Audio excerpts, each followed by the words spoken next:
United States develop the same strain and attack with it. Oh, right, I've never heard that one before, Kieran practically yells. Think what you will. Their intentions don't matter to Espions Sans Frontières. We're nonpartisan.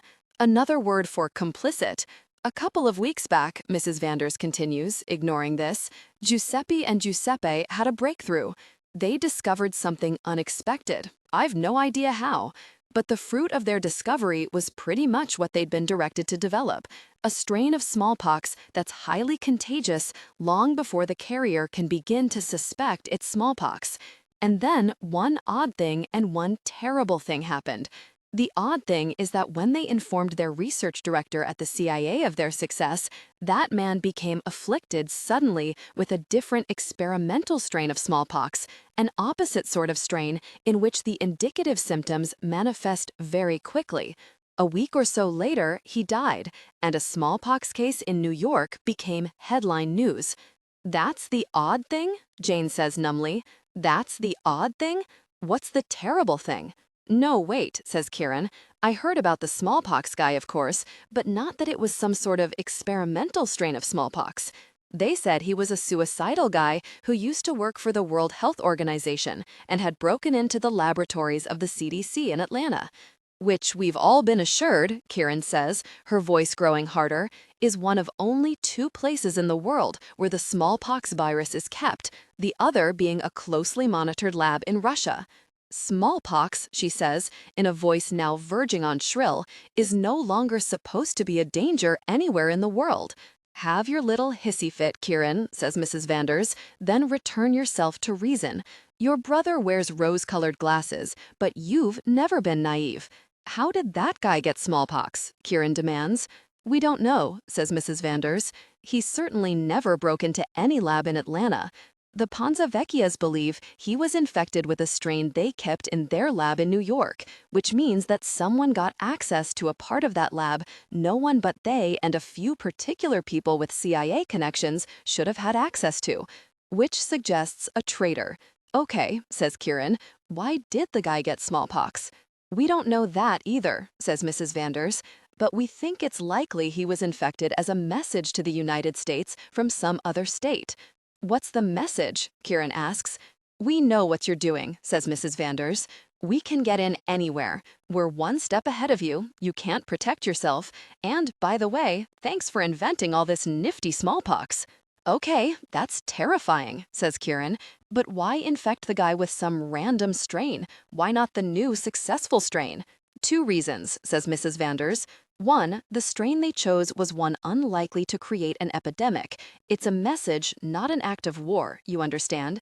The man suspected almost immediately what disease he had. He was able to quarantine himself. He called the hospital, sent them pictures of his mouth and skin, and told them his made-up CDC story so that only vaccinated health workers would be sent to care for him. 2, the Ponzavecchia's new strain wasn't available because once they realized what they had, they got scared. They brought it and all their notes about it home where they could control who had access to it. Which leads us to the terrible thing. Home, cries Kieran. Oh gosh, please tell me baby Leo doesn't have smallpox? Of course he doesn't have smallpox, says Mrs. Vanders. What do you think they did? Left vials of it in his crib? Baby Leo has chickenpox. How do you know? Because one of the cousins who attended Grace's 8th birthday party 2 weeks ago had chickenpox. Don't worry about baby Leo. Espionage Sans Frontières has engaged a doctor to care for him personally. Philip Okada, Jane says flatly. Philip Okada? Kieran says. Philip Okada is a spy? He's a doctor, says Mrs. Vanders, and a British asset who's helping us out. Not a spy. You need to stop throwing these words around. In our circles, spy is a rather derogatory term. Well, forgive me for the gap in my education. You're the one who could have taught me the vocabulary. What's the terrible thing that happened? It relates to Grace, says Mrs. Vanders. Grace, says Kieran. Obviously, she doesn't have smallpox or she wouldn't be in this house. Will you get it out of your head that someone has smallpox, says Mrs. Vanders. You've made it clear that anyone could, Kieran fires back. We all could tomorrow. Oh, everything could happen tomorrow, says Mrs. Vanders. If you can't cope with all the awful things that are always on the verge of happening, then this isn't the work for you. Whoever said it was, says Kieran. Really hell, Vanny. Mrs. Vanders glares at Kieran with her hallmark enigmatic aggression. Kieran glares back. Jane has no idea where everyone's getting all this energy. Grace doesn't have smallpox, says Mrs. Vanders. Her problem is that she's a natural-born snoop with an extraordinary affinity for mnemonic devices. Are you going to tell me that Grace found the notes on the weaponized smallpox and now she could make up a batch from memory? Mrs. Vanders looks practically pleased. Very good, Karen, she says, though she couldn't in fact create it herself. The notes are ciphered and contain formulas and instructions she couldn't understand, but it's possible she could tell key parts to someone, and maybe that person could figure out how to make sense of it. And somehow, people know she got into the notes, Kieran says, and now they want the information in Grace's head. Yes, she might not understand the information she's memorized, but she's plenty smart enough to sense when her parents are worried and lying to her, which makes her angry, so she snoops and disobeys as a kind of leverage. When her parents forbade her to talk about it, she wouldn't stop screaming about it, even when there were ominous-looking strangers in her house.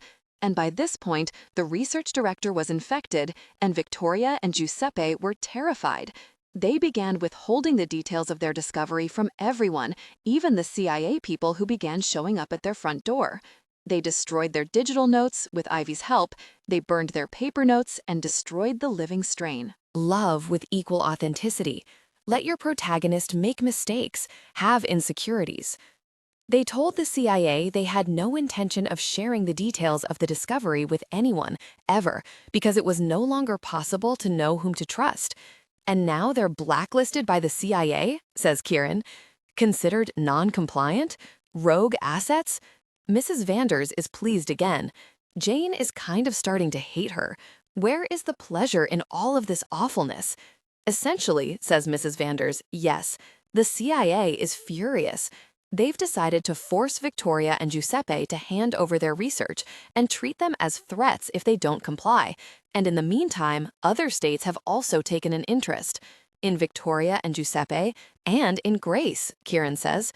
At this point, says Mrs. Vanders, it's impossible to know how many people or states they need to be hidden from, only that they need to be hidden, and that Grace, being a child, is in particular danger.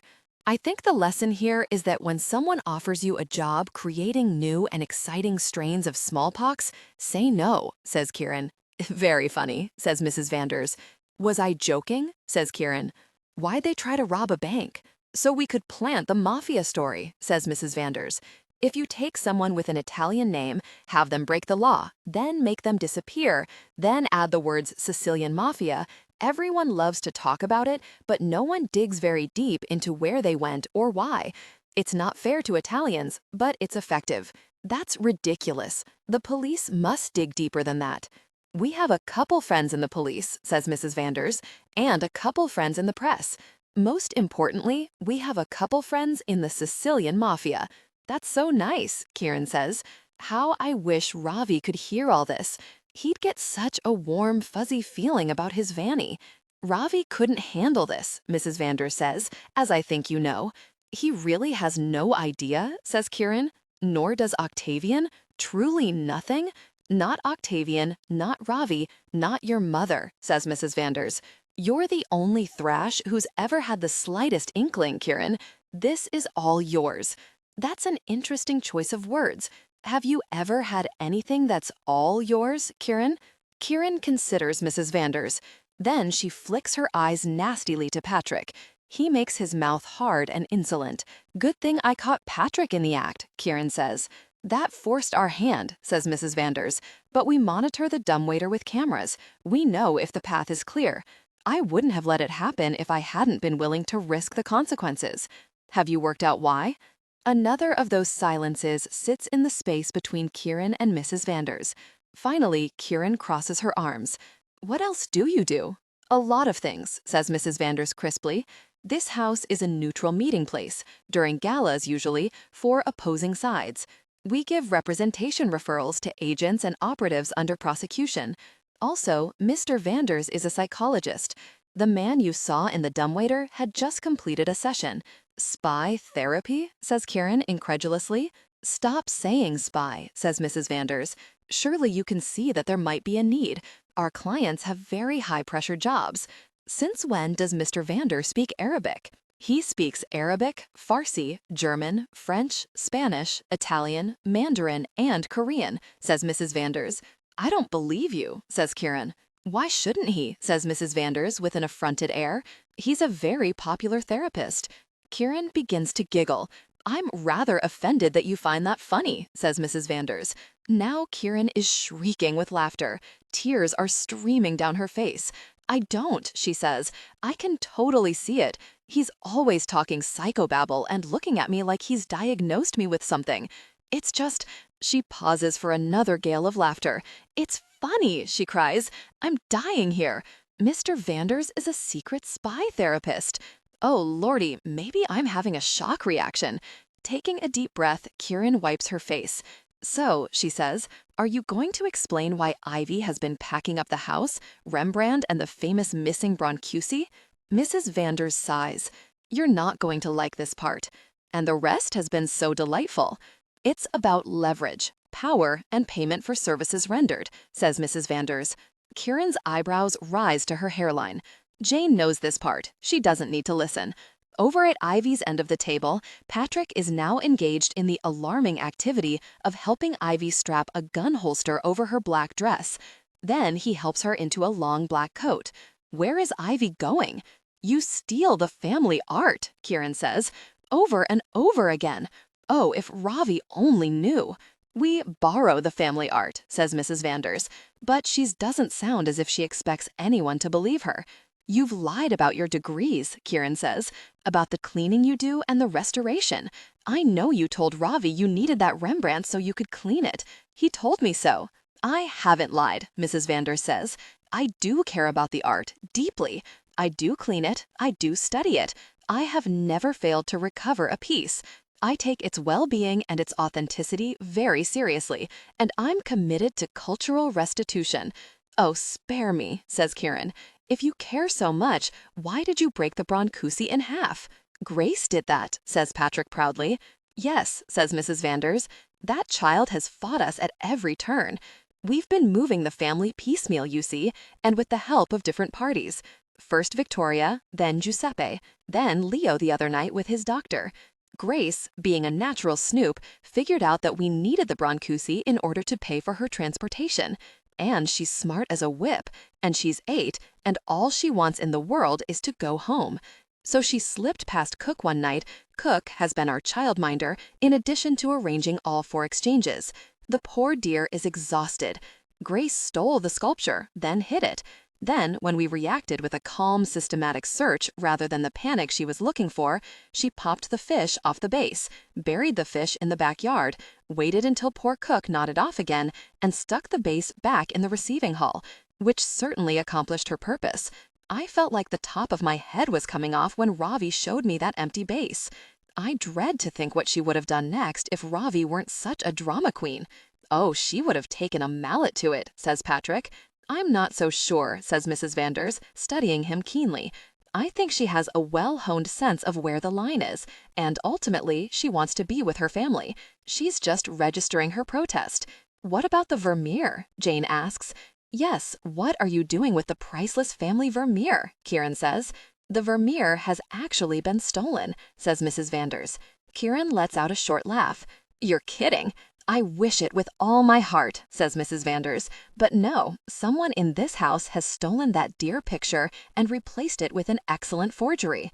Wow, says Kieran, still laughing. And Ravi's filled the house with FBI, Interpol, and police on the very night you're trying to get Grace, Christopher, a Rembrandt, and a Brancusi away. Yes, says Mrs. Vanders, not sounding particularly troubled. Even Christopher's given Cook the slip a couple of times, which is quite frightening in a house with a swimming pool. He's 2 years old. People were starting to notice the crying fits too, says Patrick. Is there something wrong with the plumbing in this house, or the air vents? Kieran is watching them intently. Is this normal then, she asks? This level of drama? Mrs. Vanders purses her mouth and shrugs. I guess, she says. Everyone we deal with is a person of great conviction. Patrick has strapped a cord around the Rembrandt crate and is carrying it to the freight elevator. He props the doors open, then returns for the Brancusi crate. Without meaning to, Jane has locked eyes with Ivy. I speak Bengali and a little Hindi, says Kieran. Also French, Italian, Spanish, Arabic, and some Hebrew. And I can pass as several ethnicities. Yes, says Mrs. Vanders. We're well aware of that. Love with equal authenticity. Let your protagonist make mistakes, have insecurities. This job must give you a stunning, comprehensive view of the workings of nations, says Kieran. It does, says Mrs. Vanders. And now it's time for you to return to the gala, Kieran. People will be wondering what's happened to the lady of the house. Patrick is standing at the freight elevator, sending the 2 crates down somewhere by themselves. Then he walks to the dumbwaiter and turns to Ivy, who's put on a large backpack. Ivy takes a balaclava out of her coat pocket and pulls it over her head and glasses. It's like she's faceless suddenly. Jane walks to her. Where are you going? There's a hidden trapdoor in the cellar, Ivy says. It opens to a tunnel that leads to a hidden bay in the ramble at the other end of the island. That's where the pickup is happening, of the kids and the art. Cook and the kids are waiting for me downstairs. I'm joining them. How far are you going with them? All the way to their parents. Then I'm going to Geneva. Will you be okay? She considers the question, then nods. Will you? Jane considers the question too, then shrugs. Ivy grasps her hands tightly, then lets them go and climbs into the dumbwaiter. Jane forces herself back to Kieran. Her arms and legs are made of wet cement. Mrs. Vanders is staring at her. When you were very young, Mrs. Vanders says to Jane, your aunt was just exactly what you thought. She took pictures of animals underwater and studied marine ecology. That was all. Her aunt, says Kieran. Magnolia? What are you talking about now? Magnolia wasn't. Oh, Kieran says. She was, wasn't she? Jesus. Then, one day, she came upon the wreckage of a sunken submarine, says Mrs. Vanders, hidden in a cavern on the floor of the Pacific. In Jane's peripheral vision, Patrick closes the dumbwaiter door and starts pulling on the cables. Kieran touches Jane's arm gently, the place where, under her skin, the jellyfish tentacles reach for her elbow. It was a North Korean submarine, says Mrs. Vanders. The Pentagon, North Korea, and a few other states had their own divers searching for the wreck in various places elsewhere, but they were looking in the wrong area, and in the meantime, Magnolia found it by accident. Kieran's hand on Jane's tattoo is a comfort. She was diving from a Venezuelan vessel with an international crew of divers, says Mrs. Vanders, and she understood what she'd found. She had a hunch that one of her university colleagues would be able to advise her on what to do about it. So she came back aboard, told no one else in her group what she'd found, and called him. A few days later, she told her diving party she'd been hired for another job, then crossed over onto a highly equipped salvage vessel, American, passing as a mining ship, that came along to pick her up. Magnolia brought them to the wreck and, when they asked her to, helped them salvage it. A nuclear missile, cryptological information. It was a jackpot. Why would she do that? Jane whispers. Why would she keep it secret? Why not just tell everyone on the Venezuelan ship what she'd found? She didn't know what to do, says Mrs. Vanders. She had enough imagination to know it was a political discovery, and relations between the USA and Venezuela were suffering at the time. She did what she thought best. Mrs. Vanders swipes a small black object, a walkie-talkie, from a nearby table and tosses it to Patrick, who's strapping on his own gun. Send that down to Ivy Bean, she says, nodding at the dumbwaiter. Then I think you should take the long way down, Patrick, to give us an extra eye on the party. You'll have to take the above-ground route across the lawn anyway, with the art. She wouldn't, Jane says. My aunt wouldn't have lied to me like that. You were 7, Mrs. Vanders says. She couldn't just come back and tell you all about it, no matter how much she wanted to. It's exciting work once you've started. It's important work, and those who do it are paid according to the risks they take. Your aunt had bank accounts in the Caymans and in Switzerland that we can help you access now that you know the truth. This is why I've been wanting to talk to you ever since you came to Tu Reviens. Your aunt made me promise that if anything ever happened to her, I'd help you access her bank accounts. Jane doesn't care about bank accounts. All she can think of is 7-7. She pushes toward the stairs. Magnolia also asked me to pass on a message, Mrs. Vander says to Jane's back. Tell my niece to reach for the umbrella, she said. She thought of you always, and she wanted to get out. Magnolia was never suited to the work. She came to hate it. She hated to lie. None of us likes to lie. She was going to retire, and we were going to help her. Kieran has taken Jane into the warm fold of her arm and is helping her to the stairs. Jane is shivering. Leave her alone, Vanny, Kieran says. You'd think, the way all of you talk, that no one who's been lied to has any right to feel betrayed. It's surreal to be spat back into the party. Jane sticks to Kieran, who's in a strange, elated state. It's easy to be her shadow. I'm not entirely certain I'm awake, thinks Jane. Kieran takes Jane's arm as they move around the ballroom, whispering bright, cutting remarks in her ear. Look at all these people, she says. I wonder how many of our family friends became our family friends so they could get invitations to the galas and come visit their real friends. The servants. Is anyone ever who they seem? Yes, Jane thinks. We are. You and I, Kieran. Think of our guests, Kieran goes on. Can you believe it about the Okadas? No, Jane says, not really paying attention. Colin is too much of a jerk to be a political operative, Kieran says, but Lucy St. George could have hidden depths, given the whole private investigator thing, don't you think? Yes. Charlotte, Kieran says, stopping to consider. Charlotte, Jane repeats obediently. My stepmother. She was redesigning the house. Was she? Says Jane, suddenly remembering she never wished Ivy a proper goodbye. Wasn't this the kind of trip that killed Ivy's parents? But has anyone told you the details of how Charlotte mysteriously disappeared? Asks Kieran, scanning the dancers in the ballroom as if Charlotte might suddenly appear among them. The music is suffocating. Jane rubs her ears. Could she have been a spy? Kieran says. She vanished into thin air, just like the Panzavecchia seemed to, and just like your aunt. My aunt didn't vanish into thin air, says Jane. She froze to death in a blizzard. Someone called me from the Antarctic Peninsula, and Ivy told me it was real. Reach for the umbrella? What the hell does that mean, Aunt Magnolia? I've reached for all the stupid, pointless umbrellas. Why? I wonder where they send people, Kieran says. Where on earth could 2 infamous adults and 3 infamous children live and never be found? It would have to be someplace either depressingly isolated or depressingly crowded. Jasper appears through the shifting crowd then, comes to her and leans against her feet. Jane wonders if it means Ivy and the kids have departed through the tunnel in the cellar. They're right, you know, Kieran goes on, her eyes following her brother, who's managing a sort of half-dance, half-conversation with both the male and the female FBI agent at the edge of the dance floor. Ravi isn't suited for the kind of work Espion Sans Frontières does. He'd be livid about the secrets they've been keeping from him.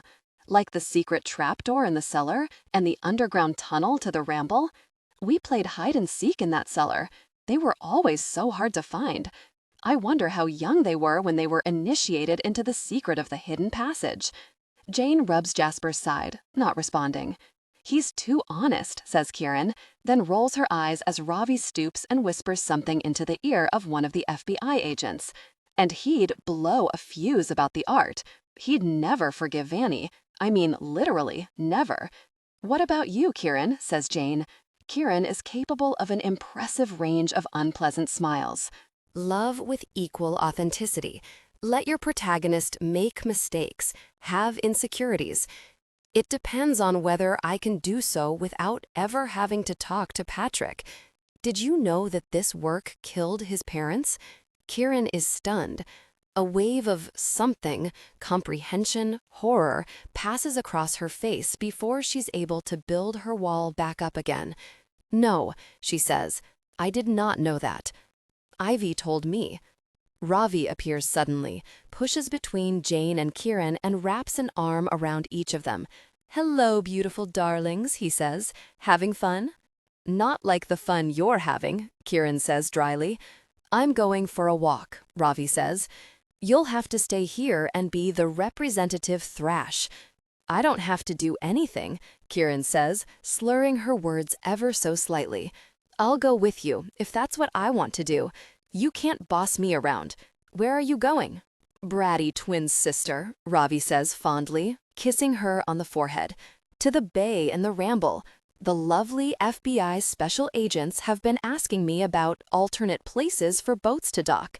They want to see if someone could have snuck the art off the island that way.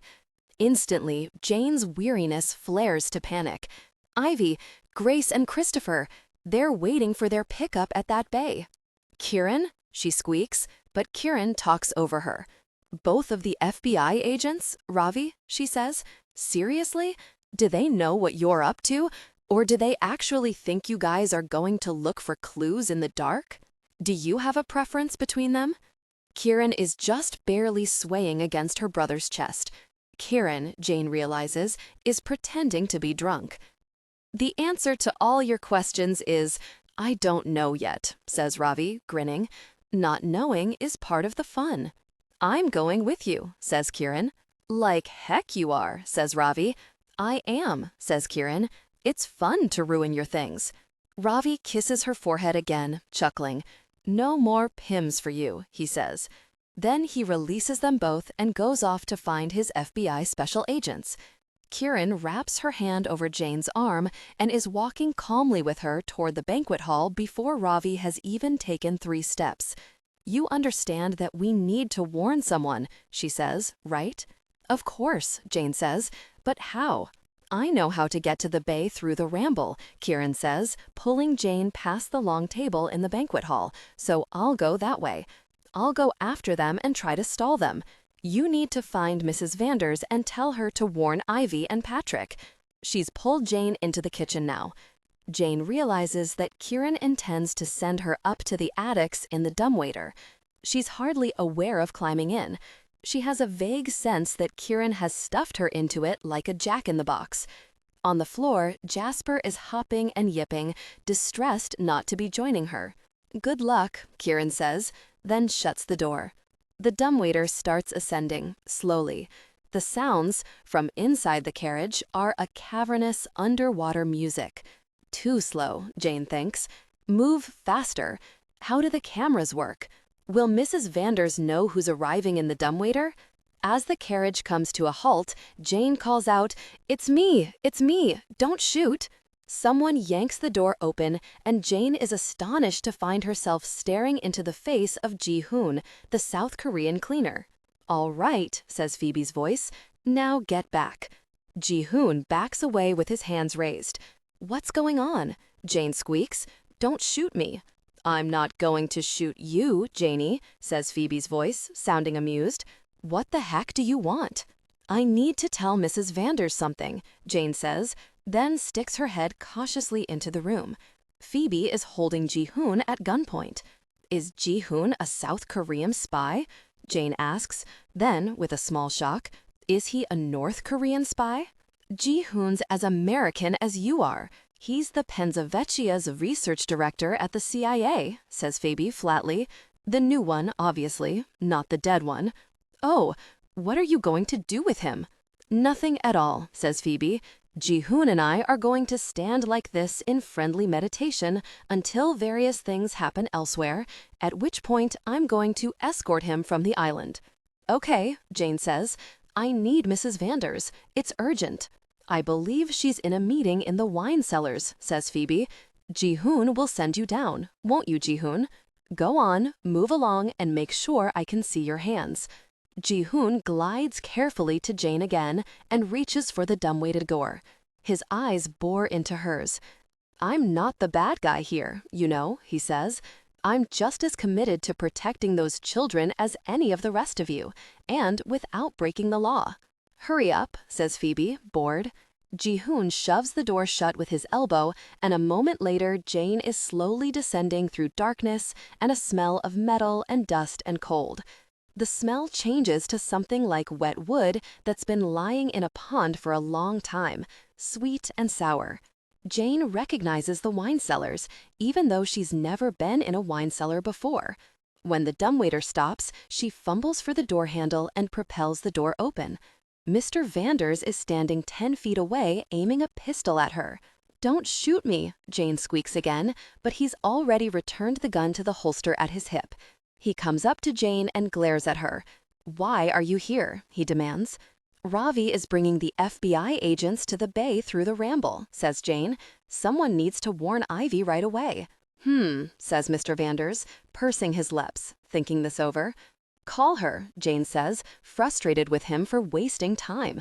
"On her walkie-talkie," he says, jutting his chin at a nearby table, where the walkie-talkie sits. She'd left by the time it arrived. "Call her phone." "Phones don't work at the other end of the island," he says. "Mrs. V is in a meeting and I'm with a patient. Phoebe's watching Ji-hoon, not that we could ask any more of the Brits at this point, and Ivy, Patrick, and Cook are already at the bay. I'll have to cancel my session and go myself." "No," Jane says, "let me go." "Absolutely not," says Mr. Vanders. "You are a novice and a civilian." "I'm not a child," Jane says, pushing herself out of the dumbwaiter one leg at a time. "I can carry a message. I have common sense. I'm my aunt's niece," she says. Mr. Vanders' eyebrows rise the tiniest smidge. "Please," Jane says, standing tall to face him. "It's my fault the FBI is here, and there's no time for this.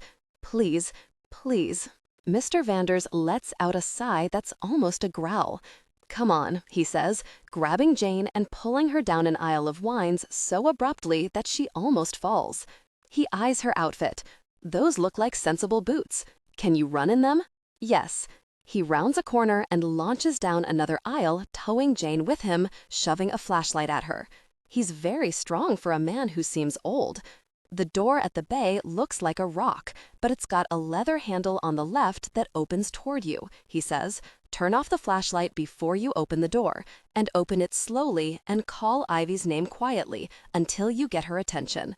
She'll still be on lookout while Patrick deals with the kids and the cargo. The water can be noisy, but she'll be close. Are you getting all this?" "Yes." He reaches for his holster. "Have you ever shot a gun?" "No," Jane says. "I don't want it. I wouldn't even know who to shoot." "Calm down," says Mr. Vanders. "No one's going to shoot anybody. It's not reasonable to assume that when everyone has a gun. I'm not taking it." Mr. Vanders draws his bushy eyebrows into a fierce V. "You sound like your aunt," he says. Then he moves to a shadowy place where a rug is pushed back and there seems to be a square gap in the brick floor. It's barely big enough to fit a human form. "There are 4 steps," Mr. Vanders tells her, "then a pole you'll slide down. Don't miss the pole. The floor beneath is stone. Wrap your legs around the pole as soon as the steps disappear." Jane stares at him incredulously. "Come now, do we have time for gawking?" he cries impatiently, taking the flashlight from her and hooking it somehow to the belt of her sweater dress so that it's bumping against her hip. Then he grabs her arm and yanks her toward the opening. "I'm scared," Jane says. "Love with equal authenticity. Let your protagonist make mistakes, have insecurities." "That's very sensible of you," he says. "Now go." It's the stupidest design Jane has ever encountered for the entrance to anything. The 4 steps are impossibly narrow and very deep and wound in a circle so that she feels as if she's screwing herself into the hole as she clumsily descends them, bending and twisting. Beyond the 4th step is empty space, and yes, she can touch it with her Buddha pole. She hooks her ankle around it, grabs on with her hands, and pushes off the steps with her other foot. There's a moment of utter lack of control and a scream. Then rock comes barreling upward and crashes into her. She tastes blood in her mouth. Mr. Vanders' voice comes down the hole. "You okay?" "Just dandy," she says, lying in a heap. The steps shift. The hole closes. Jane is left in darkness. Patting around at her middle, she finds the flashlight and flicks the switch. A narrow stone passage stretches before her. It leads downhill and is reasonably straight. Aching in every bone, hands smarting and bleeding from scrapes, and one of her ankles not feeling entirely trustworthy, Jane pushes herself to her feet and begins to run. It's just as Mr. Vander said. The passage ends abruptly at what seems like an impassable boulder, but Jane finds a handle and pulls. With a groan, the enormous heavy door swings open. There's so much noise, the voice of a wailing child, waves crashing, shouts, then the roar of an engine, that she's certain she's too late. The FBI has found the children. Grace will be tortured, and Ivy and Patrick will spend the rest of their lives in jail for treason and kidnapping. Then there's a disturbance in the scrub brush to one side, followed by a small moving circle of light. Ivy shoves her way through branches to Jane, her balaclava pushed back above her glasses so that Jane can see her face. "Hi," she says, calmly. "I heard the door. Is something wrong?" "Ravis bringing FBI agents to look at the bay," Jane says, gasping. Ivy's face sharpens. "When?" "Now." Reaching behind Jane, Ivy hauls the door shut. Then she pushes out of the scrub. Jane follows her into a spitting rain, squinting, love with equal authenticity. Let your protagonist make mistakes, have insecurities. "That's very sensible of you," he says. "Now go."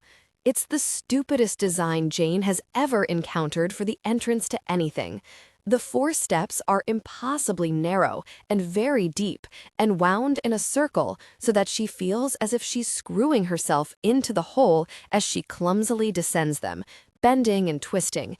Beyond the 4th step is empty space, and yes, she can touch it with her Buddha pole. She hooks her ankle around it, grabs on with her hands, and pushes off the steps with her other foot.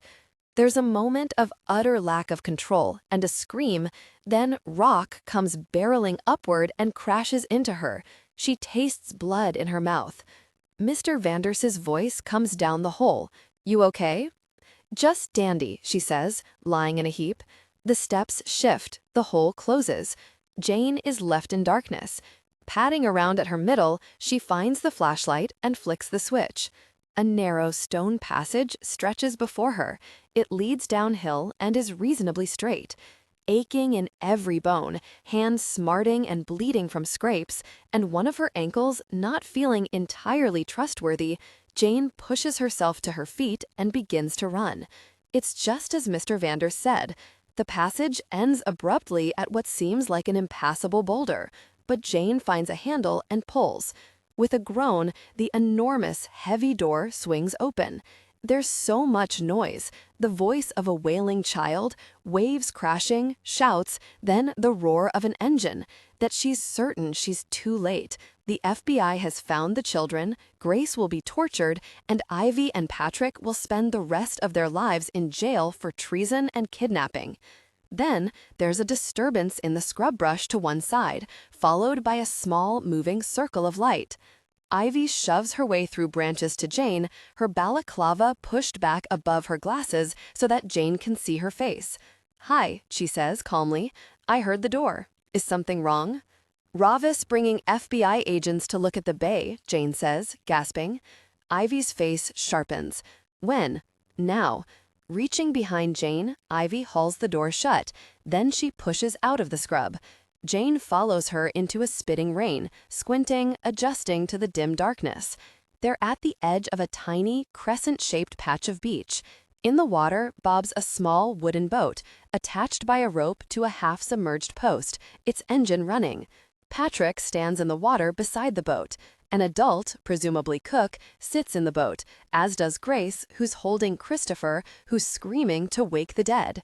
Ivy's flashlight washes over them irregularly several times, and Jane reads the boat's name on the stern, the Ivy.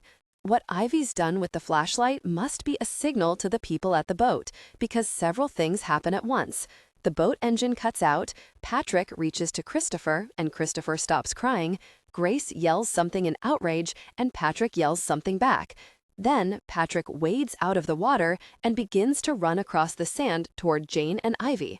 "I have to go," Ivy says to Jane, grabbing onto her hand roughly. "I'm sorry. I'll be gone at least a week. Will you still be here when I get back?" "Yes." "Did Mrs. Vanders tell you the rest of what we know about your aunt's death?" "Her death? What about it?" "Ask Patrick," says Ivy, tugging on her hand. "Promise me you'll ask Patrick." "I promise," Jane says, her breath ragged, almost full of tears. Ivy pulls her close suddenly, holds her tight, smashes her lips against Jane's. Then, in an instant, she's gone, flying across the sand. At the water, she unhitches the rope from the post, climbs into the rocking boat. She sits beside Cook and says something to Grace that makes Grace scramble to the floor of the boat with Christopher in her arms, hiding both of them from sight. There's a clatter of wood on wood, and Cook has produced oars. He passes one to Ivy, and steadily they begin to row the boat toward the open sea. Patrick grabs Jane's arm and pulls her back into the brush. He pulls her down so that the two of them are crouching with their backs to the rock door. His pants and the bottom of his coat are soaked, and the rain is spitting harder. Jane, coatless and bare-legged, shivers violently. "I'd give you my coat," Patrick whispers, "but it wouldn't warm you." "It's okay," Jane whispers. "I'm okay." "What's happening?" Patrick says. "Who's coming?" "Ravis bringing FBI agents to look at the bay," Jane says. "Kieran's going to try to stall them." Somewhere in the ramble, Kieran is shrieking with laughter. A moment later, arcs of light swoop across the sky. Then Jane hears the voices of the others. Ravi, quiet, chuckling, and a woman's voice Jane doesn't recognize. A second man shouting in laughter. Kieran, giggling, still emitting the occasional high shriek. Twigs break and leaves rustle as they slide down from the ramble onto the beach. Jane can't see them, but someone is practically putting on a light show with a flashlight. "What are we looking for anyway?" Kieran calls. "Footprints? Fin prints! Brancusi fin prints!" she yells, then giggles at her own comedy. The FBI man chuckles too, then says something indistinct but cheerful. He sounds drunk. "We're not likely to find anything at all," says the FBI lady in obvious annoyance, "with you running around in figure eights and trampling everything." "Ouch. Or shining the light in our eyes," says Ravi. "Watch it, Kier. I can't see a thing." "This is not the walk I'd envisioned," says the FBI lady. "True," says Ravi, "but I like seeing my sister laugh." "She's drunk," the FBI lady says sharply. "Would you please take that flashlight from her? I'm going blind." "Kieran," Ravi begins. Whatever he intends to say is drowned out by Kieran's screeches of delight, then splashing sounds as she apparently runs headlong into the water. She turns the light back to shore and shines it deliberately on her companions. Jane can see the brightness swishing back and forth, she can hear Ravi and the FBI man laughing, the FBI lady cursing, and she understands what Kieran is doing. Kieran's making it impossible for them to isolate the silhouette on the water behind her. She's good at this, isn't she? "Your sister is a child," the female agent says in a scathing voice. "An absolute pollywog. And it's raining." Ravis' voice is hearty. "Kieran," he shouts, "we're going back now." "Did I mess up your fun?" Kieran shouts back. "Yes, I win," Kieran shouts. "Congratulations, you pain in the neck," yells Ravi. A few more splashes and flashes of light. Then the sound of cracking twigs and shifting leaves as the four of them climb back into the ramble. Finally, only the roar of the ocean, coming, going, and the patters of rain. Jane's senses are full of Ivy's kiss. Ivy's mouth was soft, her gun halter palpable through her coat. Nothing is quite how Jane imagined it would be. And it's possible she's never been so tired. "What now?" she says. "Now we wait for Cook to come back in the boat with Philip Okada," Patrick says. "Philip Okada?" "When the lady who's helping us picks Ivy and the kids up," Patrick says, "she's dropping Philip off. We owe you, you know." "Maybe we would have seen Kieran's light in time." "Well, we probably would have seen Kieran's light in time," Patrick amends, "because Kieran was very smart about it." He stops, looking vague and miserable. "So you don't owe me after all?" "Sorry," he says. "No, we do owe you, because even if we'd been able to get the boat away, we wouldn't have gotten Ivy to it in time. I'd probably have had to go in her place, which would have been inconvenient for me and really inconvenient for Ivy. After she delivers the kids to their parents, she's expected in Geneva. Breaking things off with HQ is a long procedure." "Is it like she's retiring?" "Yeah," Patrick says, "pretty much. Except she'll be in possession of some sensitive secrets when she retires. HQ needs to put her through the ringer about that before they'll let her go. She needs to prove she's trustworthy. Will they love with equal authenticity? Let your protagonist make mistakes, have insecurities. She'll be allowed to live wherever she wants. She'll just have to take a trip to Geneva every couple years for follow-up. Why does Mrs. Vanders let her have dangerous information? Jane says, indignantly.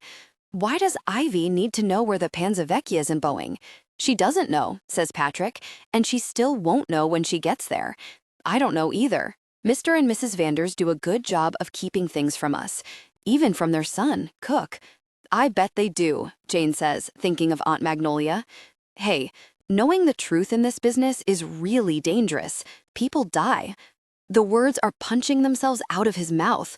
Like your parents, Jane says. People die, he says simply. She studies him in the darkness. I don't know Kieran very well, Jane says, but I can relate to how she's feeling. It's confusing, horribly. It's like having everything ripped away from you and then thrown back at you all sharp and unrecognizable. But I can see you had a not too terrible reason for your lies. You didn't do it out of selfishness or maliciousness or cowardice. I still shouldn't have lied, says Patrick, choking over the words. She trusted me, and she was always honest with me. She knows me better than anyone, and I lied to her. What was I thinking? If she never forgives me, I don't blame her. Patrick turns his face from Jane because he's crying. It takes Jane a moment to realize she's crying too. This is Aunt Magnolia's apology, these words coming out of Patrick's mouth. Aunt Magnolia can't say them herself. She's gone. But she made Jane promise to come to this house. It was all she'd been able to do. The rain seems to be clearing away. Clouds push across the sky, revealing stars and obscuring them again. Jane rests a hand on her own shoulder, where the bell of her jellyfish tattoo sits under her sleeve. It's the visible proof that Aunt Magnolia is a part of her. How long do you think we'll be waiting? She asks. Patrick wipes at his face with the back of his hand and squints at the sky above the water. Not too much longer, he says. You don't have to wait, you know. There's no reason for you to get pneumonia. I'll wait, Jane says, not certain why she doesn't want to leave him. Will you tell me what happened to Charlotte? Charlotte? Kieran's stepmother. I know who she is, Patrick says. I don't think anyone knows what happened to her. So she wasn't tied up in this spy stuff. Oh, he says, I see why you're asking. No, Charlotte was an interior designer. She had no connection to any of this. Mrs. Vanders even made some serious inquiries, discreetly, after she went away, but nothing came of it. Charlotte's departure is a mystery. Okay, Jane says, then swallows. She pushes the words out. What about my aunt? Your aunt? Ivy told me to ask you for some sort of information about her. Patrick pauses. You mean the part where she died? Jane breathes in. Yeah, she says. The part where she died. She breathes out. You're right to ask, says Patrick. Just before the Antarctica trip, she came to a gala. At some point during the night, she left us without saying goodbye, which was unusual for Magnolia. We knew she was headed to Antarctica to take pictures of whales and penguins. It wasn't a CIA trip. Then we saw the news about how she got lost in a storm on the peninsula. She was well regarded as a photographer, so it got picked up, and we pay attention to the news. How did you learn about it? Did you get a call? Yes. Do you remember who called you? The connection was terrible, Jane says. His name was John something, but I couldn't hear straight. Someone from the research station. He didn't really know her. Then we got cut off, and I kept hoping the whole thing was some sort of mistake until someone from the university came to talk to me. They mailed me her things from Ushuaia.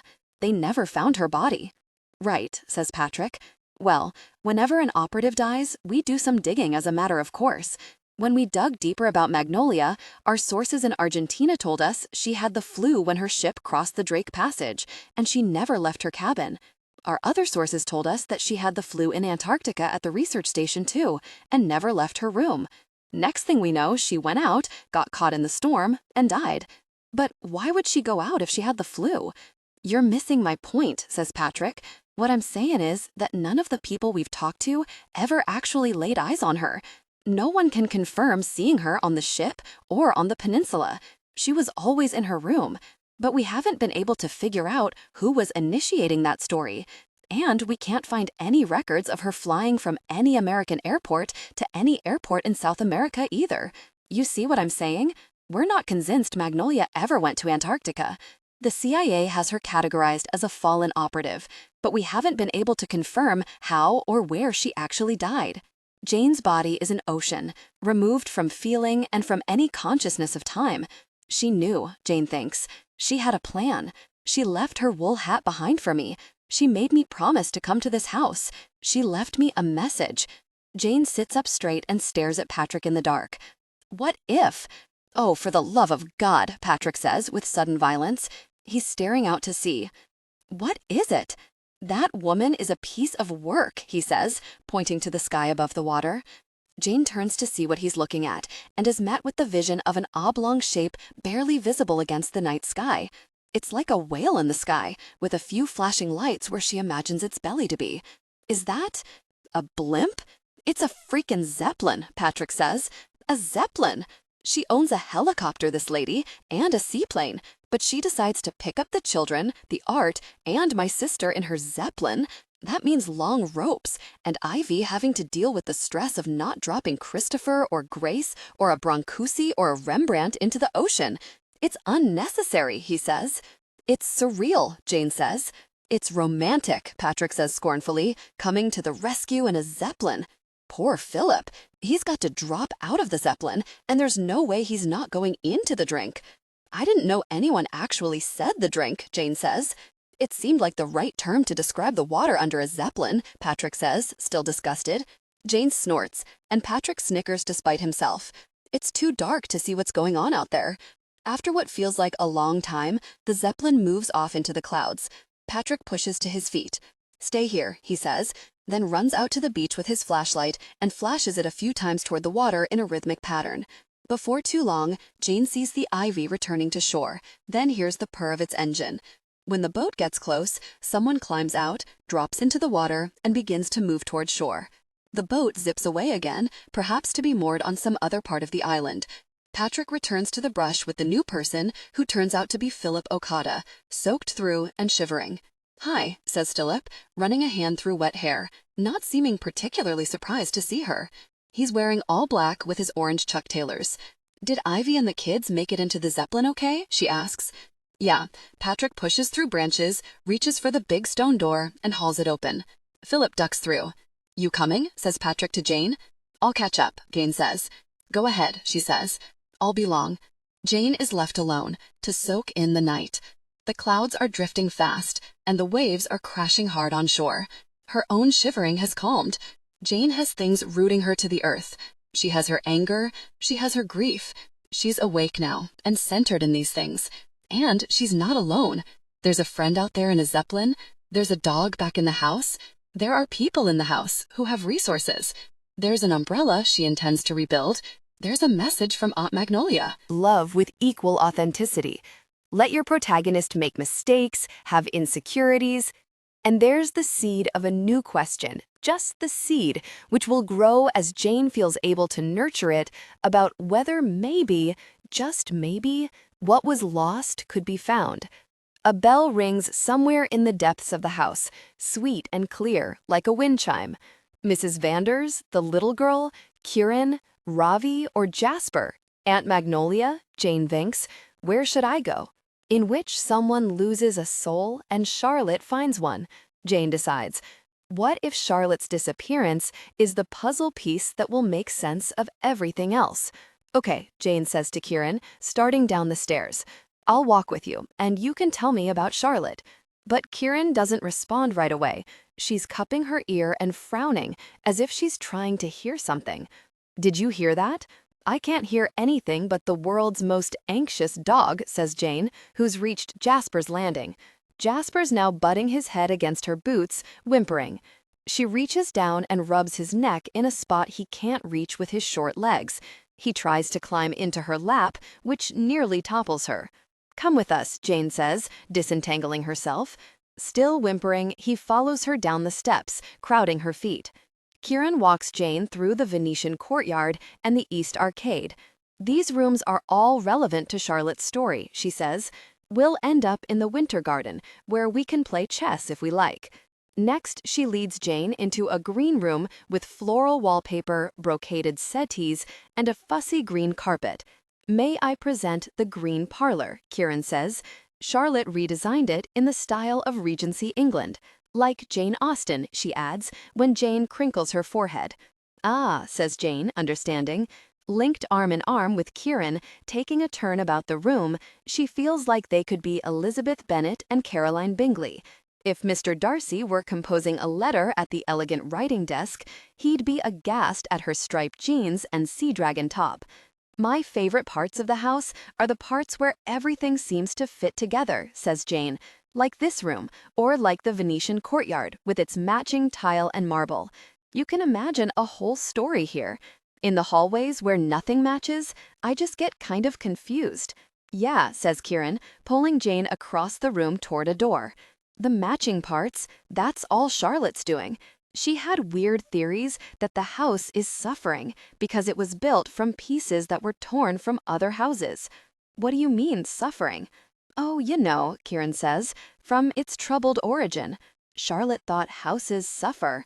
Charlotte always talked like houses were people, says Kieran, as if they have souls, or at least, as if they should have souls. That's kind of nice, Jane says. But as an idea, are you saying she actually believed it? Kieran shrugs. She thought that Tu Reviens had been deprived of a soul because of its origin story. Its parts are bleeding, she said. Can't you see them bleeding? Jane says, then pauses. Can you see them bleeding? Kieran smiles. I know how it sounds, but that's just how she talked. You know, I realize I'm not supposed to like the lady who takes my mother's place, especially the blonde, skinny, too young white lady, but I really do like Charlotte. Even if maybe she started to get kind of obsessive about the house. She's from Vegas, but she hated it there. She told me the city had a lost soul. She said she could hear the voices of centuries of suffering. So cities have souls too? Kieran has pulled Jane into a sort of rec room composed of soft blues with wraparound couches, built-in media shelves and cabinets, and a gigantic fish tank. A huge painting, taking up an entire wall, shows a scene of an old harbor city at night with two moons glowing in the sky. The double moonlight makes trails across the sea. The painting reminds Jane of Aunt Magnolia's coat, with its purple sky, silver moons, and candles gleaming gold in the windows of towers. Jasper seems to like the painting. He flops onto his stomach, rests his chin on his paws, and sighs up at it with fondness. Charlotte is very sensitive, says Kieran. She suits Octavian so much more than Mom ever did. He's the kind of person who needs a devoted companion, and Charlotte really loved, or loves, being with him. Though it did get to the point where Charlotte seemed more wound up in the house than she was in Octavian, but even then, Charlotte shared all her house thoughts with him. He was even trying to help Charlotte find the house's soul. How? Jane says, then frees her arm from Kieran's, absently, because she needs to touch her ears and pull at her earlobes and try to alter some sort of air pressure problem she's having. Her ears feel stuffy, bloated, as if they've eaten too much. Charlotte kept saying that the house is made of orphaned pieces, says Kieran. Orphaned pieces? I'm an orphaned piece, aren't I? Yeah. Charlotte said the only thing unifying all the parts is pain, that the house is in constant agony. Charlotte wanted to find another way to unify the house, to bind its pieces. So the house can rest? Rest, Jane says. What does that even mean? I have no idea, Kieran says, taking Jane's elbow again and pulling her into another, smallish room. This one has showy chairs and tables inlaid with gold filigree and complicated gold and garnet fabric on the walls. It's another cohesive little world, a tea room in the Beaux Arts style, but Kieran tows Jane on to the next room before Jane can ask more. She's beginning to notice her own disorientation. It's a sort of sleepy distraction. It's because each room feels like a new world, a new era, she thinks. My impression, says Kieran, is that Charlotte thought the house needed some kind of glue to unify its parts, something positive and healing, and whatever that thing was could be the house's soul. That sounds nice, really, says Jane. And so she tried to unify each individual room? Or something. That was the start, Kieran says, but unifying the design of each room does nothing for the unmatching parts of the house's basic structure, you know? The foundations, the skeleton. And Octavian was happy for Charlotte to add things and move things around, but he wasn't okay with Charlotte getting rid of anything. Like, they had an argument about the shelving in the library because it came from the libraries of lots of different houses around the world. Charlotte wanted to rip out all the shelving and rebuild it with wood sourced from local sustainable forests. That was too extreme for Octavian. He was trying to convince Charlotte that the house's disparate origins were part of its charm, and therefore part of its soul. Charlotte kept saying, "It can't be, it can't be." Then finally she stopped talking about it. "I'll make a soul," Charlotte said. "Out of what? Duct tape? Or glass," she adds with wonder, because Kieran has pulled her into a room that seems fashioned out of light. Enormous and L-shaped, this is the winter garden. The base of the L is a greenhouse, unruly and magnificent, while the long part is yet another space with armchairs and card tables bathed with natural light and the shadows of green leaves. This room, Jane realizes, is where the hanging nasturtiums are cultivated, and the lilacs and daffodils too. A woman is cleaning the moldings with a duster. "I think she tried to make the soul in a lot of different ways," says Kieran, stopping at a small square table with a chessboard, its pieces lined up and ready to go. "Your move," Jane says. Kieran leans down and advances a pawn. Walking to the other side of the table, Jane does the same, noticing how expansive this board feels, how smoothly the pieces move, compared to the tiny magnetic travel set Aunt Magnolia had owned. The light through the glass walls is warm on her back. Kieran advances another pawn. A couple of minutes pass while each of them contemplates the board and shifts things around in turn. Kieran is better at chess than Jane is. Love with equal authenticity. Let your protagonist make mistakes, have insecurities.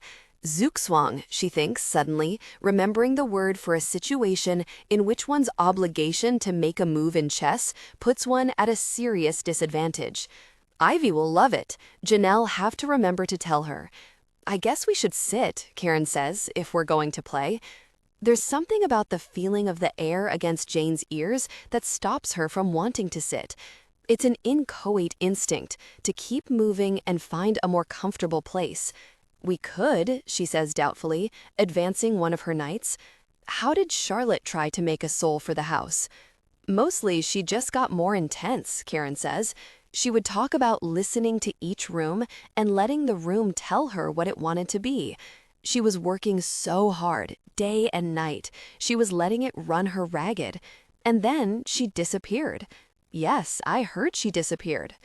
Wind pushes at the glass and the house makes a rumbling sound around them, stone pressing back at the wind. Then another noise, a sort of laughter, unstable and faint, like a faraway train whistle. As Lucy St. George and Phoebe Okada walk into the room, Jane's skin is prickling.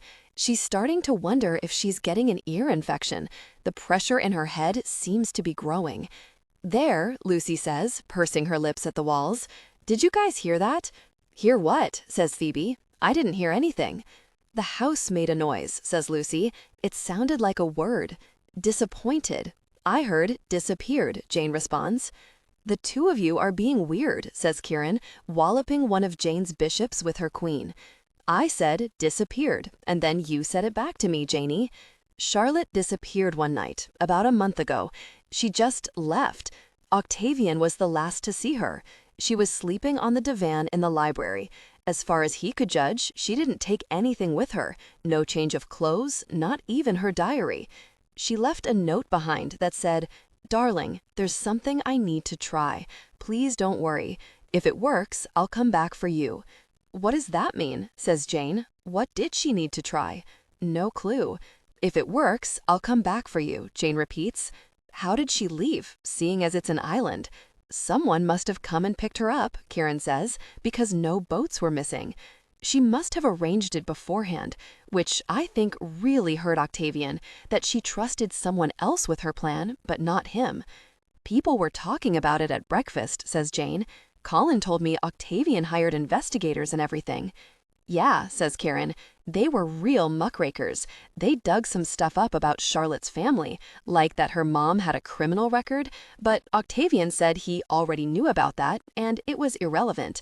I think he really believes she's coming back for him. I think he's put his life on hold until she does." Jane thinks of how her aunt died, all alone. Luckily, the people at the research station had known where she'd gone.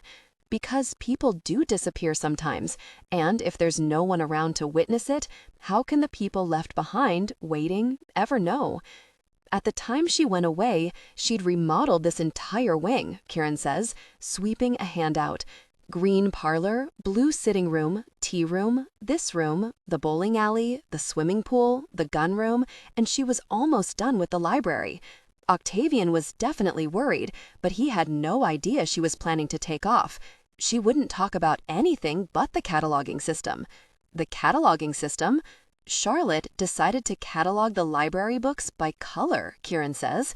Completely impractical, impossible to find anything. What do you mean by color? Color of the spine, Kieran says. The library is at the back of the house and it's 2 stories high. Charlotte started talking about how it was the house's spine, the nerve center, the place of greatest power. Then she started assigning body parts to all the other rooms, like the Venetian courtyard was the heart of the house, and the kitchen was the stomach, and the receiving hall was the mouth, and the east spire where Mom lives was the brain, and the bowling alley was, like, a private part. It got a little creepy, and it would have looked like the worst kind of Picasso if you'd painted it. Well, the library sounds pretty amazing, Jane says. Organized by the colors of the spines. I've never heard of that before. I don't really go in there anymore, Kieran says. It's Octavian's haunt. It's depressing. Don't you want to see it? Jane says. I kind of want to see it. I've seen it, Lucy says, raising the copy of The House of Mirth she holds in one hand. I got my book from it. It's really pretty in there, like waves of color. It's almost like being underwater. It's an ocean, and we're the fish. A bead of sadness bursts open inside Jane. Let's go to the library, she says. Someone has scrawled the word private on a ratty piece of paper and hung it on a fat velvet rope that blocks the entrance to the library. That's Octavian's handwriting, says Karen, not to mention his level of craftsmanship. He must be trying to protect his precious haunt from the gala cleaners. Does it mean we can't go in? Asks Lucy St. George. Of course not, says Karen. Only that he doesn't want us to go in. But it is his house, says Phoebe Okada. Briefly, this strikes Jane as funny, that Phoebe is advocating respect for Octavian's pathetic rope barrier when last night Phoebe was skulking through the servants' quarters with her husband and a gun. But then she loses track of that thought, because it's irrelevant, because she needs to go in and see the ocean of color. If she doesn't go in with Kieran, Lucy, Phoebe, and Jasper now, she intends to sneak in later. Someday, Octavian will croak. Then it'll be my house, says Kieran, and it's the freaking library. He can't hold the books ransom. If you want to go in, go in. This last part is directed at Jane, who's craning her neck and gazing with moon eyes. Jane unhooks one end of the velvet rope and steps into the room. The color is singing. The books of any library are colorful, but these books undulate and pulse with color. It's not a straightforward matter of all the blues turning to all the purples turning to all the reds. There's an earthy section with oranges and greens turning to reds and browns. There's a serene section with cool yellows turning to cool greens to cool blues, and an energetic section with bold, bright tones of every hue. The sections also blend into each other, bright books fading to more muted books, gradually infiltrated by glimmering metallics, and so on. The room feels alive. It's like being inside a living thing. And each book, each colorful spine, is the container of a story. It reminds Jane of Aunt Magnolia's underwater dream worlds, and of her own work too, or of what she wants her umbrellas to be. Yes, Jane thinks, if this house has a soul, its soul is here in this room. She finds herself looking around for Octavian, expecting to find him in some corner, but he's nowhere to be seen. Jane remembers Ravi calling him a creature of the night. French doors look out onto a terrace, and Jasper asks to be let out. When Jane opens the doors for him, she can hear the roar of the sea. He shoots outside and turns back to Jane, hopping eagerly, looking longingly into her face. But she's only just arrived in the library. Nothing about the terrace excites her. Have fun, Jasper Bear, she says, closing the doors in his face and turning back to the room. Aunt Magnolia, is this how you felt in your underwater universe? I wish you could see this. What if you don't know the color of the book you're looking for? She asks. Card catalog, Karen says, pointing to the dark wooden cabinet with little drawers near the entrance. Like in the days of yore. Jane goes to the catalog, pulls out the W drawer, and looks for the first book that comes to mind, Winnie the Pooh. Milne, A.A., the card reads. Glimmering section, crimson ginger. Lettering, gold. Glimmering section, Jane says, turning curiously to the room. Across from her is a crimson section that doesn't seem quite mild enough. Love with equal authenticity. Let your protagonist make mistakes, have insecurities. It's bright and loud, not glimmering. Jane walks to the middle of the room again, turning in circles. A small section of books glows softly crimson, silver, and gold on the second level, above the French doors on the north wall. Jane climbs a spiral staircase to the library's upper level. By the time she gets to that glowing patch of books, she's imagining an umbrella that feels like this library. The pressure on her ears is still present, but she's barely noticing it anymore. It astonishes her how quickly she's able to find the Milne.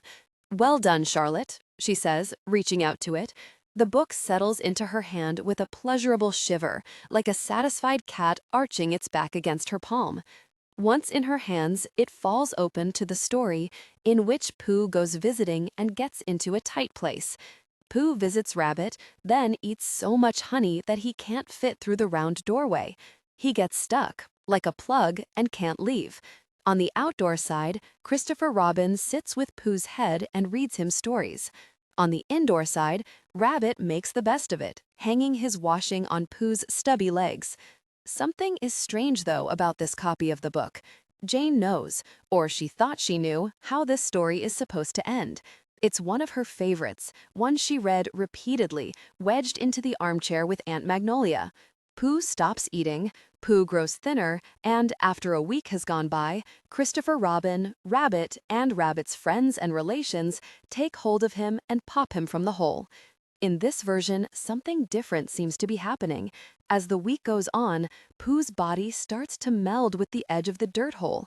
It hurts. Pooh is crying. Jane slams the book shut, alarmed, then angry, actually, at whatever writer thought it would be funny to rewrite it that way. And she's left with the most surreal sensation of being stuck in a hole in a wall, with Mrs. Vanders hanging washing on her legs, oblivious to anything strange about her new drying rack. "Tut tut," Mrs. Vanders sings, "it looks like rain." Jane shakes herself. She is not a part of the wall. She's a person standing on the library's mezzanine. Her ears feel unlike anything she's ever felt before, and she's beginning to realize how wrong this is. Charlotte reached a whole new level of obsession with the library, Kieran says, from below. Octavian practically had to move in here in order to spend any time with her. Seems like he still hasn't moved out. Looking over the banister, Jane finds Kieran in a darkish corner across the room, behind one of the metal spiral staircases. The books in that section are blacks, browns, and deepest purples. In a room of moving color, it's easy to miss the divan there, which is piled with blankets, books, ashtrays containing the detritus of the pipe tobacco Jane now realizes she's been smelling since she came into the room. An ancient-looking record player sits on a low table at the head of the divan. Jane doesn't care. She wants to leave. "This must be his nighttime haunt," Kieran says, wrinkling her nose in distaste, then moving an overflowing ashtray from its perch on a rumpled blanket to the edge of the table. "What a way to spend all your waking hours. Ugh. Do you ever feel like there's an inevitability to every version of your life?" "What does that mean?" asks Phoebe. "In this version of his life," Kieran says, "was Octavian always going to be depressed? Does it matter what any of us do?" "I'm not following," says Phoebe. "Of course it matters. I don't want to talk about Charlotte anymore," says Jane. "I'm not talking about Charlotte," says Kieran. "I'm talking about Octavian. Do your ears hurt?" Jane's head feels like a balloon. "But Octavian haunts this room because he's depressed about Charlotte," she says stubbornly, "right? It's all about Charlotte." Lucy St. George, still carrying the House of Mirth, has crossed to the other side of the room and is gently stroking the burnished wood of the bookcases. Jane finds herself synchronously rubbing the railing of the mezzanine banister. It's an odd compulsion. Snatching her hand away, she says, "Yes, my ears hurt. I have work to do. I'm going back to my rooms." "What work do you do?" Lucy asks. "I make umbrellas." "Really?" Lucy says. "Do you repair them? I've got one that doesn't open right." "Bring it to me," Jane says impatiently, heading for the spiral staircase, east wing, third floor, at the end. "Come right in. I'll see what I can do." "Thanks," Lucy says, then cries out and yanks her hand away from the bookcases. "What's wrong?" asks Phoebe. "Nothing," says Lucy, inspecting her palm. "Just a splinter or some kind of electrical short or something." "How could a bookcase have an electrical short?" asks Phoebe. All the hairs of Jane's body are standing on end. "Get out," she's telling herself as she moves down the stairs. "Get out." Jasper presses his nose to the glass of the terrace door, anxiously whining. Jane lets him in, then crosses the room with him as quickly as possible. She's rude. As she passes through the doorway into the Venetian courtyard, she doesn't say goodbye to the others. "Jasper," Jane says, stopping in the courtyard to take a breath of the sunlit air. It was weird in there. Jasper leans his head against the back of her ankles and pushes, whining softly. "You didn't like it either?" she says. "Let's go." She's almost to her rooms before she realizes she's still holding tight to Winnie the Pooh. Back in her rooms, the light is bright and warm, and Jane thinks maybe work will help clear her mind. Last time she worked, it was on the self-defense umbrella in brown and gold. She still likes this idea. In fact, she has the nebulous sense of something she'd like to defend herself against, some feeling in the air that's trying to fuzz her brain. "Silly," she chides herself. "I probably just need some coffee. I'll get some right after I lie on the floor so I can think about my umbrella." She uses Winnie the Pooh as a pillow. The morning sun pours in. The shag rug is soft. Jasper tucks himself lengthwise beside her. When Lucy St. George pushes through the doorway with a navy umbrella, Jane has just dozed off. "Wow," Lucy says, surveying the room full of colorful umbrellas. "Murph," Jane says, sitting up, trying to focus. She's lost in a peculiar dream she can't grasp. She's already forgetting it. Jasper is snorting beside her. "Sorry, patch of sun. I'm embarrassed to show you my umbrella now that I've seen yours," Lucy says. "It's positively dull." Jane has forgotten all about repairing Lucy's umbrella. "Ow," Lucy says, shaking out her free hand as if it hurts. "You okay?" "Yeah, my hand still stings from that splinter or whatever." "Here," she passes her umbrella to Jane. "See, it opens funny."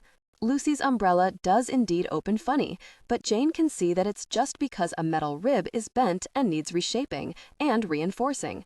"It's a simple fix," she says. "Listen, I don't have the right paints just now, but you can do cute things on this type of nylon with the right kind of blue and the right kind of glitter." Lucy St. George is pinching her lips together to stop a grin. "Are you saying you want to make my dull umbrella sparkly?" "Go ahead." "Really?" Jane says. "It might not be subtle."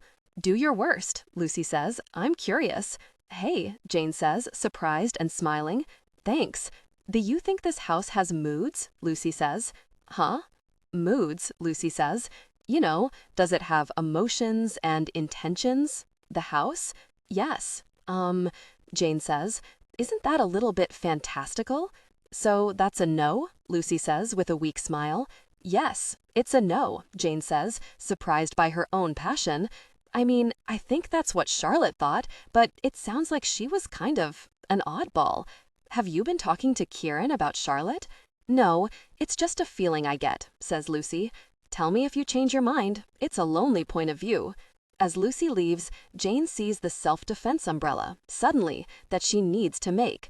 When it's closed, it'll feel like a blade in her hand, good for slicing through bloated air. Love with equal authenticity. Let your protagonist make mistakes, have insecurities. Then it'll open with a loud crack, good for shoving bad things away. Yes, she thinks, I'll just stay here on the rug and contemplate it.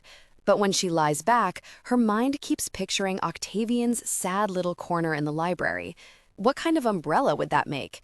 She gets up once to let Jasper out, then lies down again. Air and water push distantly through pipes in an uneven concert of noises like melancholy sighing. Jane finds herself stroking the rug as if to soothe herself or someone else. The house's soft sounds fit themselves as harmonies around Jane's lathe, her drill, her rotary saw, her sewing machine, her own absent-minded humming. The glass wall captures heat and light and channels it into Jane as fuel for her focus. The energy of the room strips everything else away. The umbrella she's building is the entire world. In fact, it has ribs like Jane. It has one long leg on which its other parts balance. It has moving and bending joints like Jane, and it has a skin that stretches across its bones. Jane will paint on that skin, just as the tattoo artist marked Jane's skin. How nice to have a weather-resistant skin and a body that can vibrate with tension or be at rest. How satisfying to have working parts lovingly crafted. Rain is a musical patter against Jane's imagination. Every umbrella is born knowing that sound, its soul straining for that sound, waiting patiently through rainless day after rainless day for the day when raindrops will thrum against its skin. Jane shakes herself, confused. She wonders, are those really her thoughts? Why does it feel like she's thinking someone else's thoughts? She's too warm, and when she tries to remember, she's not certain what she's been doing for the past however long. She vaguely recalls an intense connection with the umbrella she's making. Her ears still hurt, and she becomes aware of her own repetitive humming. It's a Beatles tune, Eleanor Rigby, about loneliness. Jane grips the edge of her work table, takes a jellyfish breath. Then, under her fingers, she discovers a carving of a gentle whale shark swimming with its babies. It runs along the edge in intricate detail. Ivy must have made this table. Ivy, Jane thinks, her mind clearing. Aunt Magnolia, me. Why does Jane smell paint? Turning suddenly to the work she's been doing, Jane finds a half-painted scene on her umbrella canopy. It looks like the dark brown and black books of the library and a smudge that's the beginnings of Octavian's divan. This wasn't the plan. This was supposed to be her self-defense umbrella. When did she get so off track? Jane slaps her paints closed. She needs air. She needs to open a window. At the wall, she discovers that one of the low panes of glass is designed to crank open. The joint is stiff, but determined now, she uses her own tools to oil it. Applying all her strength, she manages to budge it slightly. A feeble current of cool air drifts in through the crack. Jane puts the self-defense umbrella in progress aside. It's pulling too hard. It's unnerving. She'll repair and improve Lucy's navy umbrella instead. The repair to the bent rib is a few minutes' work. As for the embellishments, Lucy, Jane expects, will prefer something on the more quiet and tasteful end of the spectrum. Tiny glimmering stars in a night sky, maybe, the most obvious approach when one's tools are a navy canopy, glue, and glitter, or maybe something even plainer. Choosing a gore, Jane spreads an even stripe of glue across it. Simple lines, few in number. She'll start with that, exercise restraint, and see where it leads. Some unknown length of time later, a noise in the house, like a yell, touches Jane. She misses a high note in the song she's singing, and the dissonance jars her out of a haze. It's another Beatles tune, She's Leaving Home, about a girl who runs away from home, abandoning her well-intentioned but repressive parents, leaving them to dwell in their own heartbreak and confusion. Jane wasn't even aware of knowing the lyrics to that song. She's changed the lyrics too. She's replaced all the names and pronouns with Charlotte, as if all the people in the song, girl, mother, and father, are named Charlotte. Charlotte's leaving home. Bye-bye. Jane discovers that she's moved away from Ivy's table, though she doesn't remember picking her supplies up and carrying them across the room. She seems to be working on the tarp on the floor, her legs crossed, her back bent and aching. She straightens herself, stretching her neck. Then she takes a look at what she's done to Lucy's umbrella and is horrified. The stripes she started with have become the bars of a prison cell. Behind the bars, a woman sits on a cot, one leg propped up, her head thrown back against the wall, eyes staring out, face grim. The whole scene is rich with shadows and depth, composed of various colors and thicknesses of glue and glitter, an impressive artistic feat considering the awkwardness of her media. The woman even wears an orange glitter jumpsuit. A book rests on her thigh. The smooth curve of her hair makes her look an awful lot like Lucy. Oh, hell, Jane thinks. How did that happen?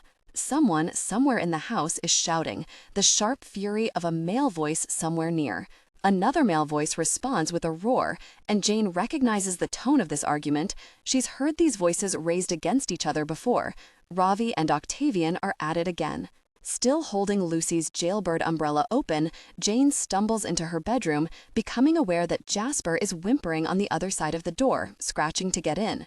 How long has he been out there? Everyone in this house is unhappy. When Jane opens the door, Jasper surges in and runs circles around her, barking too loudly. Ignoring Jasper as best she can and still carrying the open umbrella, Jane moves down the corridor toward the shouting voices, which seem to be coming from somewhere between her rooms and the Venetian courtyard. Aye, she says vaguely, almost tripping over Captain Polepants. The noisy room is Octavian's bedroom. Octavian sits upright in an enormous, tall bed, tangled silk covers pulled to his waist, wearing a t-shirt that says, "All you need is love." He's rubbing his pale face wearily, squinting at the light from open curtains. Ivy stands at the foot of the bed next to Ravi, who is shouting and waving his arms around. "You don't even care, Dad," says Ravi. "You're like a shell with nothing inside. You're turning into a ghost. Soon you'll be able to walk through the walls." "That may be," says Octavian through steeled teeth. "But I forbid you, positively forbid you, to rifle through the possessions of the staff members or the guests of this house in pursuit of the answers to your self-righteous questions." Ivy's got a small yellow daffodil behind one ear. Lucy St. George is just inside the door, her eyes wide and shocked and focused on Ravi. And Kieran leans against a wall with her arms crossed and an insolent expression on her face, like a mutinying 12-year-old. Jane remains in the doorway, holding Lucy's redecorated umbrella out into the corridor behind her, where the wet glue and glitter are less in danger of bashing into a doorframe and making a sparkly mess. Jasper is butting her calves repeatedly, which is annoying. Ivy has noticed Jane's arrival. She comes to her, pulling the daffodil from her hair and grinning. Ravi is still yelling at his father. "Hi, Janie," she says, taking in the loony dog, then the open umbrella. Next, she glances at Jane's other hand, which is when Jane realizes she's carrying Winnie the Pooh, which she doesn't remember picking up. "Look," says Ivy, holding out the slightly crushed daffodil. "They've decorated the suits of armor with jonquils for the gala. 8 letters, with a J and a Q." "What?" says Jane, confused. "Jonquils?" says Ivy. "It's a kind of yellow daffodil." "Okay," says Jane. "Thanks, but my hands are full. Why are Ravi and Octavian yelling?" Ivy looks a little deflated. Love with equal authenticity. Let your protagonist make mistakes, have insecurities. There's a marble sculpture of a fish, she says, mounted on a wooden pedestal. It's by a famous sculptor named Brancusi, and it sits on a table in the receiving hall. Ravi just found the empty pedestal. The fish is gone. Someone broke the fish off the pedestal and took it away, and Ravi doesn't think his father's upset enough about it. "Oh," Jane says, still not understanding. Now, Ivy's trying to get a closer look at the umbrella behind Jane. She squeezes past Jane into the corridor, and Jane holds it out to her. She needs to know what Ivy sees when she looks at it. "Wait," Ivy says, "is that Lucy St. George on that umbrella? You think it looks like her?" "In jail?" Ivy says. "Did you draw a picture of Lucy in jail using glitter?" "My fingers slipped." "It's an amazing glitter drawing," Ivy says, wonder in her voice. "I mean, it's extraordinary. But why did you draw her in jail?" "I don't know," Jane says. "I didn't mean to." Ivy's peering into her face. "Janie, are you okay?" she says. "You seem kind of disoriented." Because Ivy has asked it, Jane realizes it's true. "You know," she says, "I've felt disoriented all day. Sort of like gnats are flitting around in front of my eyes."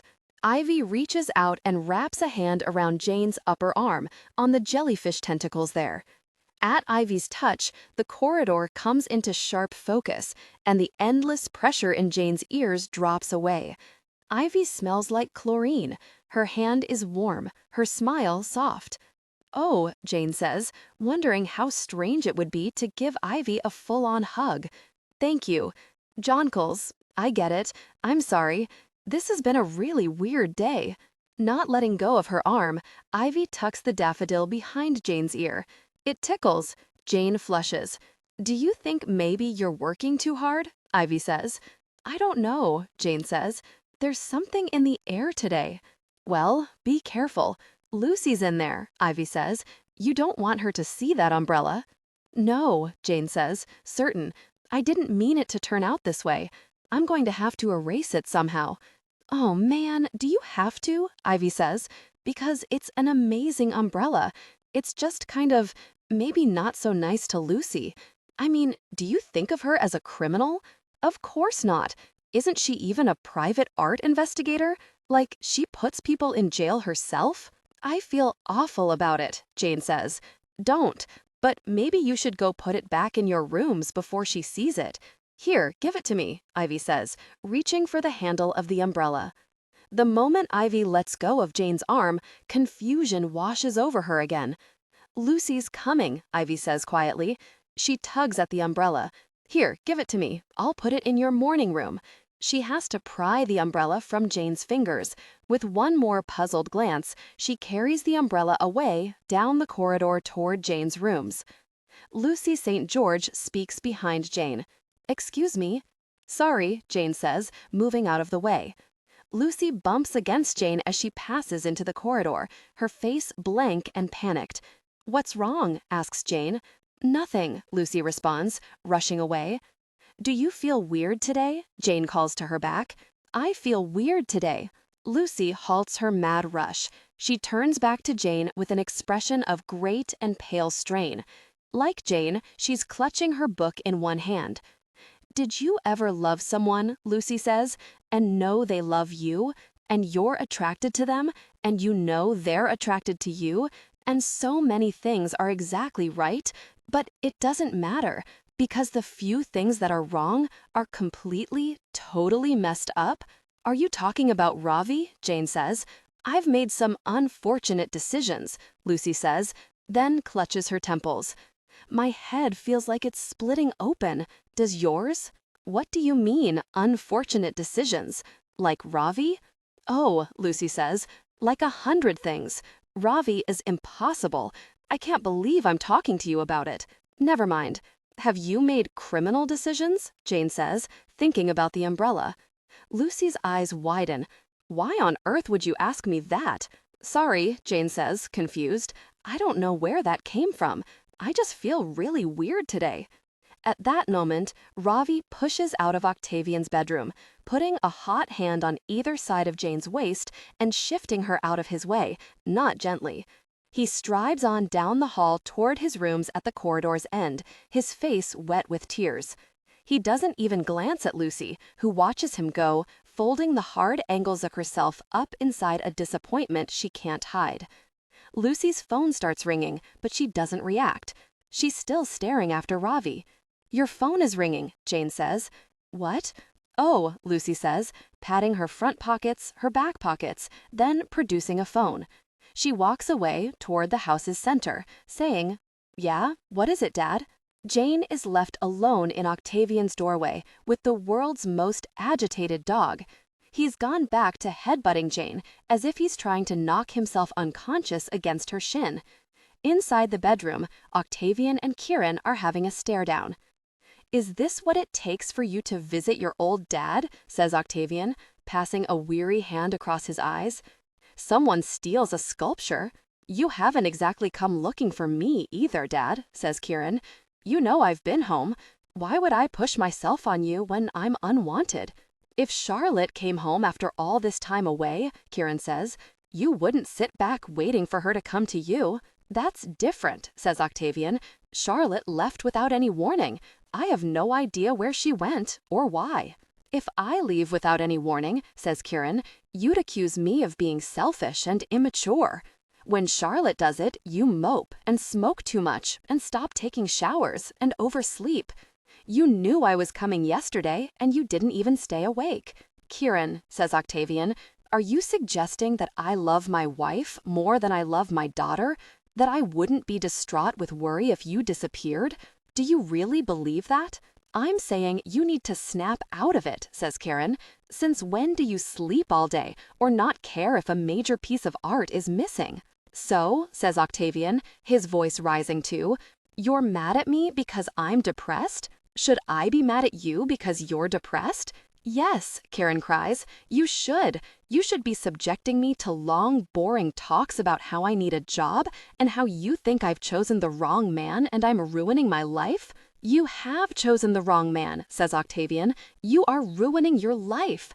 Then tell me so, Kieran cries. Don't just shuffle around in your slippers, mooning after Charlotte and acting indifferent to everything. I'm not indifferent, says Octavian. I'm just... He stops, passing another hand over his eyes. I'm tired. So go for a walk, says Kieran. Go for a swim.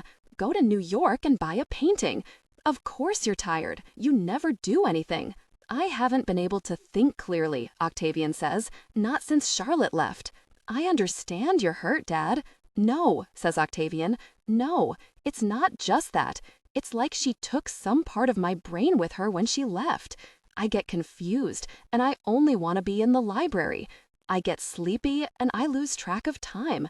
That's not normal, Dad, says Kieran. You should go to the city and see your doctor. I can't. What are you talking about? Of course you can leave. Charlotte needs me. She wants me, says Octavian. Charlotte isn't here. She's close, says Octavian. If I stay here and keep reaching, I can bring her back. Dad, says Kieran, you're not making sense. Bring her back from where? The underworld? Like Orpheus and Eurydice?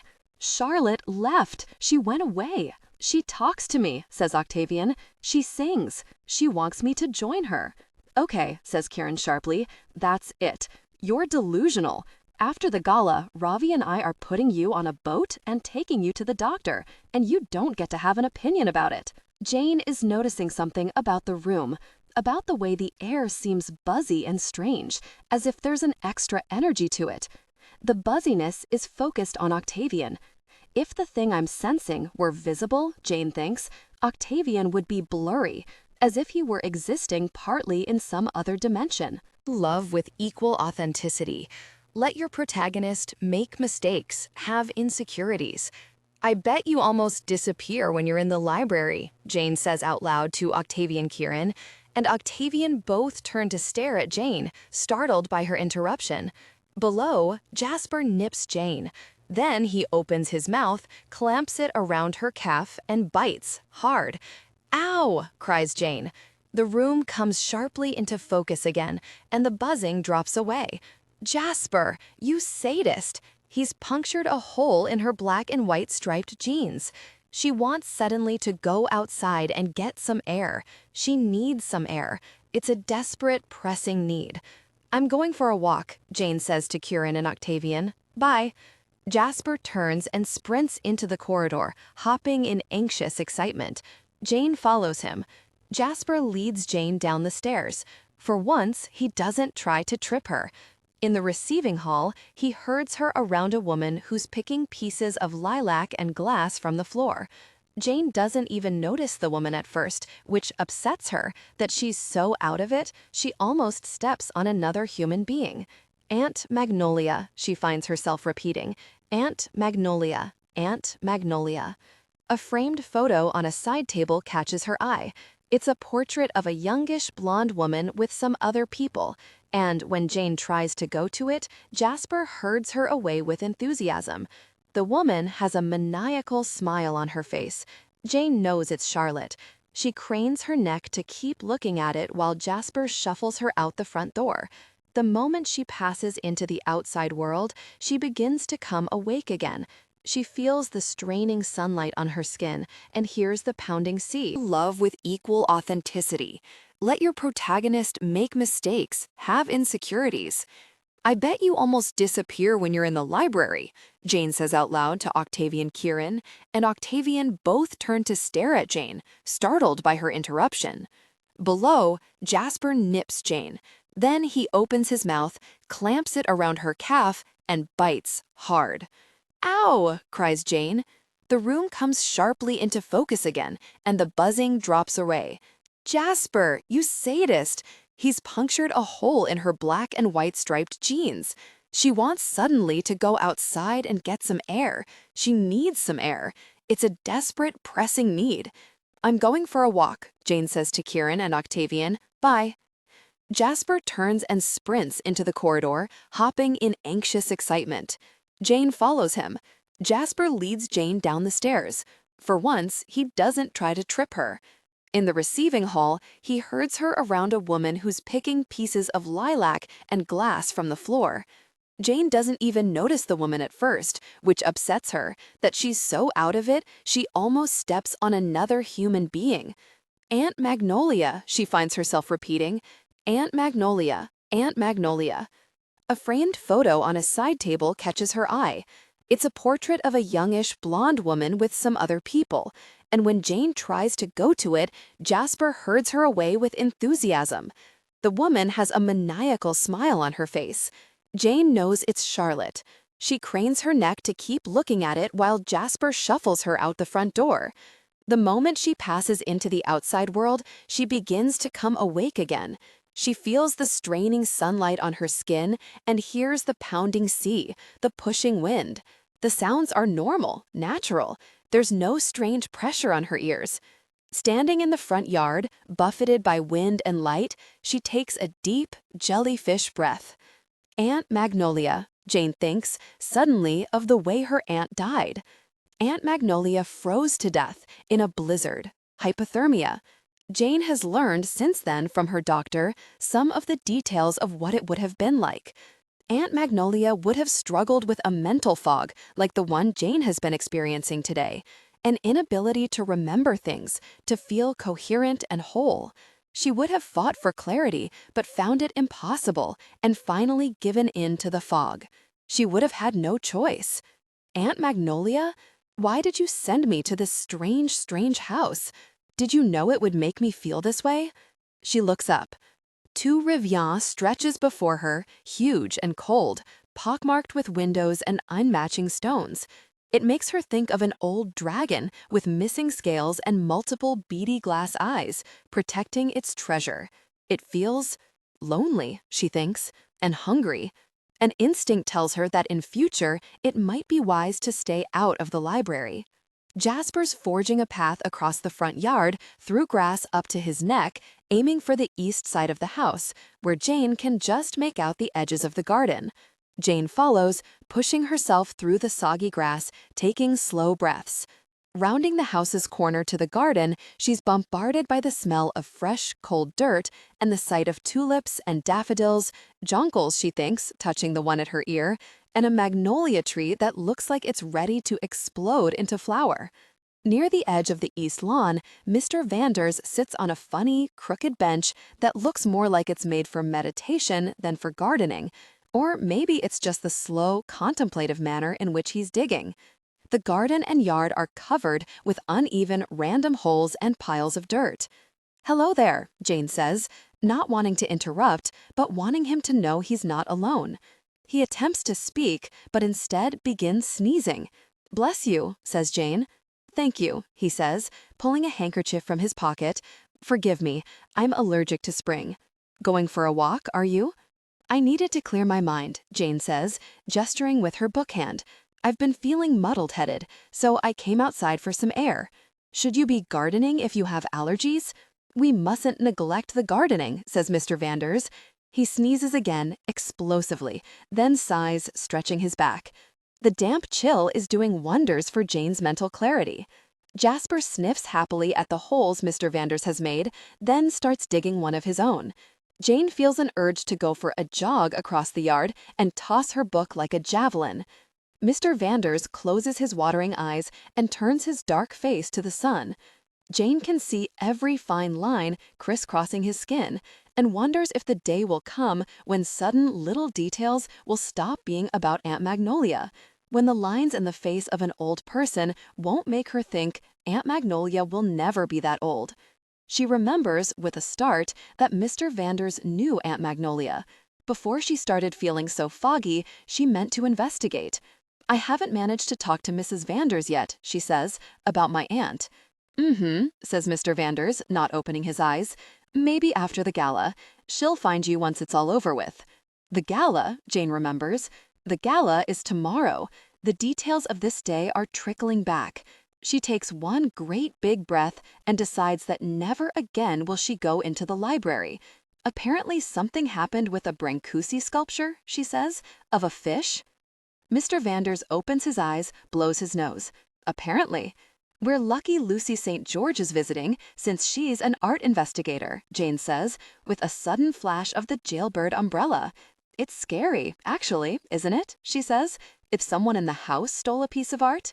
Yup, Mr. Vanders says, not sounding scared or even particularly interested. Jane considers his messy garden. It's unclear what he's doing besides creating craters. Do you like gardening then? I wouldn't say so, he says, grasping his back. My lumbar region is in agonies, and I couldn't tell a flower from a weed if my life depended on it. But I'm trying to approach it as an exercise in mindfulness. Is it working? Not particularly, he says wearily. Jane watches Jasper root happily around in his hole. Then she anchors her eyes on Tu Reviens again. Have you always lived here? Aside from college and grad school and some travel, says Mr. Vanders, yes.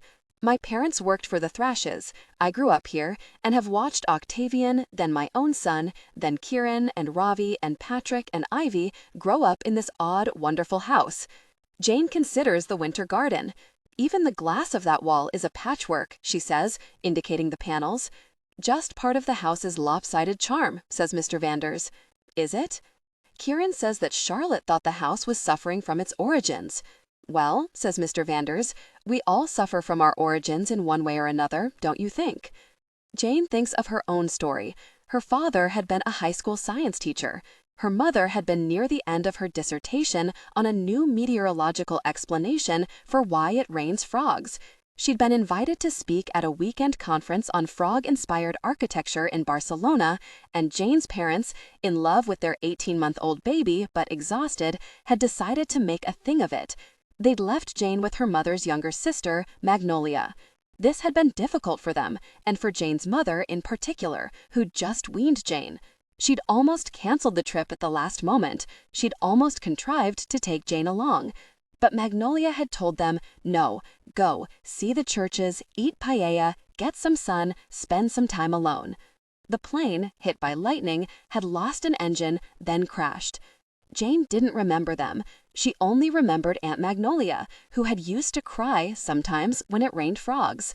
It's hard for Jane to miss something she can't remember. Or does some part of her miss it? Might it be buried and unseen, but something on which the whole of her life rests, like the foundations of a building? What about a house? Jane says to Mr. Vanders. Mr. Vanders purses his lips at the house. I guess if this house were a person, it'd be a reasonable candidate for an identity crisis. Poor house. Mr. Love with equal authenticity. Let your protagonists make mistakes, have insecurities. Vanders cries, holding his arms out suddenly, as if he'd like to embrace the house. He intones in a hearty voice, "You are our Tu Reviens." Do you think that helped the house? Jane asks, amused. Well, says Mr. Vanders, the more we accept our lack of cohesion, the better off we are. Oh? Let go of the illusion of containment and control, he says, flinging out his arms. Good Lord, says Jane, trying to imagine Mr. and Mrs. Vanders having conversations like this at night while sitting in bed. If the house is distressed by its lack of cohesion, says Mr. Vanders, it's because of society's unreasonable expectations for integration. I see, says Jane, not seeing. The house could also be suffering from a diagnosable psychological disorder, he says. Why shouldn't a house have dissociative disorder or even a severe narcissistic disorder? In a different universe, we would call in a house psychologist and get it the help it needs. Though presumably the house, being a house, isn't suffering at all except from clogged gutters. What did you study at school anyway? Asks Jane. Oh, this and that, says Mr. Vanders. The French doors of the back terrace distantly open, and Kieran comes out. She wades toward Jane through tallish grass, then skirts the dirt piles at the north edge of the gardens. She seems distracted, her face closed and trapped someplace far away. Jasper, meanwhile, is bounding around in his now very deep hole, licking something and making frenzied yipping noises at Jane. He seems to be trying to get her attention. Jane crouches down, tucks her book into her lap, and attempts to wipe mud from his fur with her hands. Hey, Mr. V, says Kieran vaguely. How are you? Decimated by pollen, says Mr. Vanders, appraising her with a quick glance. How are you feeling, Kieran, sweetheart? Marvelous, Kieran says, an obvious lie. Come play bridge, she says to Jane. I don't know how to play bridge, Jane tells Kieran, still making dubious attempts at wiping mud from Jasper. And my hands are dirty. I'll teach you, Kieran says. Come on, Phoebe needs a partner. Phoebe.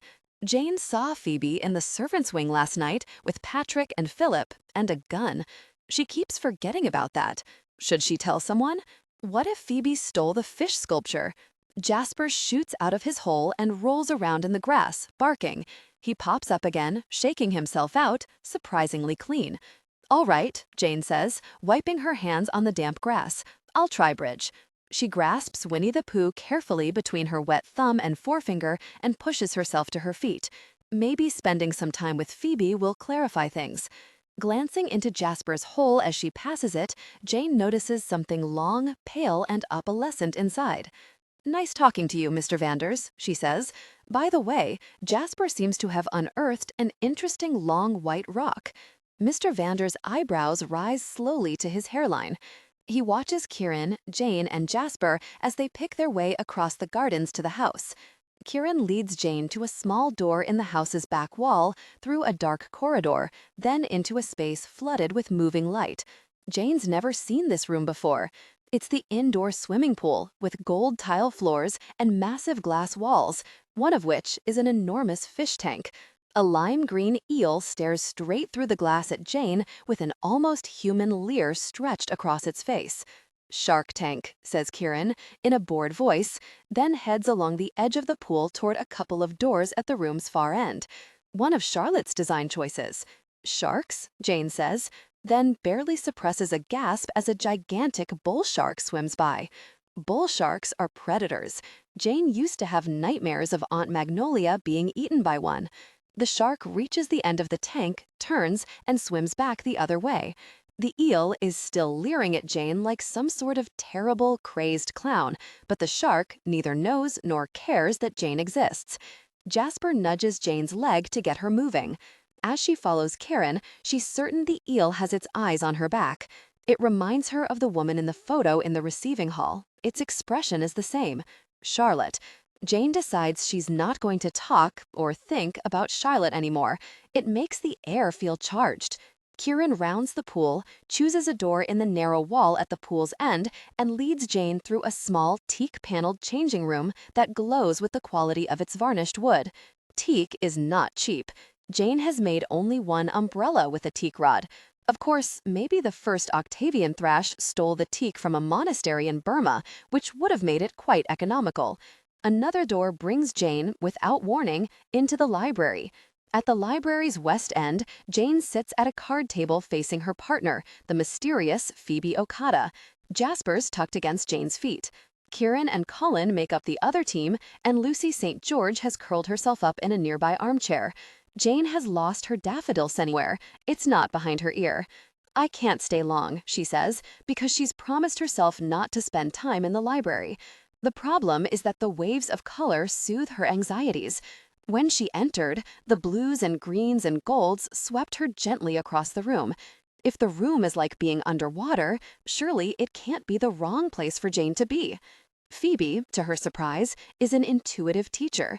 She can anticipate Jane's bridge questions, then answers them so that she understands, and with no particular snobbishness.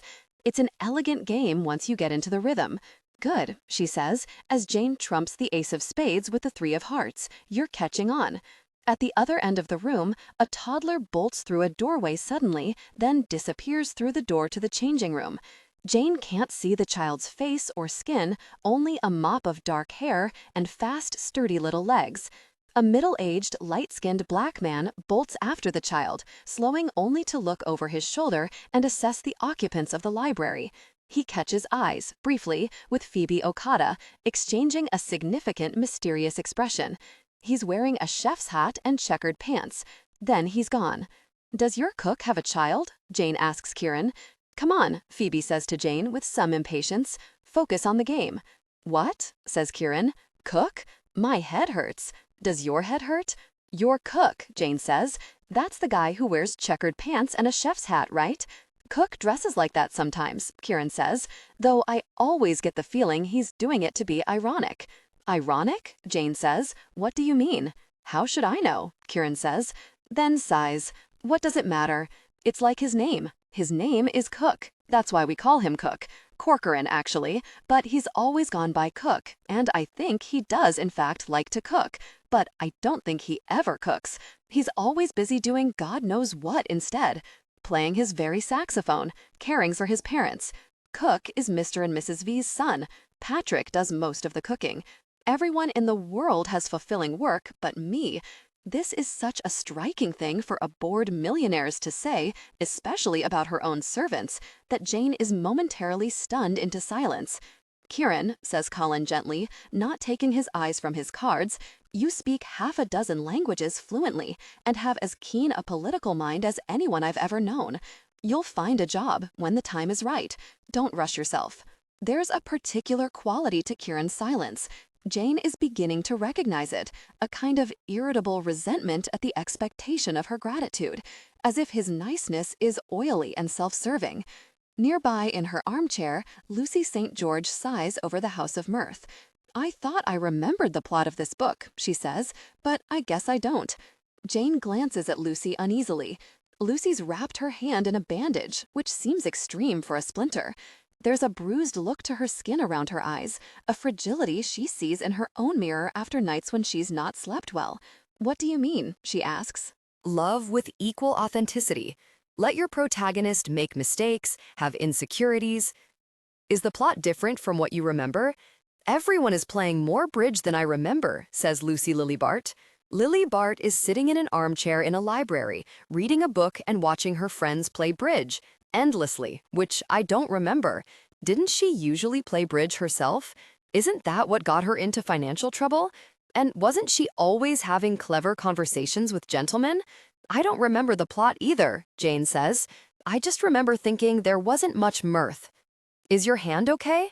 She's getting awfully sleepy as her friends play bridge, says Lucy. It's making me sleepy. Jane's own bridge game is stalled because Kieran is staring into space. Charlotte chose something interesting for the ceiling of this room, Kieran says. I don't want to talk about her, Jane says, automatically. Doesn't it look like an open book, Kieran says, the way Charlotte designed the ceiling? Don't say her name, says Jane. She can hear her own name. It wakes her up. What? Says Kieran.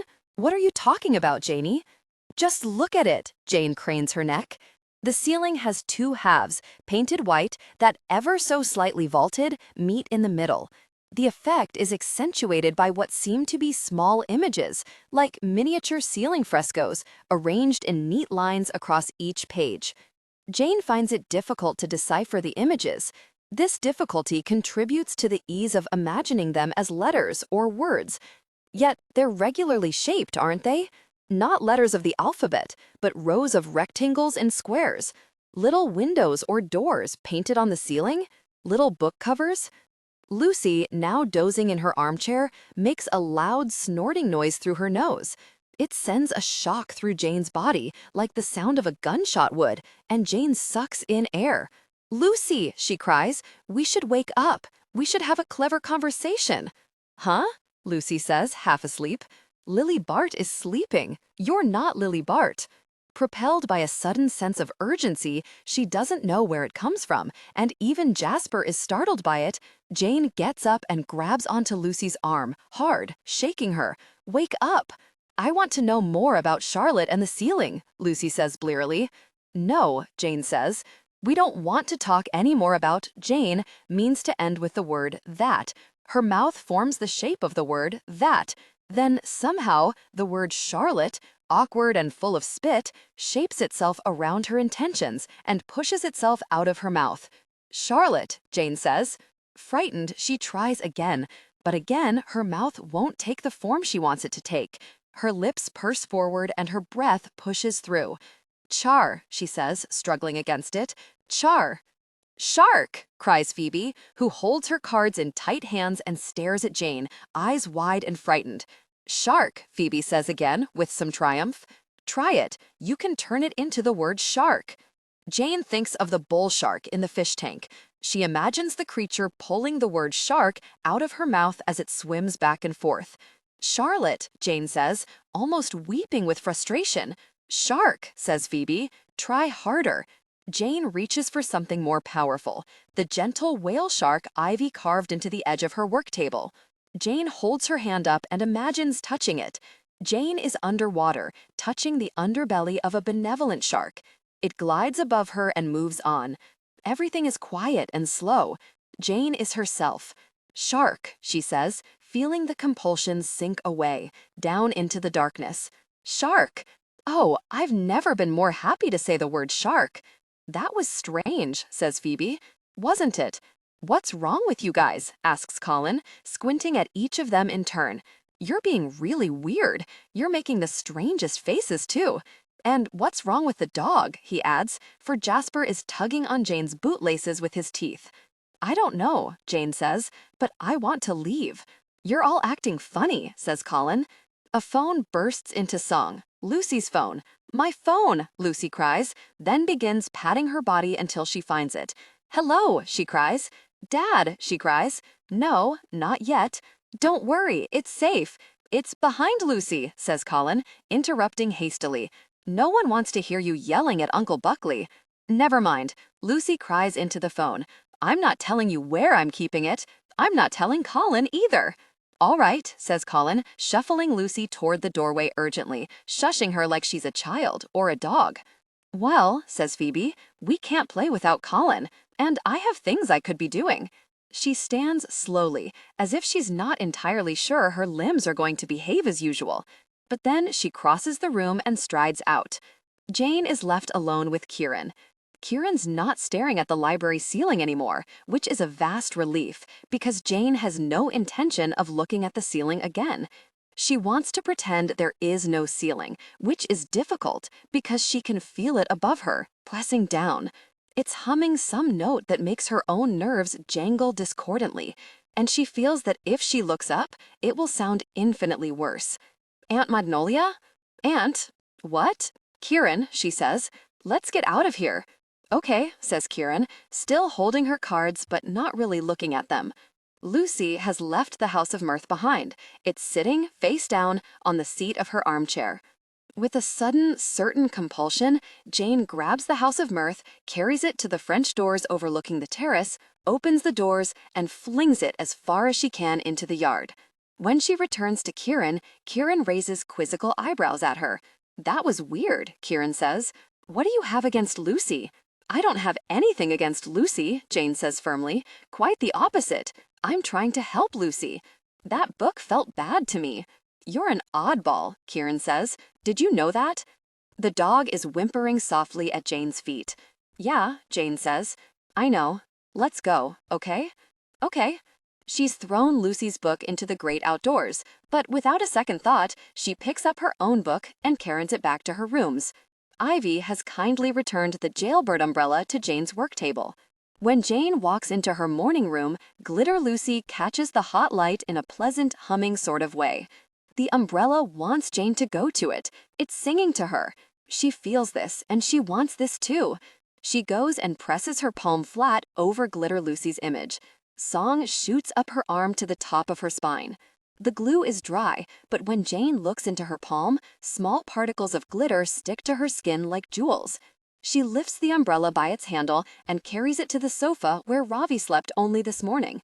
Propping the umbrella up, Jane sits under it and opens her book. Jasper whines, so she lifts him onto the sofa where he nestles against her leg, still whining. This time, Jane opens to the story in which Eeyore loses a tail and Pooh finds one. Eeyore, the great donkey, misplaces his tail in the forest. Pooh goes to Owl for help brainstorming what to do. As usual, Owl turns out to have little to contribute besides bluster, but he does have a new bell pull, which captures Pooh's attention. Oh, that? I came across it in the forest, Owl says. In a moment of cleverness, Pooh realizes that Owl's new bell pull is Eeyore's missing tail. In the story Jane remembers reading with Aunt Magnolia, Pooh brings Eeyore's tail victoriously back to Eeyore. Christopher Robin, with great gentleness, fixes it back in place on Eeyore's rump. End of story. In the story Jane is reading, Owl pops Pooh's nose off his face and hangs it up as a doorbell. Then he takes Rabbit's ears and makes sashes for the curtains. Then he takes Piglet's head and hangs it on his wall and instructs it to call out the time regularly like a cuckoo clock, though mostly Piglet just cries because he's frightened and wants his body back.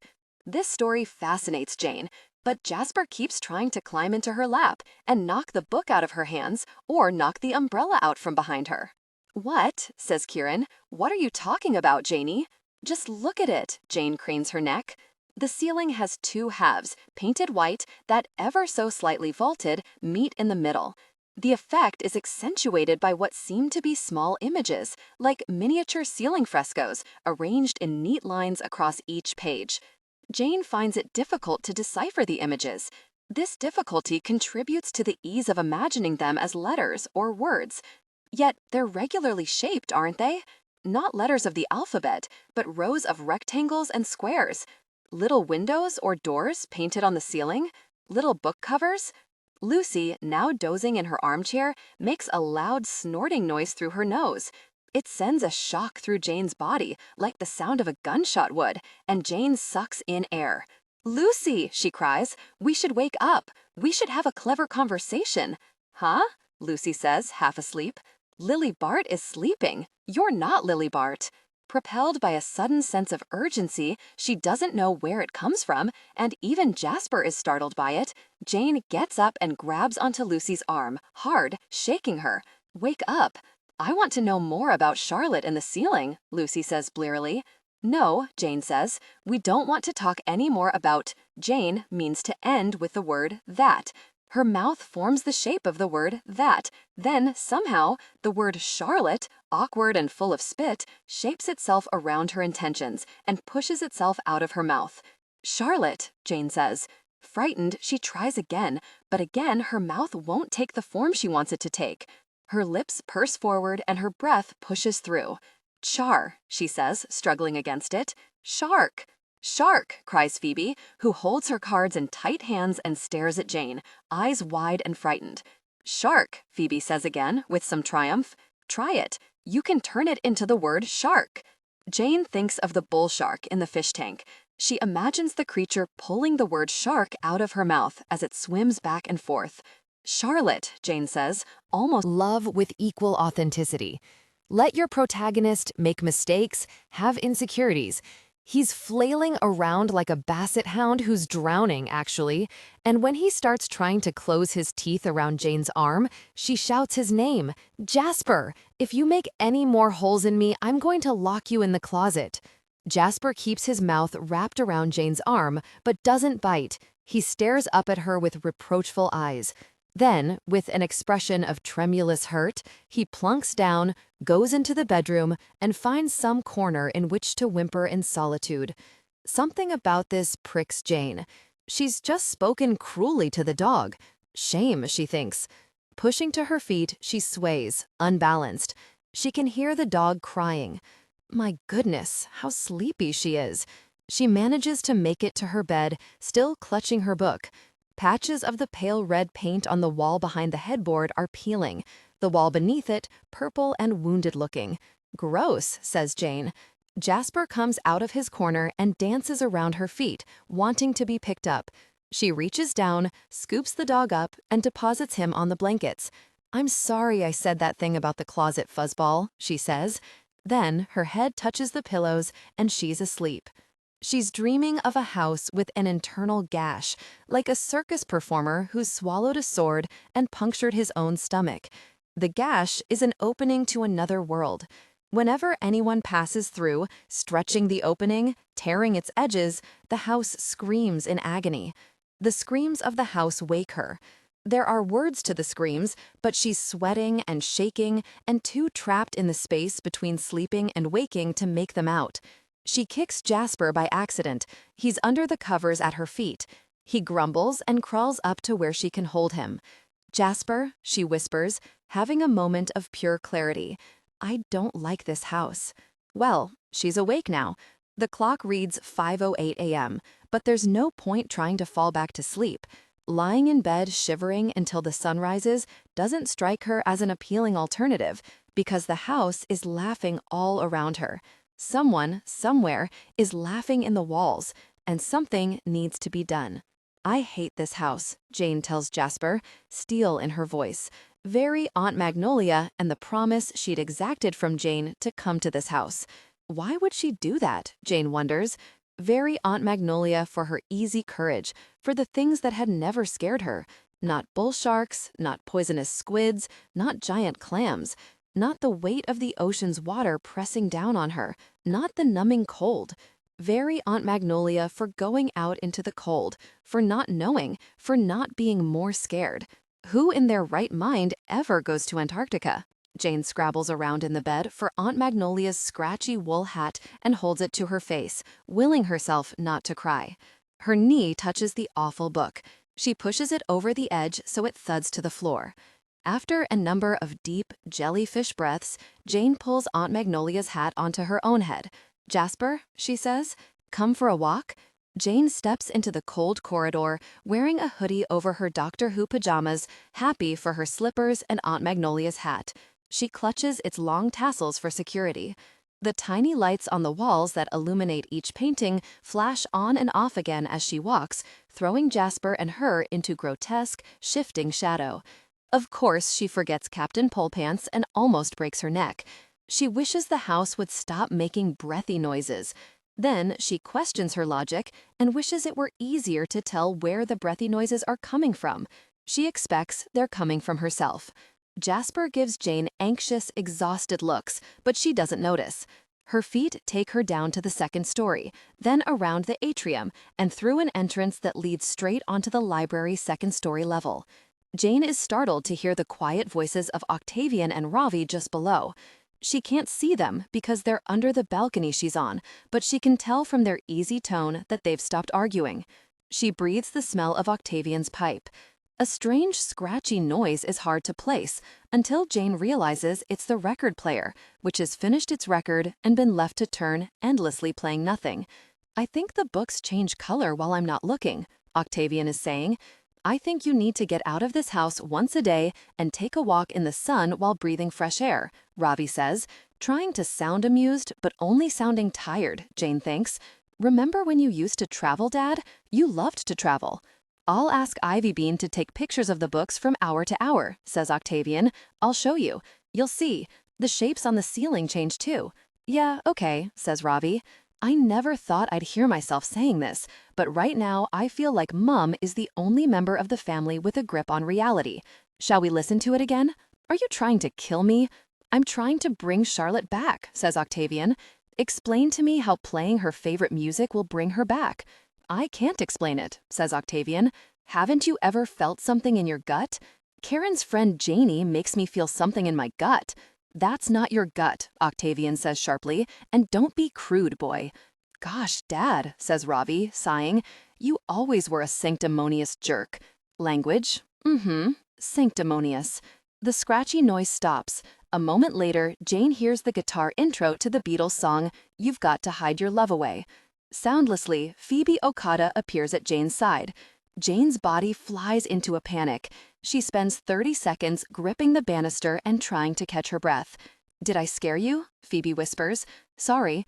Her face, free of makeup, is tired, unguarded, pretty.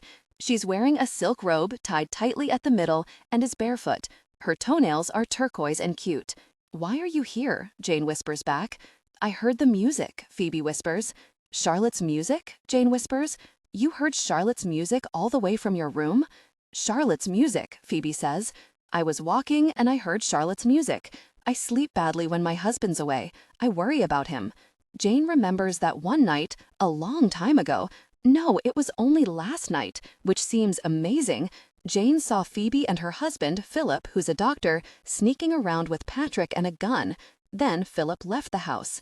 "Why do you worry?" says Jane. "Is your husband's medical practice dangerous?" "I program ciphers normally," Phoebe says. "For Britain. Ciphers are my specialty.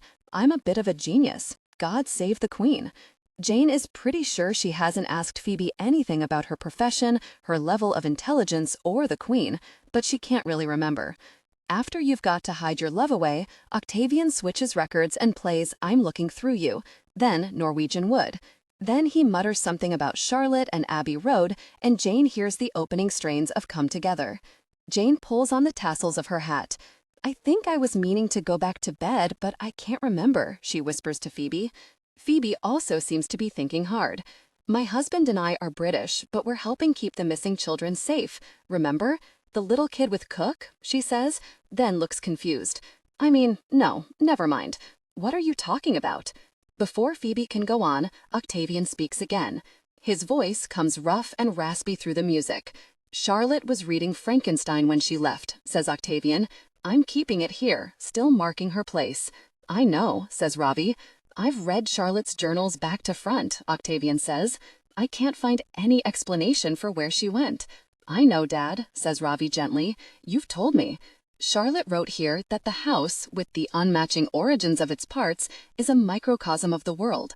Do you think living on an island in this big old house made Charlotte pine for the world? I don't know, Dad.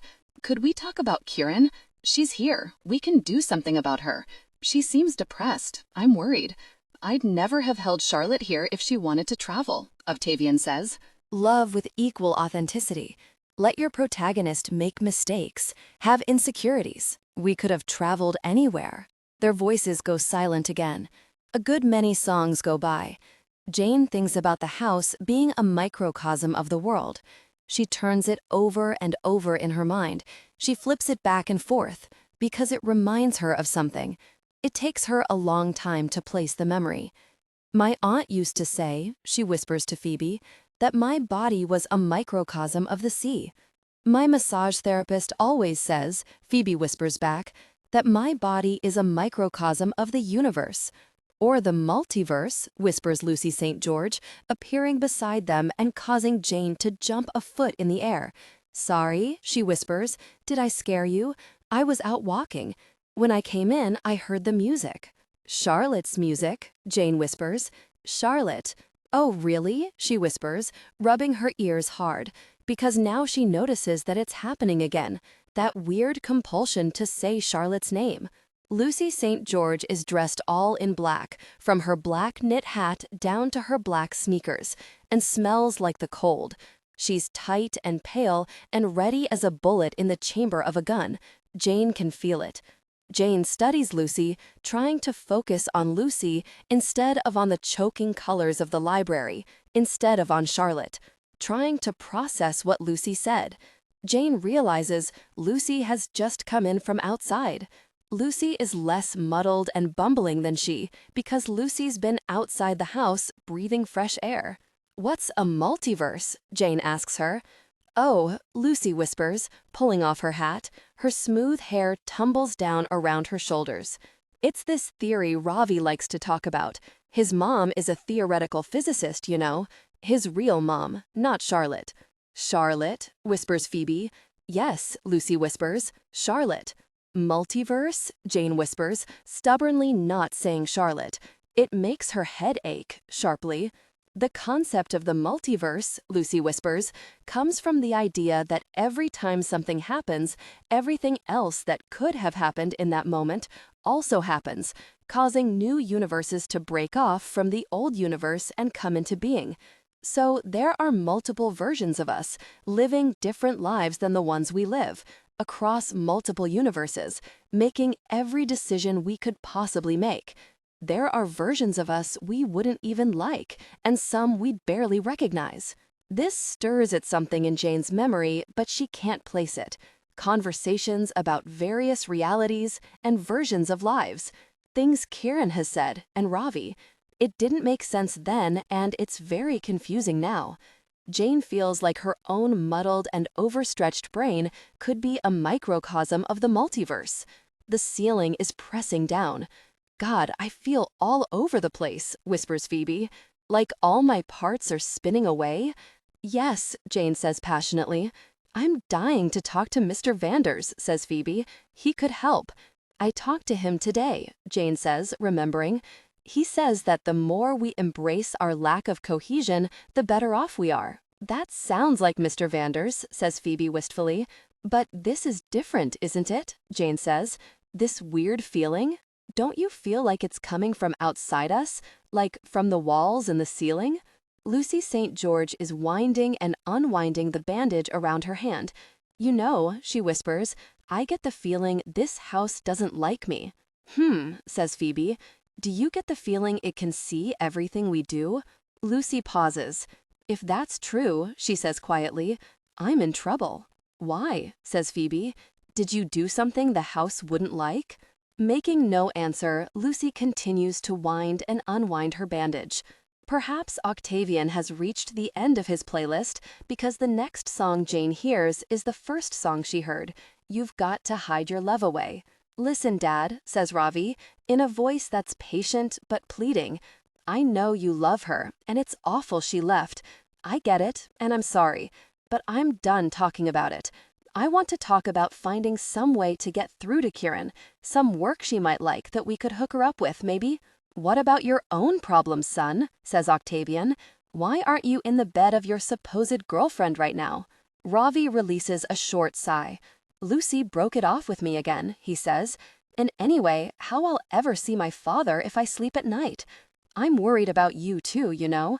I wish you'd get dressed, go outside, go for a walk. Will you come for one now?" "You're a good boy, Ravi," says Octavian. "You're always trying to hide it. I'm sorry about Lucy." "Well," says Ravi glumly, "I'm sure I'm too young to be in a serious relationship anyway. Have you learned anything about the missing Brancusi?" "No, and Vani's being so aggravating," says Ravi. "It's all the gala this, the gala that. I'm not even sure she's notified the police." "Then notify them yourself," Octavian says, "in the morning. It's your house and Kieran's. It's your house, Dad." "It'll be yours," says Octavian, "after I disappear." Ravi groans. "You depressed people are so melodramatic. It's tedious. Come for a walk." Lucy is staring at her bare hand. What Jane sees when she follows Lucy's gaze makes the back of her throat thrum. The splinter, or whatever injury she sustained earlier, is bruised and festering, green, yellow, gray, and it's taken on a vague shape. In the dim light, at Jane's indirect angle, it's a shape that evokes a familiar scene, an abstract sort of person sitting on what looks like a cot. Thin veins stand out blackly across the person, like the bars of a prison cell. The person has strange, bruise-colored hair, oversized shoes, and a fresh drop of blood for a nose. Lucy turns her face to Jane. Her expression is a mask of sadness. She sings along to the song playing below. "Gather round, all you clowns." Jane returns to her rooms in search of the Lucy umbrella. Dawn has broken. She walks past her bed, hearing the hum of Winnie the Pooh lying on the floor. The peeling paint on her bedroom wall has spread, continuing to uncover patches of something red and moist underneath. She pushes on to the morning room and stops in the room's hot center, contemplating the Lucy umbrella, still propped on the sofa. The canopy is angled away from Jane, so she can't see sparkly Lucy sitting behind bars. The umbrella is asking Jane to come to it. She can feel the pull. The umbrella wants her to pick it up and appreciate its artistry, which is interesting because it's her artistry, really, isn't it? Jane made the umbrella what it is. It came from some part of her. Jane wonders, if she's admiring it, isn't she really admiring herself? She wonders, might it even be a kind of mirror? If she looks at it, will she see a version of herself? When Jane begins to move toward the umbrella, Jasper pushes against her legs, whining. "Jasper," she says, "remember what I said about the closet?" Jasper sits down and stops pushing. Jane lifts the umbrella gently by the canopy and gazes at her own work. It's beautiful. It's exquisite. Lucy must have done something very bad, she thinks. Then a flicker of doubt touches Jane. The thought seems wrong somehow. It seems uncharitable. She likes Lucy. She threw Lucy's book into the yard to protect her from her weird book that was making her sleepy, like Lily Bart. Jane likes the dog. She loves Jasper. And now, when she looks at the poor little guy, he's shivering and miserable and pleading at Jane with his eyes. "Jasper," she says cheerfully, "want to come with me while I bring this umbrella to Lucy?" By some instinct she doesn't examine, Jane knows which rooms in the west corridor of the second story are Lucy's. To her astonishment, directly on the wall outside Lucy's rooms hangs a blown-up and framed photo taken by Aunt Magnolia.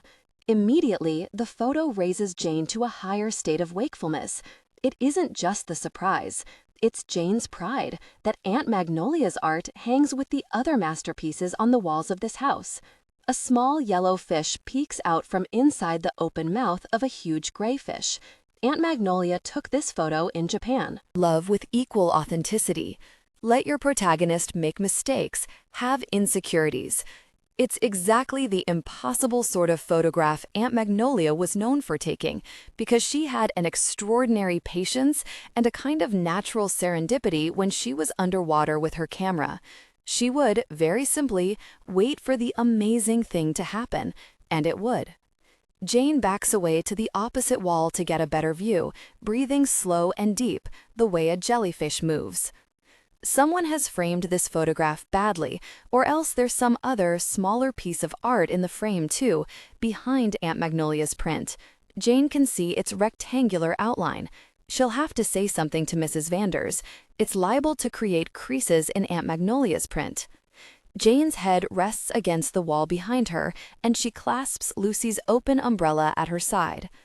Gradually, she notices that on the other side of that wall, a conversation is taking place. She rests her ear against the wall like a stethoscope. It's a muffled conversation between two voices she recognizes, two cousins, Lucy St. George and Colin Mack. The yellow fish and the big gray fish stare at Jane as she spies. It's exactly the sort of love with equal authenticity. Let your protagonist make mistakes, have insecurities. It's exactly the impossible-seeming sort of photograph Aunt Magnolia was known for taking, because she had an extraordinary patience and a kind of natural serendipity when she was underwater with her camera. She would, very simply, wait for the amazing thing to happen, and it would. Jane backs away to the opposite wall to get a better view, breathing slow and deep, the way a jellyfish moves. Someone has framed this photograph badly, or else there's some other, smaller piece of art in the frame too, behind Aunt Magnolia's print. Jane can see its rectangular outline. She'll have to say something to Mrs. Vanders. It's liable to create creases in Aunt Magnolia's print. Jane's head rests against the wall behind her, and she clasps Lucy's open umbrella at her side. Gradually, she notices that on the other side of that wall, a conversation is taking place. She rests her ear against the wall like a stethoscope. It's a muffled conversation between two voices she recognizes, two cousins, Lucy St. George and Colin Mack. The yellow fish and the big gray fish stare at Jane as she spies. "It's exactly the sort of thing you would do," says Lucy. "It's not," says Colin.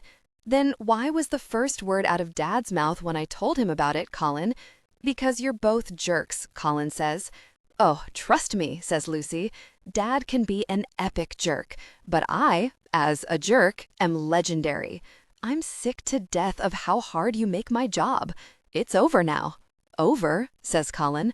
"What exactly do you imagine you're going to do?" "You'll see." "Oh, give it up, Luce." "You'll see.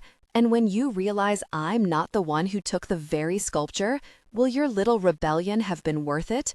"Oh, Lucy," says with her familiar laughter, "dear Colin, this rebellion will be worth more than you can possibly imagine." "That can only mean the Vermeer," Colin says. "What have you done with the Vermeer?" "Nothing you need to know about." Says Colin. "You're bluffing. You wouldn't turn against the family. You're leaving my rooms right now. Go be fake and insincere to your girlfriend, not to me." "Ha," says Colin. "What I'm doing with that stupid, difficult person is no different from what you're doing with Ravi. We're exactly the same." "Go away, Colin," says Lucy with sudden passion. "Stay away from me." "I love you too, fair cuz," says Colin. A door opens and shuts. Colin comes into the corridor and sees Jane, standing there, staring dazedly at the photograph, accompanied by the world's most haggard dog. "Oh, hello," he says, trying to find a natural tone for his voice, but looking distinctly alarmed. "Why are you lurking in the hallway?" "I fixed Lucy's umbrella," says Jane. "Oh, right," Colin says, barely glancing at it. I'm sure she'll be thrilled. He marches away. A moment later, Lucy St. George steps into the corridor, then starts in surprise at the sight of Jane. She looks terrible. She holds her bandaged hand to her side. Her eyes shoot anxiously to Aunt Magnolia's photograph, then back to Jane. "It's just me," Jane says, "and Jasper. Sorry to startle you." She holds the umbrella out to Lucy, like a gentle offering. The glitter drawing faces Lucy so that she can see it. Lucy's lips part in wonder, then in a sort of revulsion. "You made that just now?" she says. "I made it yesterday." "You can't have." "That's true," Jane says, "but I did. It's for you. You're meant to take it." "Yes," Lucy says. "I know." Such a strange, resigned voice Lucy speaks with. She holds out both hands, reaches for the umbrella sandal, and takes it gently from Jane. Then she carries the umbrella away, down the corridor, holding it firmly, but far removed from her body.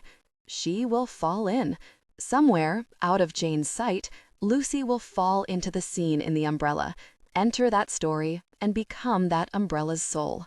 And Charlotte will have had her revenge on Lucy. Part of Jane knows this somehow, and wonders, with a morbid curiosity, what it would look like, because really, it doesn't make sense. How can a person fall into a story? Feeding someone to Charlotte, personally delivering someone the way Jane has, bonds Jane to Charlotte in a whole new way. Jane feels it. It's probably why, when she gets back to her rooms, she loses patience with the whining dog and closes him in the closet. All day long, currents and waves of people move through the house, preparing it for the gala. Cleaners, decorators, caterers, musicians. Occasionally, Jane sees Ivy or Patrick or one or another Vanders from a distance, doing what she supposes are any number of important gala things. She glides down to the receiving hall at one point, weeds among the people, and picks up the photo of Charlotte. Charlotte seems bigger than she did before. The other people in the photo are cast into shadow. Her face gleams with triumph, which Jane knows is about Lucy. It aches with hunger, which Jane knows is about anybody, everybody. A wave of warmth rushes through Jane suddenly, and she knows, without looking, that Ivy is touching her. She also knows Charlotte doesn't like it. Charlotte wants her to lie to Ivy and get away from her. "Janie, are you okay?" says Ivy. "You've got the weirdest expression on your face." "I'm fine," Jane lies, turning to face Ivy, who's holding her tattooed arm. She's all light and color, dark hair and blue eyes, jasmine and chlorine, and some part of Jane shakes into clarity. She hugs Ivy unhesitatingly, body to body, surprising Ivy, who hugs her back with awkward surprise. "Are you sure you're okay?" Ivy says in her ear. "Yes," Jane says, meaning it, for she is okay in Ivy's arms. But then, before too long, Ivy disentangles herself apologetically, explaining that Mrs. Vanders is calling her name, but that she's worried about Janie. She's going to come check on her later, as soon as she can. "Okay?" "Okay." As Jane watches Ivy disappear into the throngs of gala workers, she's touched by a sense of having lost her chance at something. She lost it when Ivy left. Ivy is a sorceress, a good witch, a priest, Jane thinks, but Ivy is gone. Jane seeks out the room with the indoor pool and sits in a deck chair across from the shark tank, inhaling the smell of chlorine. Eventually, Kieran joins her. Then, shortly thereafter, Phoebe. Jane, Kieran, and Phoebe sit together for hours. It's warm and moist. There's little to say. They all understand on some level that they're having a different experience of gala day than the others in the house, but part of that experience is a lack of curiosity. The bull shark swims steadily back and forth, back and forth. It's mesmerizing.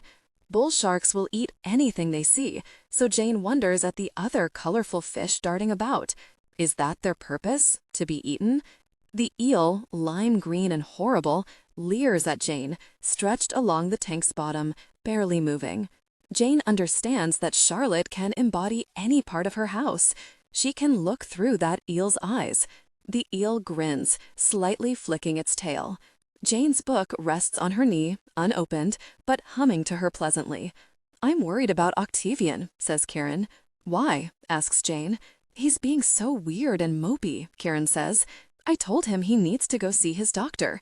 Maybe he should also see a psychologist. He could talk to Mr. Vanders, says Phoebe. Mr. Vanders could give him therapy. Mr. Vanders, Kieran says. Phoebe sits up straight in her deck chair, a confused sort of expression on her face. Wait, she says. Holy gosh, I have to go.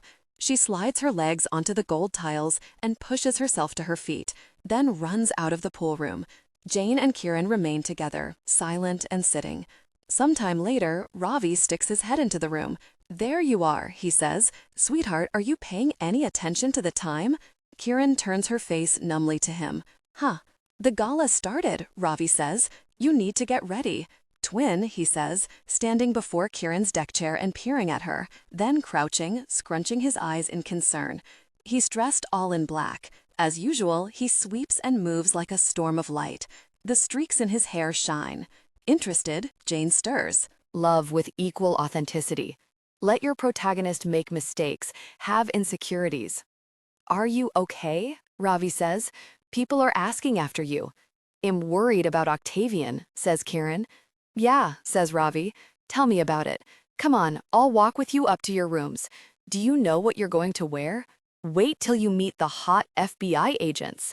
FBI agents? Says Kieran vaguely, as her brother practically lifts her to her feet. FBI special agents, says Ravi. Special means they're armed, apparently. I invited all kinds of cops to the party to investigate the Brancusi theft. Vanny is furious with me, and you have to help me keep everyone else entertained so it doesn't feel like a party full of cops. Okay, says Kieran doubtfully. Ravi chatters as he pulls Kieran out of the room. You're being weird, he says, like you're half asleep. Come on, let's go outside and look at the water first. Outside? Says Kieran in puzzlement. It's cold and spitting rain, Ravi says. The waves are high. You won't like it, but it'll wake you up. He's always trying to get his depressed people outside, isn't he? Jane senses that Ravi doesn't have the first idea about Charlotte. He merely has the instincts of a person who's more alive than everyone else. Maybe Jane just missed another chance there, with Ravi. Unfortunately, Ravi has chosen his twin. Jane is left alone, staring into the eyes of the lime-green eel. She wants her underwater world, where she feels close to Aunt Magnolia. Eventually, she gets up, walks to the west end of the room, and enters the changing room that leads to the library. Someone, presumably Octavian, has set more rope barriers and private signs up at every library entrance. Sounds filter from the other parts of the house: musical, tinkling, joy and laughter sounds, party sounds. The library is empty, dimly lit, glowing softly with color, humming with energy. Jane steps over a rope. The library has a few plush armchairs, a few hard-backed chairs around the card table, but the most comfortable-looking seat, and the one from which Jane can best observe the ceiling, is Octavian's divan. The blankets are rumpled and smell like pipe smoke. Jane smooths them out and lies down. The ceiling feels closer than it did before, and she can better make out the designs running across its pages. They are bird cages? Some of them look like bird cages. Jane can see Hansel, trapped in a cage while the witch fattens him up. Nana, the dog from Peter Pan, in her kennel. A rat in a cage that's attached to a man's face. 1984, by Orwell. Juliet, waking on a stone bed behind the bars of a tomb. A man walling up another man alive. That's an Edgar Allan Poe story. A wild woman behind a barred window in an attic. Jane Eyre. There are also scenes of freedom. In fact, there's Christopher Robin, Winnie the Pooh, Piglet, Eeyore, Kanga, Roo, and all the others walking together alongside a stream. Jane opens her book. It's the story in which Christopher Robin leads an expedition to the North Pole. Jane remembers reading this one with Aunt Magnolia. It was one of Aunt Magnolia's personal favorites, fond as she was of expeditions of her own.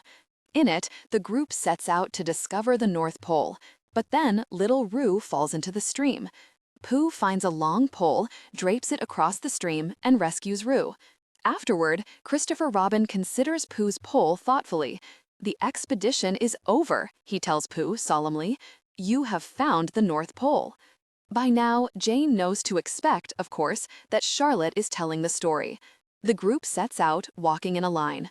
First comes Christopher Robin and Rabbit, then Piglet and Pooh, then Kanga with Roo in her pocket, an owl, then Eeyore, and, at the end, in a long line, Rabbit's friends and relations. Behind them, someone else. "I didn't want to come on this expedition," says Eeyore. "I only came to oblige. My tail's getting cold. I don't want to complain, but there it is. My tail's cold. Rabbit's ears are cold. Pooh's belly is cold. Piglet begins to squeak because the cold is burning his feet and his nose. Cold can burn, says the person at the end of the line. But don't worry. Why shouldn't we worry? Asks Piglet. After you burn, says the person at the end of the line, you'll shake. After you shake, you'll stop shaking. And then you'll start to feel warm and sleepy and wonderful. How do you know that? Chatters Piglet, who is beginning to shake. It happened to my Aunt Magnolia, says the person at the end of the line. Did Aunt Magnolia come back and tell you about it? Chatters Piglet, who's shaking harder now. Not exactly, says Jane. How did you learn about it then? Asks Piglet, who yawns. It's called hypothermia, says Jane. It happens to people who set out for the North Pole without the appropriate supplies. Did Aunt Magnolia do that? Asks Piglet. No, says Jane. She set out for the South Pole with the appropriate supplies. Isn't it nice to be doing the parallel and opposite thing? Just like Aunt Magnolia, but different. But why did she get hypothermia if she had the appropriate supplies? Asks Piglet. She got caught in a blizzard. It begins to snow, steadily. The wind picks up and the snow blows harder. The snow looks an awful lot like cherry blossoms, soft and delicate and sweet-smelling. But when it hits Jane's skin, it's like being poked with pins. Ow, cries Piglet. Ow, ow, it stings. Hold on, Piglet, says Jane, as the stinging snow piles around Jane's feet, her ankles, her shins. Her jellyfish tattoo begins to burn, a jellyfish-shaped fire stinging her arm. This is how it's supposed to happen, says Jane, beginning to be alarmed. Soon you'll feel warm and sleepy and wonderful. The cherry blossom snow has a way of finding the crevices in Jane's clothing and sticking to her skin. There, it's like acid. It eats her top layer away. It lays her bare. It happens very fast. Christopher Robin is screaming. How strange, Jane thinks, watching him as he screams. He's skinless. The cherry blossom snow has eaten the skin of his face and arms and of the legs above his expedition boots. He's red and oozing. His outside is visceral. He is the scene in the movie we turn away from because it's horrible. But it's how our bodies look, under our skin. Pooh is screaming. Piglet is screaming. Rabbit is screaming. Jane is also screaming, but she makes no noise. Lying on the divan in the library, Winnie the Pooh open on her lap, her back is arched and her mouth forms a perfect silent scream. Jane is struggling with Octavian, who's puttered in wearing his robe and found Jane there, flailing around like a person being skinned. Jane doesn't look like a person being skinned, but she feels it and Octavian understands. She's taking you, Octavian says. Why is she taking you instead of me? Jane knows why, because Charlotte knows why, and there's no boundary between them anymore. Charlotte is taking Jane because Jane got here first, to this room, on this night, when Charlotte is more powerful than she has been before. Charlotte's more powerful because not just Octavian, but Jane, Lucy, Phoebe, and Kieran have been giving her power by talking about her, saying her name, dwelling in her library. Jane got here first because Octavian was still asleep. She got here first because she closed Jasper in the closet. She got here first because Phoebe is elsewhere, trying to hold it together in her job. Kieran is elsewhere, trying to hold it together at the party. And Jane is the one who fed Lucy to Charlotte. The moment Jane first entered the library, she gave Charlotte so many openings. An orphaned part, looking for where she belonged. Jane's wounds were openings. Jane entered the library because Kieran and Lucy described it in a way that made it sound like Aunt Magnolia's underwater world. Kieran and Lucy described the library because they were talking about Charlotte, because at the moment when Jane could have followed Mrs. Vanders, or the child, or Ravi, or Jasper the dog, Jane chose to go with Kieran. None of this, incidentally, has helped Kieran. As it happens, Kieran is about to have the worst night of her life. Love with equal authenticity. Let your protagonist make mistakes, have insecurities.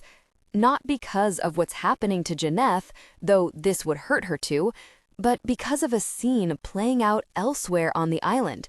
Kieran doesn't know about it yet, but Jane does. At the moment, Kieran is shuffling around the ballroom, trying to keep the guests amused, while Ravi takes the two FBI special agents outside for a walk to a hidden bay where they've stumbled upon a strange scene with Ivy, Patrick, Cook, and the missing Panzavecchia children. Remember the famous missing Panzavecchia children? FBI special agents are, by definition, armed, and so are Patrick, Ivy, and Cook. And it's dark outside, and bad things happen when armed people get confused. And Patrick is the type to jump in the line of fire in order to protect children when shots are being fired. If things had gone differently, Jane or Kieran or both might have been there to prevent it. Instead, Kieran will get some terrible news, and Ivy is on her knees shaking over her brother, who's bleeding into the sand of the island's secret bay. It's the worst night of Ivy's life, too. But back in the library. Earlier, Jane wondered what it would look like when Lucy fell into the umbrella. She knows now, not just what it looks like, but what it feels like. Yes? It looks like almost nothing, really. It looks like Jane, bright, living, fighting, fabulous Jane, writhing in solitary, silent pain that no one but Charlotte has the power to ease, on a divan while Octavian tries to hold on to her. And then, instantly, she's not there. She's gone. Octavian is left with empty hands and a lingering chord, a note that vibrates his throat and his teeth and makes him look up at the ceiling, where he knows to seek out the image of Christopher Robin, Pooh, and the other creatures of the forest walking together alongside a stream. He sees that a tall figure has joined the end of the line. What does it feel like? The acid snow is skinning Jane alive. The snow isn't just warm, it's burning. Freezing to death feels like burning. Where's the numbness Jane was promised? Where's the sleepiness and the lack of pain? Jane understands now how scared Aunt Magnolia must have been. Aunt Magnolia? Aunt Magnolia can't hear Jane. And Jane isn't going where Aunt Magnolia went. Jane's final scream is the discordant strum that Octavian hears in some part of his being, causing him to look up at the ceiling. Jane is stuck in the ceiling, at the end of a procession in a cherry blossom blizzard of acid snow. Jane's physical vision is limited. With part of one eye, she can see some distant edges of the library, but she knows everything Charlotte knows. It's dark, but she's not numb. It's silent, but she still feels pain. Jane is on fire. She understands that she is the house now. Except not really. Charlotte is the house, and Jane is a smothered part of her structure. Charlotte is the jail, and Jane is her prisoner. Charlotte is trying to use Jane like glue. It will not be painless, and it will not work. It won't satiate Charlotte's bottomless need to feel whole. What will happen then? It will depend on whether Kieran and Octavian and Phoebe and so on keep talking about her, keep saying her name, sitting in her library, giving her power. If they do, Charlotte will pick them off one by one. How much time has gone by? Days? Weeks? The gala is still happening. Jane thinks, Octavian will tell people what he saw, and someone will rescue me. Or will Octavian keep his mouth shut and wait his turn? Or Ivy will find my book open on the divan. But will Ivy know to look up? If she does, could she ever understand what she saw? And is her magic, her power, strong enough? Would she even care now that her brother is dead? Deceased, departed, perished, quenched. 8 letters with a Q. Charlotte worries sometimes about Ivy. Ivy might get in the way. She worries about Jasper, too, and Ravi, and Ravi's mother, and Mr. Vanders. These are Charlotte's least favorite people. She's less worried about Jasper now, though, because he's giving himself a massive brain injury trying to break out of the closet. Charlotte worries, but not too much. She knows she's doing well so far. She's only just begun. A bell rings somewhere in the depths of the house, sweet and clear, like a wind chime. Mrs. Vanders, the little girl, Kieran, Ravi, or Jasper?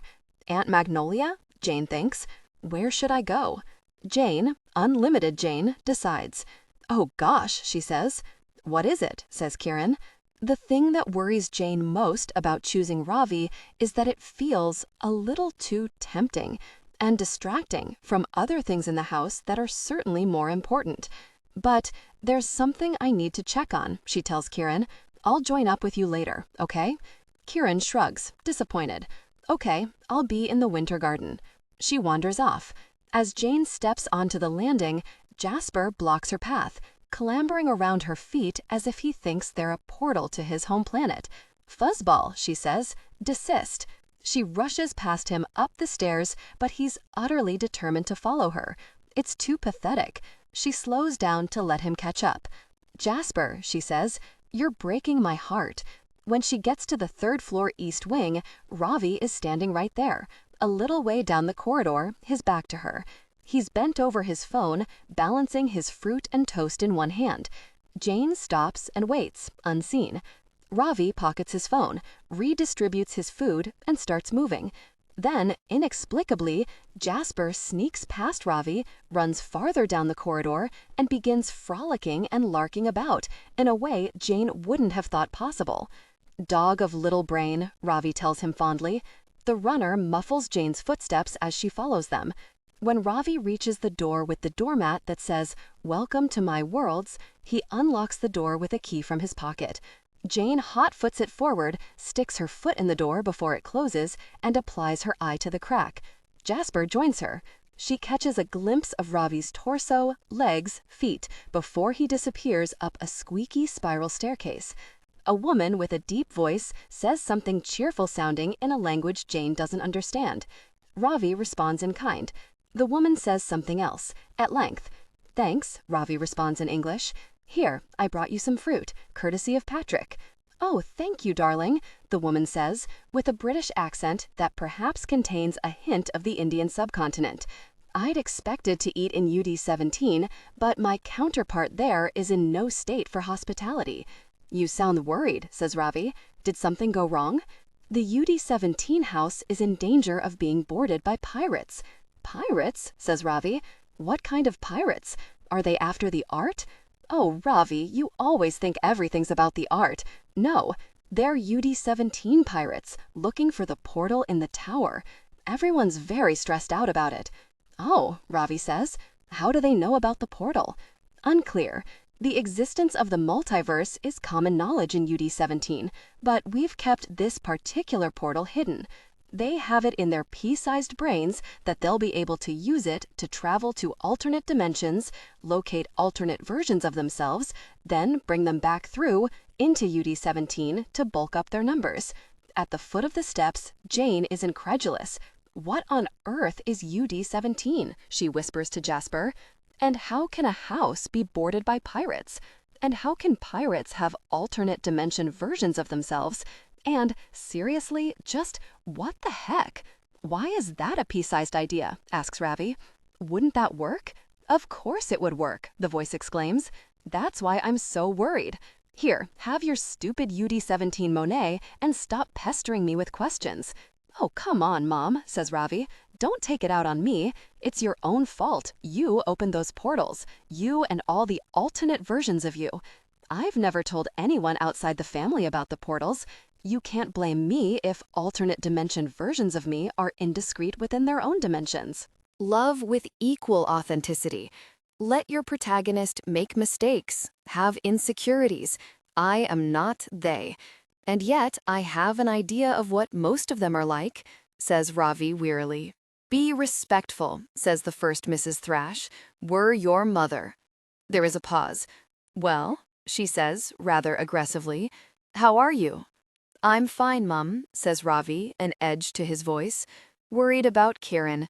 She still seems low. Still blaming me for that, are you?" Ma, says Ravi sharply, while Jane wonders if maybe Kieran's depressed because her mother is delusional. What Kieran needs as a job, says the first Mrs. Thrash. Such a brilliant child, and she's wasting it, mooning about with no direction. I've noticed quite a motivational range across the spectrum of Kierans I've met. Have I told you? I never know what Kieran to expect. Some of them are dynamos. The Kieran in Unlimited Dimension 17 is now, oh my god, Ravi says. I don't want to know. Haven't we done enough damage with that already? Oh, don't be silly. How's Ivy? You could bring Ivy to visit me, you know. I could hide my little pets upstairs. Ivy knows all about your pets. Kieran told Patrick everything. You know that.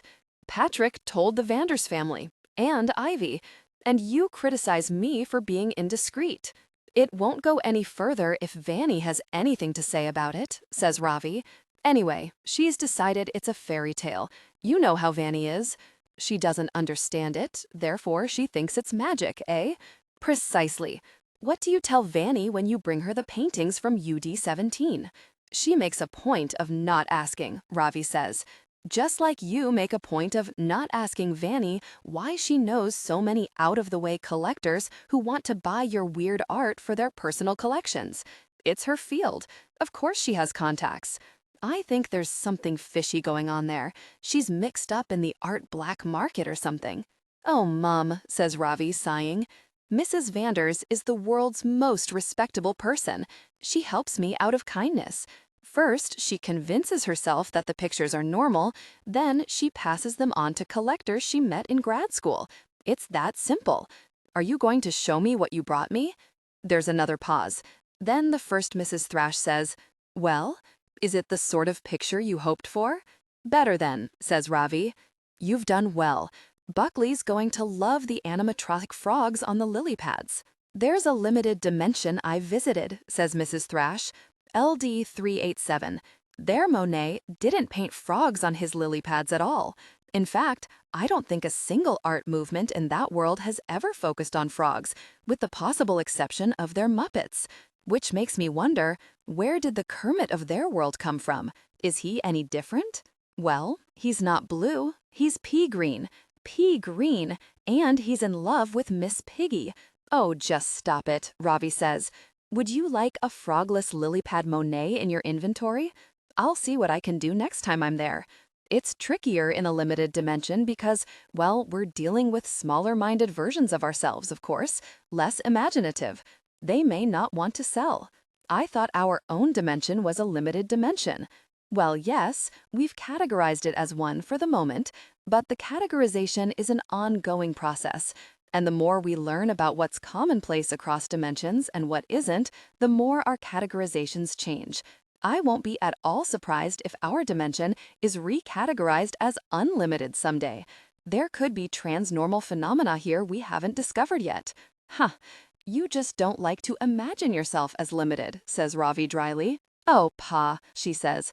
I'm a scientist. Transnormal phenomena are simply phenomena that we do not yet understand. Even now, the scientific community in our dimension is dissatisfied with our explanations for, oh, I don't know, why humans need sleep, or why it rains frogs. But everything everywhere has a scientific explanation, whether or not we know what it is. We'll have to come up with better labels than limited and unlimited eventually. But there's limited and there's limited, my dear. When I appeared through the portal belonging to LD387's me, where they have these frogless Monets, she actually fainted. She'd left her portal open, so she had to have known one of us might show up. But even she, it turns out, doesn't entirely believe in the multiverse or in transdimensional travel. Even now that I've met her, I gather her family considers her some sort of madwoman in the attic, to the extent that she almost believes it herself. She's not certain I wasn't a hallucination. They've got her taking medication. Says Ravi. Well, is the frogless art any good? It's simple, that's sublime. I think it's lovely. Then yes, if you can, get me anything. I like making Buckley's head spin. I don't see why you have to lie to him about where all these paintings come from, the first Mrs. Thrash says. You who can be so snotty about the provenance of the art in your own house. It's not like they're stolen or pillaged in a war. You're spending a fortune of your own money to import them, and it's only going to mislead the art historians of the future. Not to mention the dimensional archaeologists. Someday there will be dimensional archaeologists, you know? First of all, I'm keeping records, says Ravi in a scoffing tone. Secondly, how can you suggest I reveal the secret just moments after you criticized others for revealing the secret? It could cause a lot of trouble if I told Buckley. What if he was indiscreet? We've got plenty of people in this dimension who'd take advantage. Well, I don't understand what you get out of it, Ravi. It's a game, Ravi says, and I'm winning. I get to plant trans-dimensional art all over the world, and no one knows its provenance, except for you and me, and Kieran's friend who's listening at the bottom of the steps. Oh, hell, Ravi, says the first Mrs. Thrash. Is that why the door never slammed? My best guess, anyway, says Ravi, and presumably why you switched me to English. You wanted this person to overhear. Honestly, Ravi, is this one male or female? I assume this is another person you're interested in? Oh, don't be so haughty, says Ravi. You could be doing more with your time and your talents, says the first Mrs. Thrash. When's the last time you picked up a paintbrush? You were so talented. Mum, says Ravi impatiently, like the word is a small explosion. Then he finds his pleasant voice again. You'd like her. What do you say? Want to meet a new friend who probably thinks we're both delusional? Or, says the first Mrs. Thrash, that I'm the delusional one, and you just come up here to keep me company and humor my delusions. These are exactly the two possible conclusions Jane has come to. Trans-dimensional art dealing? Alternate versions of houseboarding pirates? Kermit in love with Miss Piggy? Jane takes a panicked step back from the door and immediately encounters Jasper because he's standing behind her feet. Blah, she whispers frantically, windmilling her arms to prevent herself from stepping on him or falling on her back. Jasper, she whispers, stick your head in the door and pretend it's all you're doing. Jasper looks down his long nose at her in contempt, and Jane supposes that when it comes down to it, she does want to know whether Ravi is delusional or simply loves his mother that much. She stays in the doorway. Ravi descends the stairs most of the way and sticks his head down to look at her. His grin when he spots her is triumphant. I waited forever in the corridor for you to catch up, he says. Well, his face contains both amusement and a kind of warning. Care to meet my mother? Fine, Jane says, trying not to show how flustered she is. Let the dog in, Ravi says. Jane does so, then allows the heavy door to swing shut behind her.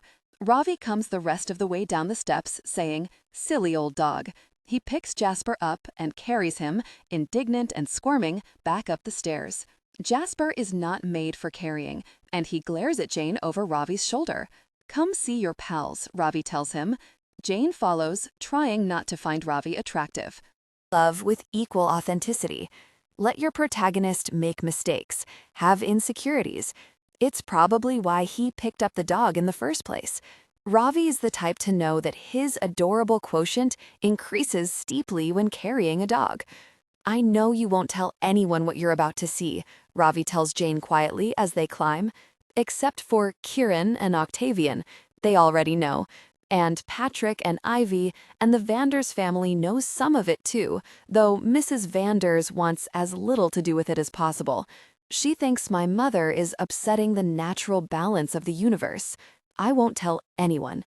I've been wanting you to meet my mother, Ravi says. Why? He's not facing her, but she knows the sound of his grin. You remind me of her. You say what you think without apology. I remind you of your mother, and you've been hitting on me since you met me. That's lovely, Ravi. I assure you that's for other reasons. Mom, says Ravi, in a voice suddenly resonant and strong, stepping off the stairs into the room above her. Allow me to introduce our eavesdropper. Jamie, this is my mom. Jane emerges into a room tall and square, full of dappled light from small windows in every wall. With a stove, fridge, cabinets, and counters, it appears to be a kitchen. On a table lies Ravi's bowl of fruit and a Monet lily pad painting, both familiar and unusual. The first Mrs. Thrash is a tall, dark-skinned woman, stately, with smooth black hair neatly tucked into a knot at the nape of her neck. She wears simple black slacks, a fuzzy gray turtleneck sweater, and an aspect of utter normality. "It's impertinent to listen at doors," she says, even as she shakes Jane's hand firmly. "I'm sorry," Jane says. "Are you?" "I wouldn't be," says the first Mrs. Thrash. "Some of my most rewarding experiences have come from sticking my nose where it didn't belong." Jane is standing near a window. Enormous wind chimes hang on a bracket outside, and it occurs to her that she's been hearing their sweet tinkling ever since she stuck her foot in the door. Looking out, she can see into the west attics, quite a distance away. Then a soft yipping noise comes from the floor above them. "I apologize for my miniature velociraptors," says the first Mrs. Thrash. "It's time for their second breakfast. Maybe you'd like to come up and meet them? It might help you accept the existence of the multiverse." Jane says, with a quick, confused glance at Ravi, who seems amused. "Okay." The first Mrs. Thrash begins a march up a second metal spiral staircase. "Don't be frightened of them," she says. "They're from an unlimited dimension that's bred them to be quite small and friendly to humans. And anyway, their portrayal in that dreadful movie was entirely unrealistic. Pinky likes to comb my hair gently with his enlarged claw." "I see," Jane says, coughing. "Ravi doesn't like it when I import animals," adds the first Mrs. Thrash. "He doesn't like me to import anything but art." "With good reason," Ravi says, starting up the stairs and motioning for Jane to follow.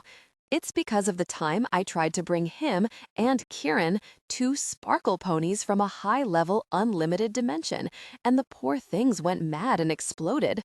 I can still hear them screaming," Ravi says. "Well, I hadn't come to appreciate yet the dangers of moving highly unlimited creatures into uncorrelated limited dimensions. I've since refined my calculations. Of course it would upset a small boy. But honestly, Ravi, that was so long ago. Your 10th birthday." "12?" says Ravi. "Eons ago," says Mrs. Thrash. "Anyway, Janie, I'll explain everything. Basically, what we've discovered is a thermodynamically reversible quantum boundary that allows for local recoherence. Boom, interdimensional portals." "Oh my God, Mom," says Ravi. "No one understands what you just said. Too technical? At least offer her an analogy first. Schrodinger's frog? Quantum superposition? Oh, for God's sake," says Ravi, turning to Jane. "Do you know much quantum physics?" "Not much beyond the basics," says Jane. "Well, all you really need to know is that everything that could conceivably happen does happen, somewhere in alternate universes across the multiverse. So you can imagine the possibilities. And Mum, together with a bunch of alternate mums, found a portal to cross from one to another. I mean, plenty of other universes have had portals before this, but this is the first known portal that allows travel to and from our universe. If I'm being honest," says the first Mrs. Thrash as she reaches the next level of the tower, "we can't entirely explain how the portals work, but, observably, they do." Jane has decided to stop listening to all the nonsense. She's focusing hard on her surroundings instead. This level of the tower is much like the one below, square with small windows, and another spiral staircase leading up to yet another level, though that level is closed off by a bright red trapdoor in the ceiling that has an impressive number of locks. There's a largish bed positioned against one wall. Next to it is a bedside table piled with dozens of haphazardly balanced paperback books, romance novels. A pair of doors beyond the bed probably leads to a bathroom or a closet, or both. An animal is moving under the deep red bed covers, a large cat or a small dog. It wriggles its way to the edge, slides down the side, and emerges into the light head first.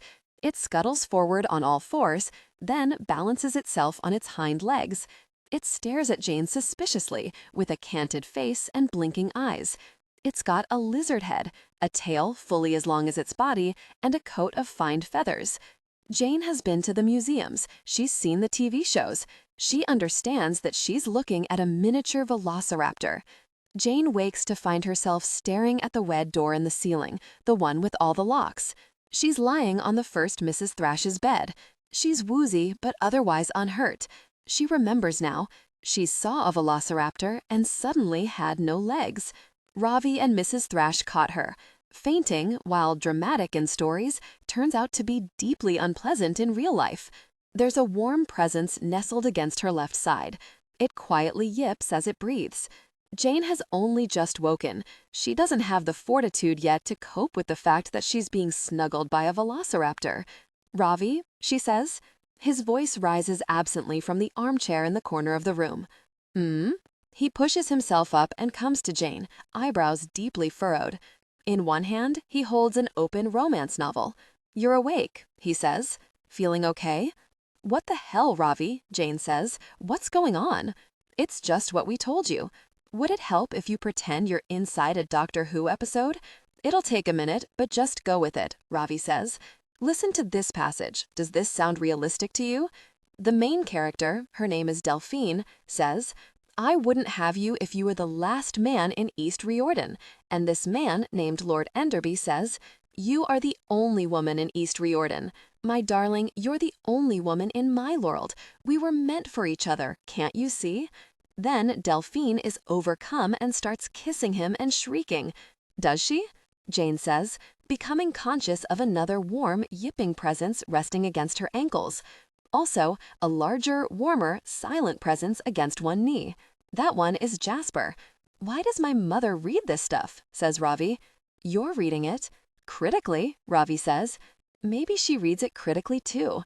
I wonder if other versions of my mother read this crap," Ravi says in annoyance. "I suppose there are versions of her that do every kind of thing. Like, there must be versions of her that aren't even scientists, and versions who don't even know they have portals. Just as there must be infinite universes where she doesn't exist at all. There's so much we don't know about the multiverse yet. And you'll notice I'm focusing on my mother, not me. I'm extremely uninterested in thinking about all the multiple versions of me." "Ravi." Jane's chest is tightening. Her eyes are tearing up. She can't breathe. "Ravi," she whispers. "Just stop." The first Mrs. Thrash. Love with equal authenticity. Let your protagonist make mistakes, have insecurities. Thrash has it in her head that she needs to send Jane to an alternate dimension to Reviens in order to prove to Jane that there are alternate dimensions. She promises to send Jane to one of the more similar dimensions, where the house and its inhabitants correspond closely enough that she'll be able to communicate, but not so closely that she doesn't feel like she's left. Though, of course, says the first Mrs. Thrash, most of the universes I'm able to visit correspond rather well. My portal, as far as I've experienced, will only send me through to dimensions that have a correlating to Reviens with a correlating portal in their tower. And for this house to have been created elsewhere in recognizable form, nearly an infinite number of correlations between universes needed to have occurred across time. Add to that the necessity of my own existence, a theoretical physicist with the time, means, and necessary genius to discover and activate the portal. At any rate, you'll see, my dear, you'll be very comfortable in UD-17, despite the alien invasion. Alien invasion? Jane is still in bed. It's really not necessary. I'm happy to believe in alternate dimensions from the comfort of my own dimension. An hour of resting and breathing has gone by, and Jane is feeling somewhat calmer. She's even taken to petting the velociraptors, cautiously. Their names are Pinky and Spotty, they're still nestled against her side, and they like to yip gently at Jasper and touch him with their snouts. But when Mrs. Thrash talks, it brings on that airless feeling again. "I can see you're afraid," says Mrs. Thrash. Exposure is an excellent tool for learning to overcome fear. If you're afraid of spiders, jump into a pit of spiders. If you're afraid of the existence of alternate dimensions, go on a tour of alternate dimensions. Slightly hysterical, Jane decides that the best way to defend herself from Mrs. Thrash's designs is to act like she accepts everything and isn't afraid of anything. She sits up in bed. The velociraptors, disturbed in their sleep, yip in confusion. Jane directs the calmest expression she can muster at Mrs. Thrash, and also at Ravi, who has, in fact, been arguing with his mother to leave Jane in her own dimension, with a quiet steel in his manner. "I see your point," Jane says, "but really, I'm not afraid. It just took me by surprise, is all, but now I'm 100% on board. Of course there are alternate dimensions. Unfortunately, I don't have time for any travel right now because I need to be building umbrellas. You're not an artist, so you might not understand artistic inspiration, but believe me, I've got no choice but to answer the call." "Umbrellas," says Mrs. Thrash, sounding intrigued. "It's true, I'm not an artist, but I am a scientist, which may in fact be similar in spirit. I'm an inventor and an explorer. I understand the compulsion to follow where one is called." The first Mrs. Thrash seems to make a decision. "Well then, I won't stand in your way." Jane finds it unsettling that the first Mrs. Thrash imagines she could stand in her way. She suspects she'd be a fool to waste this reprieve. "Allons-y," she says, then jumps up from the bed. At the resulting head rush, she steadies her hand on Ravi's shoulder. Then she gives him a farewell pat and heads for the spiral stairs. Jasper thumps onto the floor and follows. Together, Jane and Jasper make their way down to the tower's base. The door to the tower is heavy and the threshold slightly raised. Jane stumbles a little as she enters the corridor, then feels a sturdy hand, strong on her arm. It's Ivy, who's holding her camera and looking upon Jane with concern. "You okay?" says Ivy. She's wearing black leggings and a ratty blue sweater, and the ceiling lights burnish the edges of her hair to gold. She's solid, real. "Yeah," says Jane. "Thanks. I'm a little disoriented," she says, waving vaguely in the direction of the first Mrs. Thrash's door. "Oh," says Ivy, in a different tone of voice. "Oh, gosh, did you—" "What?" says Jane. No, I just met her, that's all. And her pets?" "I've heard about the pets," Ivy says. "I'm trying not to think about them," Jane says. "Oh, right, sorry. No, I mean, the fact is that I'd like to talk to you about it," Jane says, realizing this to be true. Telling Ivy all about it would be a great comfort. "I'd love to, later, when my head is clear. I kind of passed out when I saw the pets," she says, pushing at her own forehead. "And I don't feel like I've reassembled all my parts yet. Can I bring you anything?" Ivy says. "Soup? Tea? Kumquats?" "Kumquats?" says Jane in confusion. "You really have kumquats?" "Mr. Vanders has a soft spot for them, so we keep some around when we can. But mostly, I just wanted to tell you the word," Ivy says, grinning. Understanding, Jane counts the letters. "Plus, it has a Q and a K," she says. "High points." "Yep." Jane doesn't want Ivy to feel like her servant. "I don't need anything," she says. "How's the gala prep going? Need help?" Ivy frowns down at the camera in her hands, and Jane remembers the weird pictures she's been taking. Ivy has secrets. Is there anyone in this house who doesn't have secrets? "You can come rescue me from it," Ivy says, "later. We could go bowling or something and talk about stuff." "Sure," Jane says, just as the tower door opens again. Ravi emerges, the Monet under his arm. "Hello, darling children," he says. "Don't be a jerk, Ravi," says Ivy, with no malice. Chuckling, he plants a kiss on her forehead. "Ivy Bean," he says, "it's nice to see the two of you getting acquainted." "And you," he says, leaning toward Jane. Jane's face is blazing with heat as he walks away. "Sorry," she says to Ivy, not sure what she's apologizing for. "Don't worry," Ivy says, "I'm used to it." "Why doesn't he hit on you?" Jane says. "You're gorgeous." Ivy turns away before Jane can fully appreciate the wattage of her sudden smile. "He knows better," she says. "See you later, Janie." Back in her morning room, the umbrella she was working on previously, the self-defense umbrella in brown and gold, no longer calls to her. She's sure it matters to someone that Philip was lurking around with a gun, and Phoebe was making allusions to the Ponzavecchias, and Patrick seemed in on it, etc., etc. But who cares? Ravi's mother has velociraptors. This circumstance calls either for a project so dull that she forgets everything, or so weird and complicated that all her anxiety can flow straight out of her and into it. What, she wonders, would a trans-dimensional umbrella be like? It would need to be able to blend into any scenario in any kind of world without drawing attention to itself. Jane has never made a plain black umbrella before. The canopy would need to be perfectly curved, the tips at the end of each rib and the ferrule perfectly straight. A plain black umbrella won't have any frills or furbelows to distract from her mistakes. All her umbrellas have mistakes. It's going to be a disaster. What would Aunt Magnolia say to that?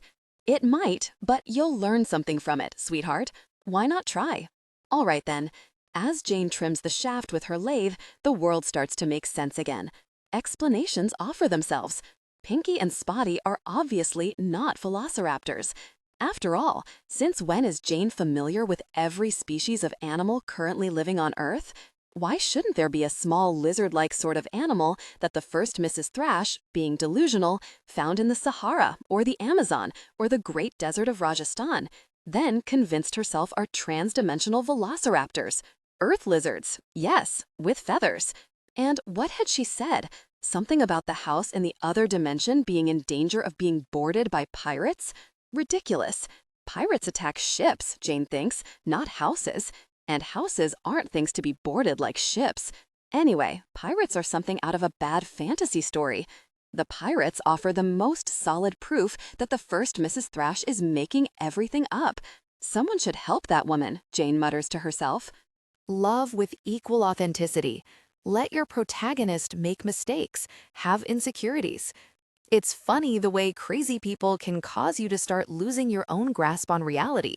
Stunning, really, the things Jane had almost begun to believe. It's so nice to be back in her morning room, surrounded by familiar things, with Jasper, a completely normal basset hound of Earth, snoozing under the bed in the other room. How wonderful to be making a deadly boring black umbrella. Her fingers move smoothly through her collection of runners.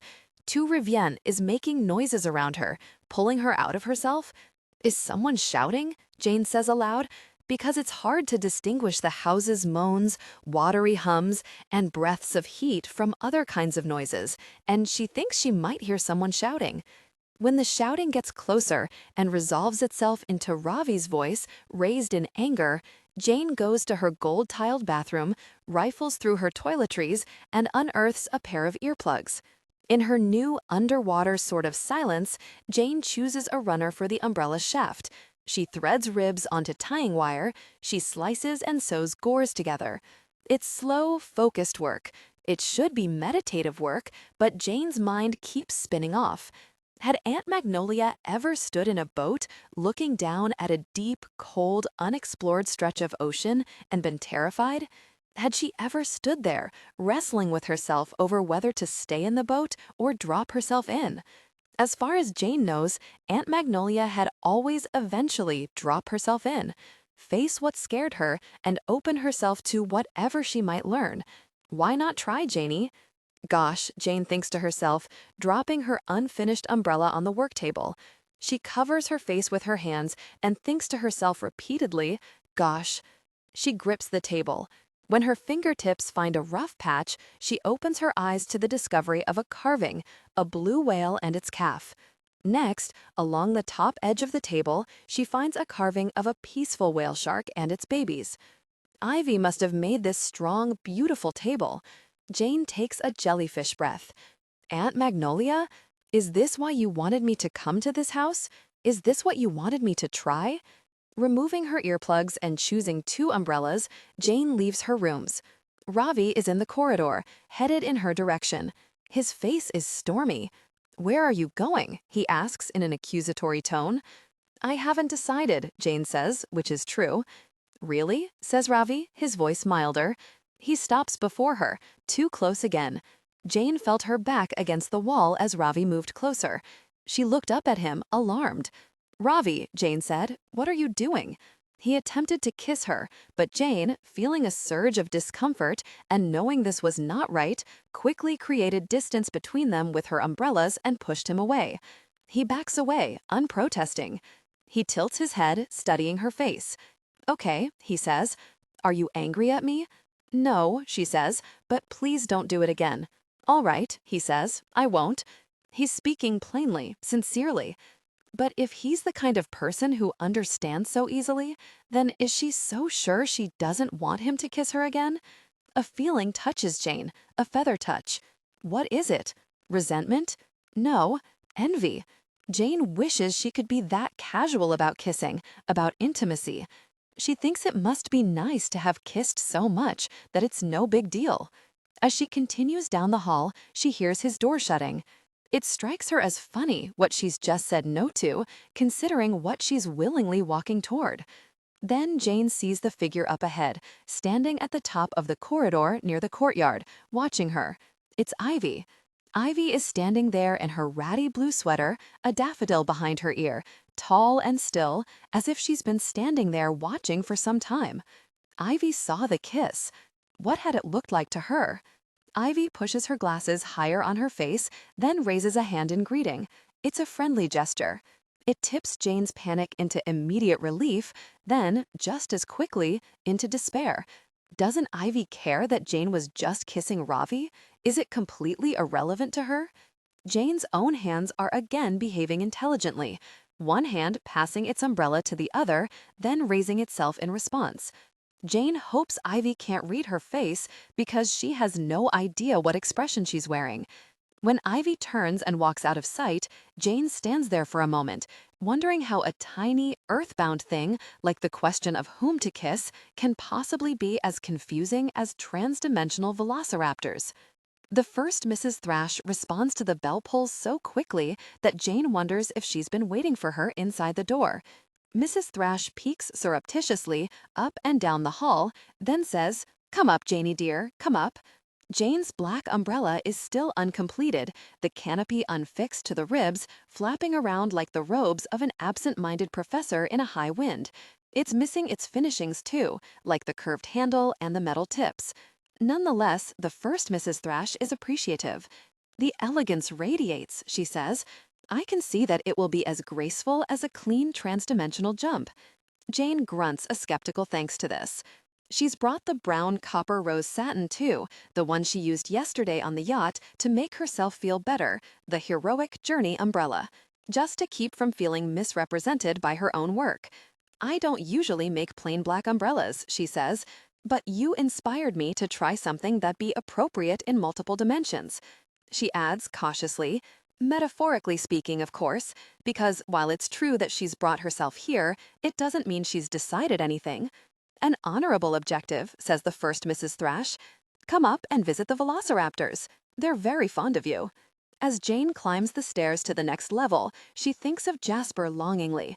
Jasper, the plain old dog, who she now remembers is sleeping under the bed in her rooms. "I need to get back soon," she says. "The dog is closed in my rooms."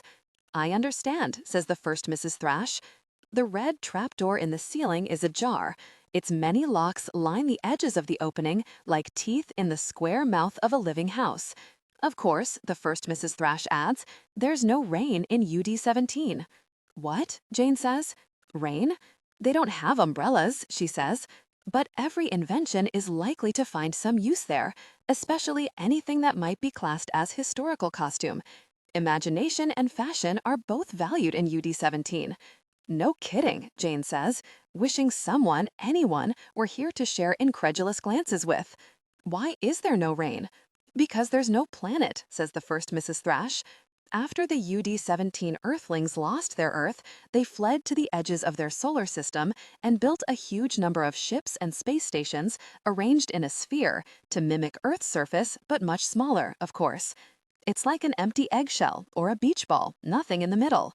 Some of the space stations are truly gargantuan: Mexico City, Beijing, Los Angeles, Bombay, but even they aren't large enough to have much in the way of atmospheric phenomena.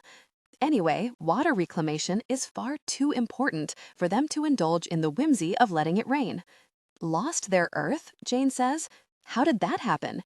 "Alien attack," she says, her attention still on the umbrellas, which she's opening and closing in succession, admiring the smoothness of their operation and their fine, sharp ferrules.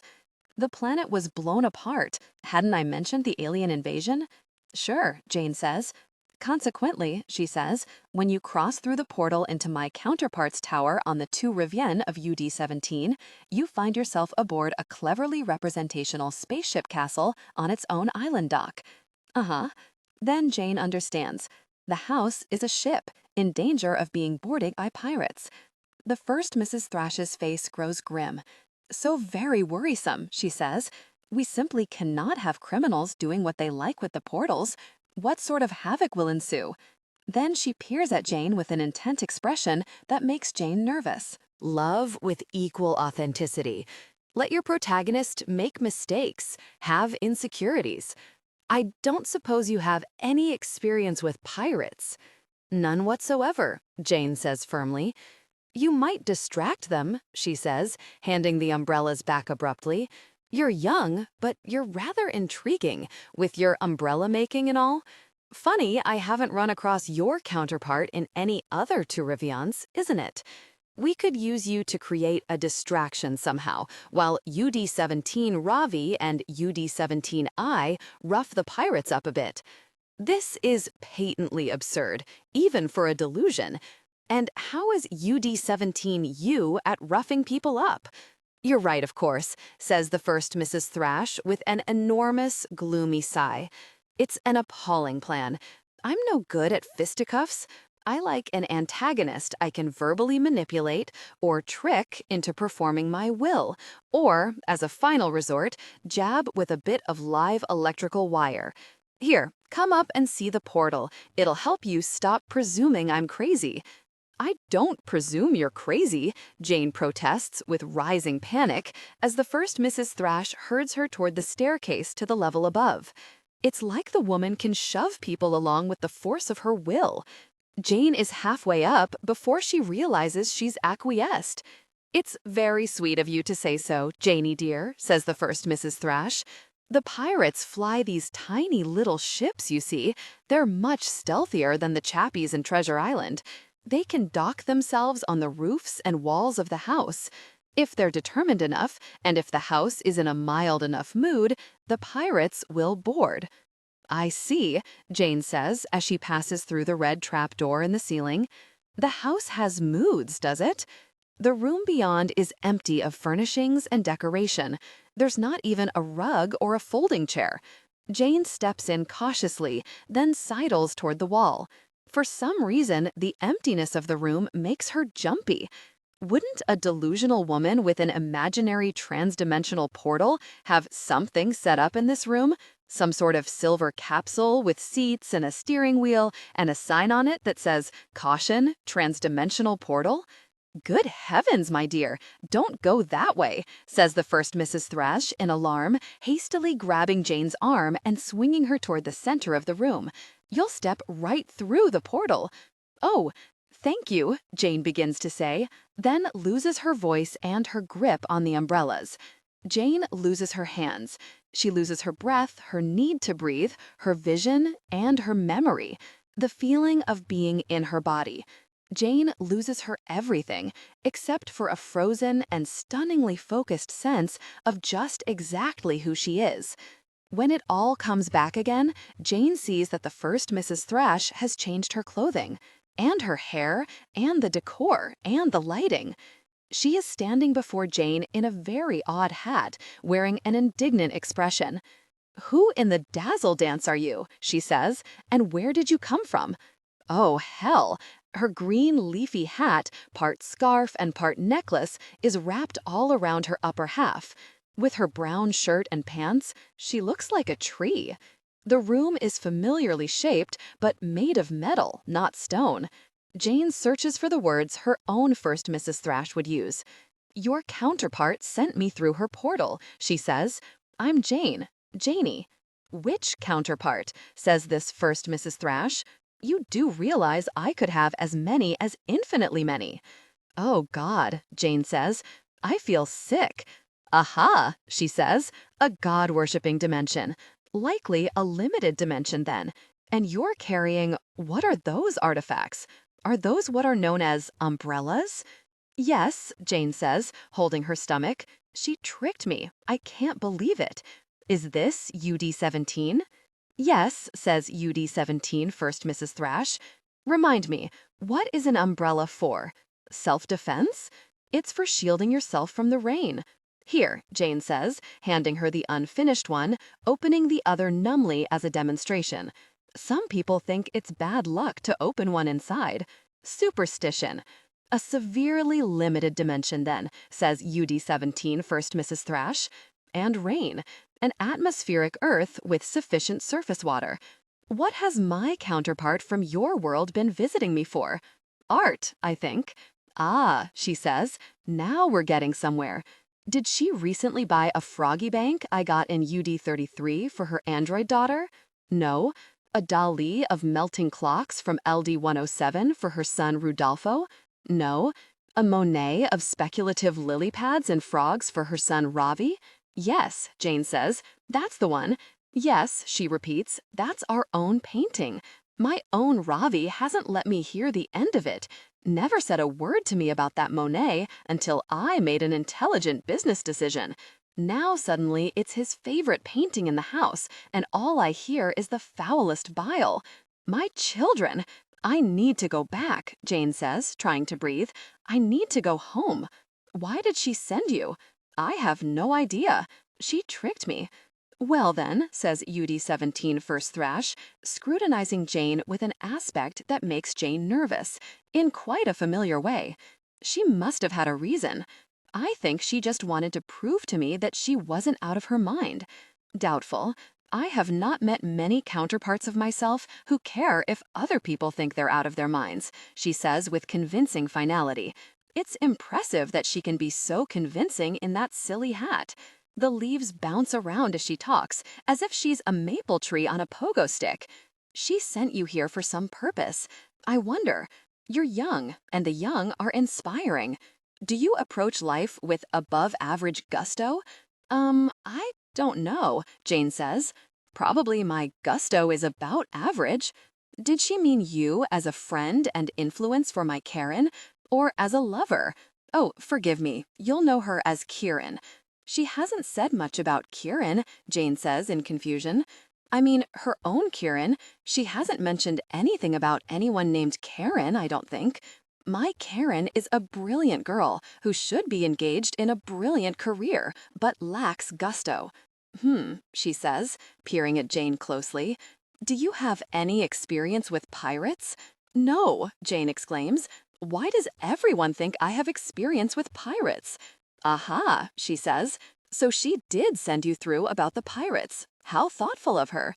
We need someone who can delve into the deepest depths of the mind of a criminal and anticipate his every move. Are you some sort of psychic, my dear? Of course not. Telepathic? Jane draws herself up tall. No. Right, she says, seeming embarrassed by Jane's outrage, though Jane senses she's not embarrassed for herself, she's embarrassed for Jane. Silly of me. Sad little limited dimension. No, she says, patting Jane's shoulder sympathetically. Of course it isn't, dear. Are you, perhaps, a very young psychologist? A criminal behavioralist? No. A criminal yourself? She asks hopefully. I'm an umbrella maker, Jane says. An umbrella maker, she says, sounding defeated. How mystifying of LD42 Anita. Is that her first name? Jane says. I mean, your first name. Anita? Yes, she says. Both. Nice to meet you. We don't even have rain here. This woman is a dizzying conversationalist. Well, then, I may well be going, Jane says. Maybe LD42 Anita means you to serve as a distraction while I rough the pirates up, she suggests brightly. Listen, Jane says sternly, really rather tired of this. You've got a problem with pirates. You're afraid they're going to pass through your portal and search for their own pirate counterparts in other dimensions to strengthen their numbers. They fly little ships and have clever ways of getting on board. Couldn't you just focus your energies on fortifying this room so that the pirates can't reach the portal? And what is this anyway? A lawless dimension? Don't you have police? Of course we have police, she says, sniffing in indignation. But why should I trust them around the portal?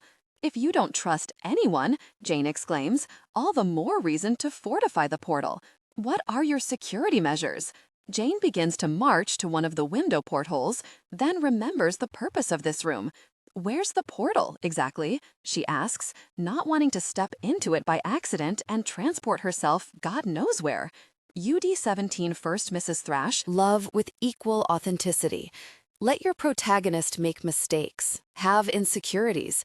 Thrash points to a chalk square on the floor, right at the edge of Jane's big black boots. At least yours is marked, Jane says in a chilly voice. Then she crosses the room to a window, wanting to assess its potential for break-in by pirates. The view from the window confuses Jane. She's been informed that this house is a spaceship, but the view here is much like the view from a window in her own Tu Reviens. A green yard, and beyond that, an ocean. A sunny day. It's not a real window, my dear, says UD-17, First Mrs. Thrash. It's merely a projection of what we imagine we might see had we not lost our planet. This seems pointless to Jane. Surely the actual view must be spectacular. Come down into the house, UD-17, First Mrs. Thrash continues, to the command center. We have some real windows, and I'll show you a model of the defenses we have in place for the ship. Walking through UD-17's Tu Reviens is like an off-kilter dream version of walking through Jane's usual Tu Reviens. She recognizes rooms and staircases, the atrium, even the art, in some cases, with differences that give Jane the chills. The polar bear rug, for example, is not a polar bear rug. It's a gruesome, grimacing, abominable snowman rug, presumably made of synthetic materials, since there's no snow here and monsters aren't real, are they? The lighting is harsh, the oval-shaped doorways raised a few inches from the ground. Oddly dressed people pass Jane occasionally. Some of them wear small wheels on their shoes. One is dressed like the guards at Buckingham Palace, complete with a beefeater on her head. Another wears butterfly wings. A third carries a bucket and is dressed like a milkmaid. Are there cows in the house? There's no milk in the bucket. The bucket seems to be full of kittens. Jane wonders if when these people lost their planet, they lost their history too, and are trying to pull it back somehow with the way they dress, trying to recapture lost things. She touches the ruffles. Ceiling spits out an orange. It falls to the floor, bounces, and rolls toward Jane. Oh, well, that's just insulting, the sad clown pirate says from his rug roll. What? Says Ravi. The orange? An orange is insulting? What's wrong with you? God, I hate this dimension. It's my friend's orange, the sad clown pirate says mournfully. My friend has become part of the hull of this ship, after he cut through it, I mean. The hull shook his ship off, but hung on to him. It stuck his body into the opening to plug it up. Like a finger in the dam? Jane asks. The very what? He says. Your friend's ship is gone, says UD-17 First Mrs. Thrash with rising alarm. What do you mean? Does he have any air? No, says the pirate. I watched him turn blue. UD-17 First Mrs. Thrash stares at the pirate in disbelief. Are you telling me that the house has killed him? But decided to spare the orange, says the sad clown pirate. It's a bizarre ship you call home, if you don't mind my saying so. Has some peculiar defensive capabilities. We weren't warned of this. Judging by how summarily we were defeated, I feel that perhaps I have been used. By whom? Jane says. For what? By her, of course, he says, to create a distraction. Is it pathetic if I hope she gets away with it? Huh? Jane says. What are you talking about? You're not here for the portal? Porthole? He says. What porthole? Wait, are you even really a pirate? Says Jane. Are you here for the art? It's true, I am a painter of great talent, the pirate says, but I think I've said enough, don't you? I don't know, Jane says, trying to understand. Is Lavender after the art? A number of staff persons Jane doesn't recognize have arrived with a gurney and are surrounding the rolled-up pirate. They lift him and the abominable snowman rug directly onto the gurney, then strap him in. UD-17 First Mrs. Thrash is telling the staff persons something chilly and grave about the dead man who's currently plugging up the hole he himself cut in the roof. The staff doesn't believe her. The house has never killed anyone before. Jane wonders if Captain Vanders will be surprised. She has a feeling she won't. Jane has been trying to remember where Lucy Lavender was headed the last time Jane saw her. Ravi, she says quietly, come with me. With perfect manners, Ravi offers to carry one of Jane's umbrellas and makes no reference to how he kissed her in the halls of their own Tu Reviens that morning. He also takes off the roller skates to match himself to the clumping pace of her boots.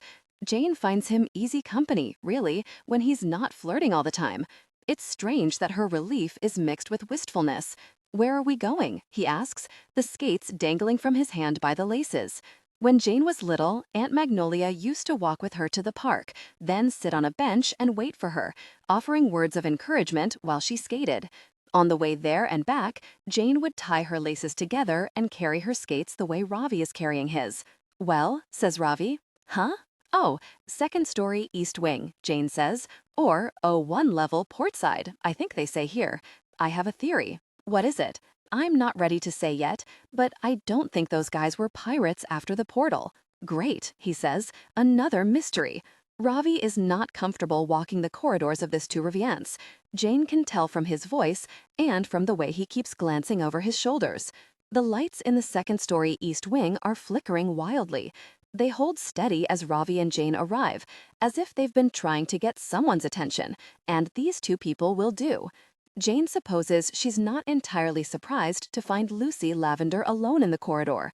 She's standing there, whimpering, because her hand has been sucked up by the wall. It's happened right at the edge of a small painting, really almost behind the painting, of a woman writing a letter at a table while her frog stands peacefully nearby. It's nighttime in the painting. The scene is softly lit by a swirling galaxy of stars. Lucy Bear, cries Ravi. Clown Lucy, what happened? Then, holy gosh, look at that Vermeer. Vermeer? Jane says. That gorgeous picture, Ravi says. A lady writing a letter with her frog, or at least that's what it's called in our dimension. Oh, right, says Jane, remembering. Mrs. Vanders actually mentioned your Vermeer this morning. She did? She was worried about it, possibly, says Jane. She wanted you to look at it. Worried? Hang on, what's this? Ravi bends down to get a better look at a small canvas, lying flat on the floor beside Lavender's oversized clown shoes. Then he freezes. Putting his skates down carefully, handing Jane the umbrella he's carrying, Ravi picks the canvas up and holds it at arm's length. It's a painting of a woman writing a letter while her frog stands nearby. It's identical to the painting on the wall. He turns to Lavender. Ravi, suddenly, is almost crying. Lucy, he says, what are you doing? My name is Lavender, says Lavender, gasping, and you're not even my real Ravi. All this time, Ravi says, you've been pretending? It's none of your business if I've been pretending, Lucy Lavender cries out. You're not you. I shouldn't have to explain myself to any of you. You told me you loved me? Oh, listen to yourself. That wasn't me and you. It was you and someone else. Me and someone else. Anyway, you don't even know what the word means. Which painting is the real one? Ravi asks, his voice choked. Figure it out, Lavender says. If you care so much. You don't care about your relationships, but oh, it matters what painting is on your wall. I will figure it out, says Ravi. I assure you, and I'll tell your father and your cousin what you did. Love with equal authenticity. Let your protagonist make mistakes, have insecurities. I'll tell everyone! Lavender begins to laugh, a disgusted laugh that turns into a short scream as the wall sucks harder on her hand. I'm calling the police, says Ravi, placing the canvas carefully on the floor where he found it. Or the captain. Whatever it is you've got in this very dimension for dealing with clown-nosed, low-life art thieves. Guard the paintings, he says to Jane stiffly. I'll be back. All right, Jane says. Then she waits, patient and still, an umbrella in each hand, until, swearing quietly, Ravi has retrieved his skates and rolled off down the corridor. Jane turns back to Lavender. The wall, it seems, is steadily consuming Lavender's hand. She's in deeper now, almost to her elbow, and she's gasping in pain. Tears are running oily tracks through her makeup. Black is dripping onto her white shirt. Did you pay those two men to distract the house while you stole the painting? Jane asks. I assure you, Lavender says with a weak rush of fury, you're the last person in the multiverse I would ever explain myself to. Her eyes go bright and flash at Jane. The second to last person, she cries out. You're just a copy of a nobody, of Ravi's latest in a string of nobodies. What are you stealing it for? Why does anyone steal anything? Money? Jane says, disgusted. It's a painting, Lavender spits at Jane. It's a thing. It doesn't hurt anyone for me to take it, other than Ravi maybe, and he deserves it. One of your associates died, Jane says.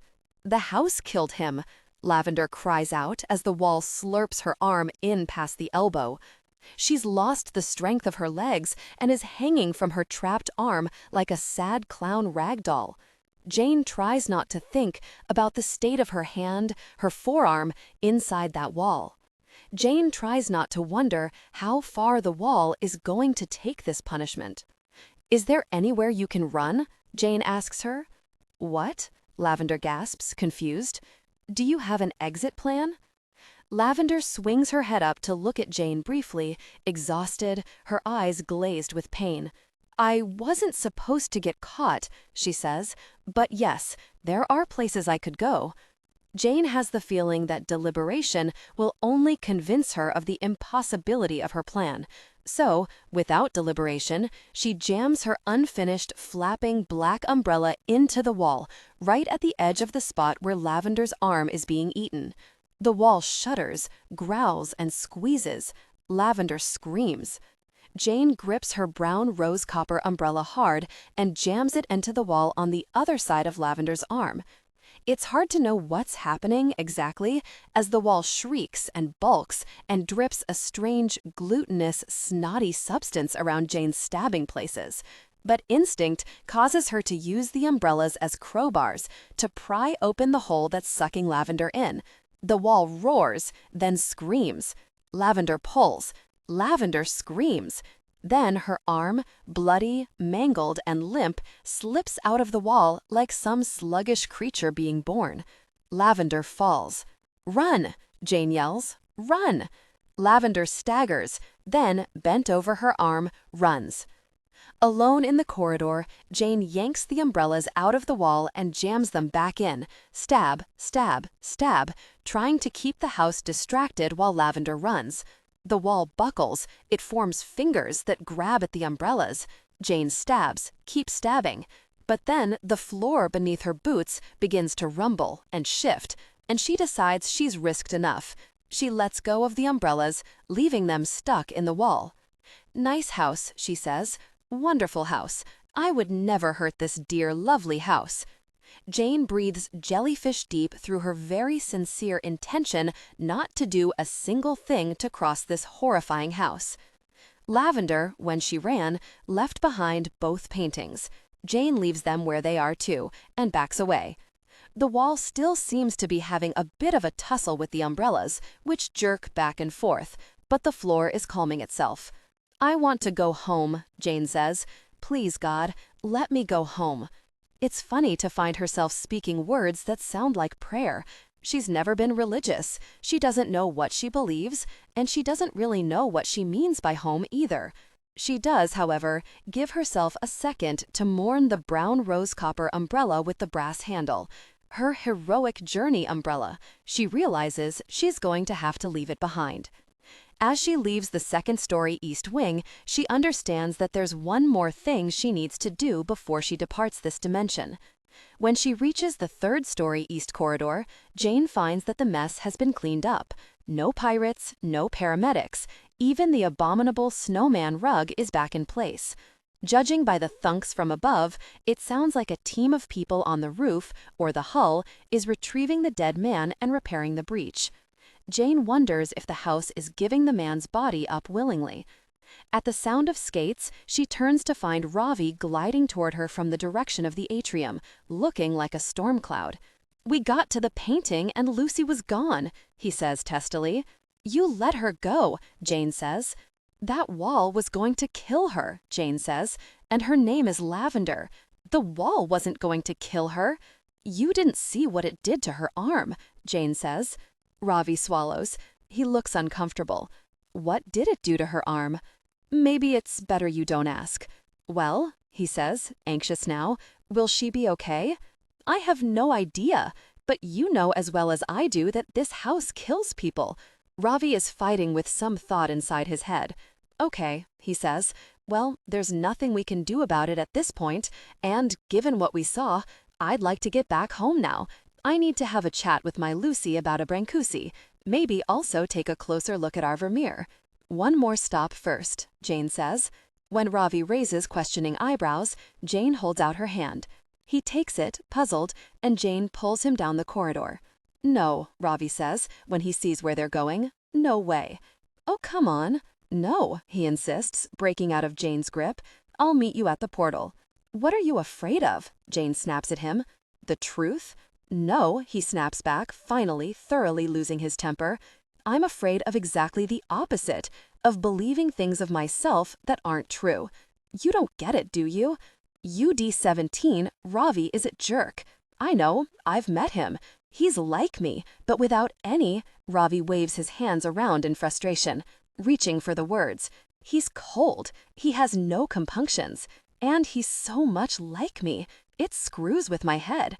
He's not the only Ravi I've met and not liked either. Kieran too.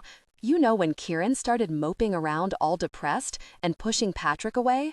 It was after she met UD17 Karen and Patrick, who are so disgustingly motivated and happy and in love, and made her feel like her own Patrick was holding back, keeping secrets, being dishonest somehow. She's decided something's wrong with her, and she doesn't trust her Patrick, and she feels like she's stuck in the wrong world.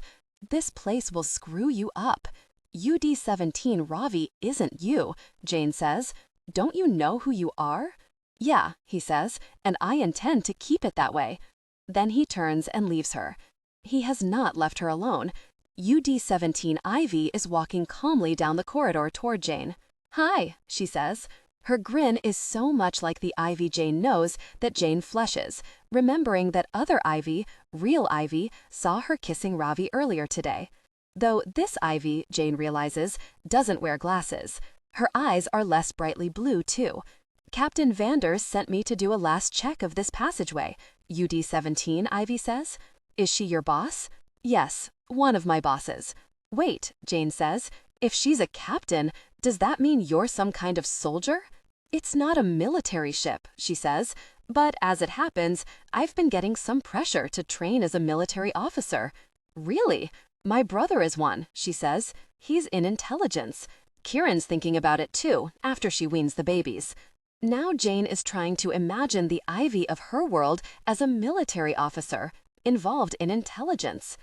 Love with equal authenticity. Let your protagonist make mistakes, have insecurities. Do you want to be in the military? Not particularly, UD17 Ivy says, another smile transforming her face. I have other interests. Jane is feeling a sudden urgency not to know this Ivy's interests. She doesn't want this Ivy to overlay her Ivy, whom she only met yesterday. Her Ivy does beautiful carpentry, and this world probably doesn't even have forests. And what carpenter in this oceanless world carve, in lieu of Ivy's whales, sharks, and girls in rowboats? Well, Jane says, I've got one more visit to make before I go home. Here, says UD17 Ivy, indicating the door behind Jane. You know that's Ravis' cabin, right? Yeah, I don't think you're going to catch him alone, she says. You know who's in there? Yeah, Jane says. Someone told me. I was surprised, she says, leaving it at that. It's not Ravi I'm wanting to see. Oh, UD17 Ivy says, her eyes widening. Do you think that's a good idea? Jane pauses, swallowing. There's a question I need to ask. UD17 Ivy bites her lip. She's trying, Jane thinks, to stop herself from telling me not to go in there. Instead, UD17 Ivy says, would you like me to wait here for you? Jane's breath comes out in a rush of relief. Really? She says. Do you have time for that? Sure, says Ivy. I could stand outside the door if you want. You could knock if you need me. Yes, Jane says. Please, that's awfully kind. I won't be long. Jane doesn't knock. She pushes right in, takes one look, and perceives immediately why everyone's been warning her. It's not because there's anything wrong with the appearance of the person in Ravi's bed. It's something else, something more primal. UD-17 Jane and UD-17 Ravi are in the massive bed together. He's on the far side, asleep, turned away from both Janes. There's some sort of metallic gold dye streaking his otherwise dark hair. One bare arm is visible above the sheets, and he's got the most gorgeous sleeve of tattoos. Jane sees earth things curving and looping around his muscles, trees, poppies, valleys, cities of stone stretching away to the sea. Jane had, of course, realized that she might walk in on intimacy happening, but it's only now that she appreciates how strange and overwhelming that would have been. To see herself doing something so intensely private, something she hasn't even ever done, and discover what she looks like doing it. To see it, but not be feeling it. Instead, UD-17 Jane is sitting up in bed, wrapped in a sheet as if cold or shy of nakedness. The first thing that rocks Jane is how vulnerable she looks, how young, her expression uncertain, her hands twisted together. The second is how alone. Startled at Jane's entrance, this other Jane yelps, then makes an indignant noise. Then, finally, seeing who Jane is, sits wide-eyed and stunned. "Hi," Jane says, real Jane. "Hi," UD-17 Jane responds automatically. Then, glancing over at UD-17 Ravi, shifts to the edge of the bed, farther away from him. "I don't want him to wake up yet," she whispers. "Let's keep our voices down." Is that how she looks when her face is moving, talking? Jane knows it is. It's fundamentally familiar. But it's also not quite what she's imagined her own face doing. With a shock, Jane realizes it reminds her of Aunt Magnolia. Something else. Why does she find herself sharp with immediate resentment toward this person? "You know about the multiverse, right?" she says quietly. "Yeah, of course," says UD-17 Jane, a little breathless. "We all do here." "Do you?" Jane had almost been about to ask, ridiculously, if UD-17 Jane knows how to breathe the way a jellyfish moves. Then she remembers that in addition to this being a weird question to ask after bursting in on someone, there are no oceans in this world. "Are there jellyfish here?" she asks quietly, then presses her palm to her forehead. "I'm sorry," she says. "I'm overwhelmed. I can only think of stupid questions." "It's okay," says UD-17 Jane. "Really, I'm overwhelmed too." Yes, Jane can see this. Her own feelings are reflected in the short breaths and guarded eyes, the baffled expression of this other Jane. "But I don't know what you mean," UD-17 goes on. "Are you asking me about an extinct fish?" Jane begins to roll up her sleeve. "It's an invertebrate, jelly-like, marine animal," she says, hearing herself describing jellyfish to herself and resisting the urge to laugh hysterically. Not a fish, actually. "Look." Jane turns her shoulder so that UD-17 Jane can see the golden bell, trailing arms, and tentacles of her tattoo. "Wow," says UD-17 Jane. "That's beautiful." "They've lived in the oceans for over 500 million years, Jane says. "They're the world's oldest multi-organ animal." "I think I remember hearing about them," says UD-17 Jane. "An old Earth monster. They're extinct now? Jellyfish extinct? When they've lived for over 500 million years?" Jane begins to comprehend what it means that these people's Earth was blown apart. How can she conceive of the loss of oceans, the loss of dirt, solid under her feet, true sunlight, warmth, rain? How would Aunt Magnolia have taught Jane to breathe in this world, if not like a jellyfish? Jane doesn't hate this dimension the way Ravi does, but it's sad and impossible and scary. And at least now she understands her resentment for this alternate version of herself. She understands it as it fades. Jane has felt as if faced with a person who's stolen her identity, stolen even her facial resemblance to Aunt Magnolia, mocked her decision not to pursue a relationship with Ravi by pursuing one with him anyway. as if everything special and unique about her has been appropriated by this person, whose existence, sitting there like a mirror, dilutes Jane somehow. But Jane is not diluted. Jane is Jane, and it doesn't matter who this person is. Jane is a person who lives on Earth, in a world where jellyfish have floated in the oceans for 500 million years. Jane has a home. This place is not her home. Also, Jane is a person who decided not to sleep with Ravi. She decided to let Lavender escape. She sacrificed her umbrellas. She knows how to breathe the way a jellyfish moves. She has a girl named Ivy, whom she barely knows, and whose counterpart is standing like an anchor outside this room. UD-17 Ivy is doing that for Jane, not for this person, and Jane has no idea what will or won't come of her feelings. She had a father who taught high school science, a mother who studied the science of falling frogs, and an aunt who swam with whales. Jane makes umbrellas. She can't bear the thought of a world where there are no ailing oceans for Aunt Magnolia to try to save. She is her own Aunt Magnolia's child. "Are you happy?" Jane blurts out, because suddenly, despite all she's just been thinking, she cares. That face grows quiet, in a cellularly familiar way. Jane knows that UD-17 Jane is considering the question hard. "Not really," she finally responds. "Not since my Aunt Magnolia died." It's the answer to the question Jane came here to ask. The answer, now that Jane has it, is both crushing and not as crushing as she thought it would be. Would Jane really want to know a UD-17 Aunt Magnolia? Would she really want to pile so much hope and expectation on that person? Jane realizes she's been wondering if this, the multiverse, is why Aunt Magnolia made her promise to visit Tu Reviens. So that if anything ever happened to her aunt, Jane could surround herself with other, different Aunt Magnolias. But no, Aunt Magnolia would have known that she was the one Jane had and the one she lost. The only one she wanted.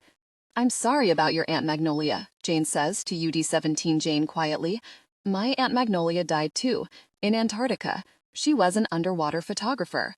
A look of comprehension crosses the face of this other Jane. "Is your tattoo based on one of her photos?" "Yeah," Jane says, surprised. "How did you know that?" UD-17 Jane turns to show Jane her other shoulder. A comet tattoo streaks up the arm of this other Jane, reaching all the way to her neck. My Aunt Magnolia was a galactic photographer. Jane is speechless. Love with equal authenticity. Let your protagonist make mistakes, have insecurities. The tattoo is so like hers. And a spy, continues UD-17 Jane. She died on a mission. Aunt Magnolia? A spy? Jane says, surprised. Yeah, I never knew it until she died. Wow, Jane says, trying to imagine what that would be like. Did that feel like a betrayal? Not nearly as much as her dying, UD-17 Jane says with a quiet bitterness. Jane feels the pressure of her own rising tears. Some instinct causes her to reach out, curiously, to touch the other Jane, to touch that familiar grief. The other Jane understands and reaches back. The two Janes grasp hands, warm, alive, and a perfect fit. Behind the other Jane, UD-17 Ravi shifts, snores. Their grip on each other tightens in a strange sort of instinctive, mutual self-defense. Jane has a feeling that if UD-17 Ravi wakes up and sees her, he's going to invite her into bed. And she realizes, suddenly, why her own Ravi, home Ravi, who's a better Ravi than this Ravi, is not for her. Ravi makes Jane feel excited, delighted, but he does not make her feel anchored in herself. Ivy makes Jane feel excited, delighted, and anchored in who she is. "Will you be okay?" UD-17 Jane asks her. "I don't know," Jane says, "but this has been a helpful visit." "For me too. I think you've inspired me, actually," other Jane says, with the jellyfish. "Are you an artist?" "I'd like to be," says UD-17 Jane. "I've been designing some pretty wild lampshades lately." Jane's mind flashes with images, adornments for lights, jellyfish that glow in a world of no jellyfish. She lets out a laugh, surprised to recognize that she likes this Jane. Her next umbrella, she decides, will be a lampshade umbrella. I make umbrellas, Jane says. I'll have to make a lampshade-inspired one next. The other Jane scrunches her face. I think I know what an umbrella is. Look it up if you like, Jane says. Umbrellas might be inspiring too. I could totally see them coming into fashion here. Thanks, says other Jane. I will. I hope you'll be okay, Jane says. You too. I really mean it. Yeah, I do too. I feel like I have a vested interest. This makes Jane laugh again. I have to go now. But a word of advice for you? Yeah? Don't piss off the house. UD17, Jane raises an eyebrow. Okay. And one for you? Yeah? Don't sleep with Ravi. Jane grins, then nods, not mentioning that she's already figured that one out. Something is tugging at her throat. It's a conversation she wants to have with Ivy. A few conversations, really. She wonders if Ivy will want to have them with her. She has no idea. Anything can happen. She'll find out. Holding the hand of this different version of her, Jane takes a deep, jellyfish breath. When a quietness suffuses her, she lets go and turns for home. A bell rings somewhere in the depths of the house, sweet and clear like a wind chime. Mrs. Vanders? The little girl? Kieran? Ravi? Or Jasper? Aunt Magnolia? The stray hound? The girl and the painting? Jasper is now sprawled on his stomach in front of the tall painting, his chin on the floor, his expression bleak, like a basset hound who's finally given in. Jane decides. Kieran, she says, I'll catch up with you soon, but first, I'm going to try to help this dog, okay? Yeah, says Kieran, wrinkling her nose at Jasper. What's his problem? I don't know, says Jane, but I'll see if I can find out. It's not your job, says Kieran. The staff feeds him. I know, says Jane. I don't mind. Okay, Kieran says, moving away. I'll be in the winter garden. Jane turns to face the dog. Jasper, she says. Dear Jasper. He jumps up eagerly, wagging his tail. When she reaches the landing, there's something of a face-off. She tries to move toward him, but he dodges her, circles her, then runs straight at her from behind. Jasper, she says, trying an evasive maneuver. How am I supposed to pet you if you're running at me? He shifts himself and slams into her calves. It's no use, her balance lost, Jane begins an inexorable topple into the tall umbrella painting. Literally into the umbrella painting. She doesn't come up against its surface. It doesn't stop her. She falls on through. Crashing onto a hard horizontal surface, she scrabbles around in bewilderment. She's flat on a checkerboard floor, in a lantern-lit room, in what looks like a fancy house. An unusual umbrella of greens and reds is drying on the floor beside her. Certain she's just fallen through a crack in her own sanity, Jane scrambles to her feet and spins around to face the way she's come. There's a wall, on which hangs an enormous woven hanging. It shows the landing of a staircase in a big, grand house. A suit of armor holding daffodils stands on the landing, as does a basset hound. Across a great hall, another staircase is visible, rising from the ground to the third floor. As Jane watches, the basset hound in the hanging moves toward her. Suddenly, he comes stepping into the room with her, through the hanging. A real dog, but no longer Jasper. He pants excitedly just like Jasper, but his ears are small and pointy, his snout pert, and his body more proportional to his legs. His markings are similar to Jasper's, but the whites are whiter, the blacks blacker, the browns softer. Jasper, Jane says, scaring herself when her voice comes out in a shriek. My real name is Steen, the dog says to Jane, somehow conveying even the spelling to her, S-T-E-N, and causing her to fall backward onto the floor in utter confusion. I'm losing my mind, Jane says to the ceiling, shaking her head from side to side. Not your mind, he says, your narrow and fragile conception of the world.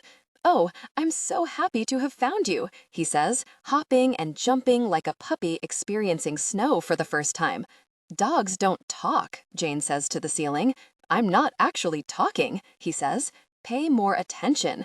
You're understanding me with your mind, not your ears. What? Jane says. Do it again. I'm communing with your mind, he says. His mouth doesn't move. No sounds come out of him. I guess that makes sense, Jane says, then hears herself and despairs of her reason. We need to move out of this room, Jasper says, before someone in Tu Reviens notices a difference in the painting. What? Jane says in her shrieky voice. We need to move, Jasper says. Look, there's someone coming. And indeed, the hanging on the wall has changed again.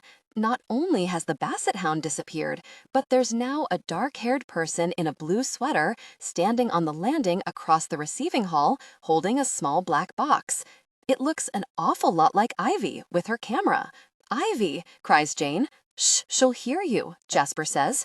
Good, she can rescue me. Shh, she'll see us in the painting if she bothers to look. Move. And stop thinking of me as Jasper. My name is Steen. Help, I'm going to bite you if you don't move. Go ahead, none of this is real.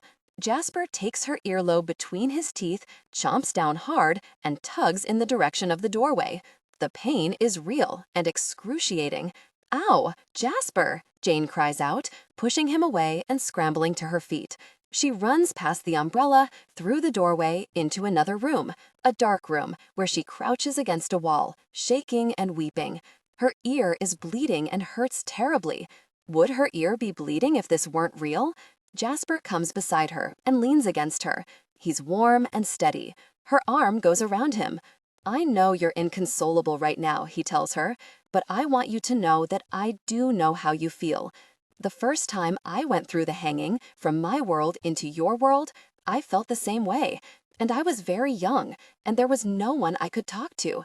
I had no idea where I was. I'm sorry about your ear. Are you okay?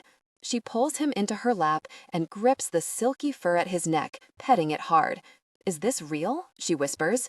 Yes, he says, snuggling against her happily. Can I go back? Any time, he says, through the hanging, but only do it when no one's in sight. Where are we? The land I come from, he says. It's called Zorsted.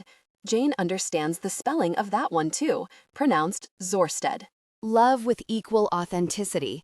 Let your protagonist make mistakes, have insecurities. We don't actually have the same letters as you, he adds. I'm transliterating. You can spell? Jane says in her shrieky voice.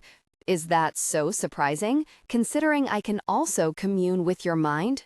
Dogs can't spell, Jane says weakly. I'm not a dog. I'm a stray hound. I'm an excellent speller. I was first in my class, he says, what you would call the valedictorian. We don't have to go anywhere today. We can sit here until you feel strong enough to go back through the hanging. You can think things over and not come back here until you're ready. Ready for what? Jane says. Why are we here? I'm here because Zorsted is my homeland, he says. I brought you here because you're my person. Your person? Every stray hound can commune with one person, he says. Some never find their person. I thought I never would. Then you came along. I knew you right away, even in your other land form. I could barely believe it. My person in the other land. Did you recognize me? Recognize you as what? I've never heard of a stray hound. I don't recognize you now. You're still in shock, he says. I'm going to stop asking you questions. He curls into a tight ball and snuggles deeper in her lap. Jane closes her eyes, leans back against the wall, and tries to stop her spinning mind. When she opens her eyes sometime later, she's still in Zorsted with a stray hound in her lap. But now she's come to a conclusion. Either this is real, or she's having hallucinations. And if she's having hallucinations, she might as well collect more information to bring back to her doctor, Dr. Gordon, who always asks for details. She tries the name out cautiously. Steen? Yes, he says. Very good. I'd like to go back, Jane says. But first, I'd like a small peek. At Zorsted? Yes, at Zorsted. All right, he says. Let's find a window. Are we in someone's house? We're in the servants' quarters of the Duchess's mansion. The Duchess takes in stray hounds who haven't found their person, he explains. Come along, he says, leading Jane to a different doorway from the one she came through. The room they pass into is also dimly lit by candles. Is there electricity in Zorsted? Not the way you understand it, but there's something else, which you might perceive to be. Legerdemain, conjury, wizardry. Wizardry? Magic, says Steen. Those candles won't go out for a very long time. Are we going to meet wizards? Like with wands? Like in Harry Potter? It's not like that, he says soothingly. And anyway, we're not going far. Okay, says Jane, flustered. Is it night right now? Yes, says Steen. The sun has just set. That's why that bell rang. Did you hear it? Bell? When we were in Tu Reviens, and you were deciding whether to go with Kieran or not. Remember? A bell rang? I thought it was wind chimes. Yes, that's what Tu Reviens people tend to think, because there are wind chimes in the East Spire. They ring bells here in Zorsted at sunrise and sunset. But these rooms are often dark. The Duchess's spy network operates from the servants' quarters, which is where we are. These particular rooms are unknown to most people. They're used for secret meetings. Spy network. What if someone sees me? I'll bite them while you make a run for it, he says. Seriously? That's your plan? Well, you don't need to be making all that noise, he says. Stop talking. I'll understand you even if you think your thoughts at me. This is too much. Are you telling me that you can read my mind? Only the things you mean to tell me. How can I know that's true? Steen doesn't answer. Then he says in a small, dejected voice, because I told you so. You're my person. I'm not going to lie to you, especially not on the same day I finally get to commune with you. He starts making wet, slurpy noises. Are you crying? She asks. I'm extremely sensitive, he says. It's just how I am, and this has been an overwhelming day. I'm sorry, Jane says in utter confusion. Jasper, I'm sorry. I didn't mean to make you upset. There's just a lot to take in, you know? You're the only person in Zorsted for me. You're the only person in either land, Steen says. We were meant for each other, don't you see? But Jasper, don't you see?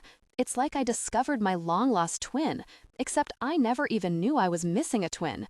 Plus, he's clairvoyant and always wants to sit in my lap. I'm sorry, Jasper Steen, Jane says hurriedly, worried she's making things worse. She stops when Steen starts to make a snorting noise. Are you laughing? It is a little funny, he says. Jane gives up. There's a window in this room, hidden behind heavy curtains. She pushes the fabric aside. What she sees stuns her into silence. It's a dark city, lit with pinpricks of flame, set against the backdrop of a vast purple sky. She's high above the landscape. She looks across roofs and through windows into rooms lit with candles. She looks down thoroughfares lit by street lanterns that end abruptly at a darkness that puzzles her, until she sees water moving with the flashes of stars. This is a city on the shore of a great sea. Reflected on the water are two enormous round moons. 2 moons, Jane says. 2 moons. Reflected like that, it's 4 moons. Yes, says Steen. What's the other land expression? For what? Multiple moons? We're not in Kansas anymore, says Steen. A strange instrument is playing wisps of music, somewhere so distant that Jane can barely hear it. It sounds like a piccolo, but even higher. Then laughter rings out, faint and far away. Jasper, Jane says, overwhelmed by the moons, but comforted by the way he's pressing himself against her feet. I mean, Steen, should I pick you up? Do you want to see the view? No, he says. I just want to look at you. Oh, don't be such a dip, Jane says. You've seen plenty of me. Ahem, he says. You know how, when I stepped through the hanging into Zorsted, I became a different dog. Yes. Well, he says, you know what? Never mind. It's a lot to absorb. We'll talk later. Yes? Please pick me up so I can see out the window. Jane has been standing with her face pressed to the glass. Now, looking down at Steen, puzzled by his sudden evasion, an impossible thought touches her. Backing away from the window so that she can see the reflection, she looks into her own face. Someone else's face looks back at her. Jane can't get herself through the hanging into Tu Reviens fast enough. She's so desperate that she's careless about it and bursts onto the landing without checking to see if anyone's there who might witness her appearance. There is, in fact, a man on one of the bridges, the cleaner who interrupted breakfast because he was lost. He's washing the banisters, wringing a cloth out repeatedly into a bucket of water. Luckily, he's mostly turned away from her. Steen, Jasper, is more circumspect. He waits until the man has completely turned his back, then steps out of the painting, a basset hound again.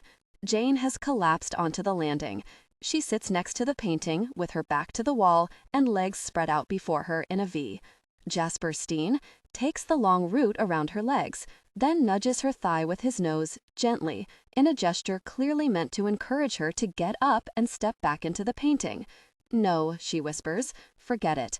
Never again." He burrows his head under her arm and rests his chin on her lap.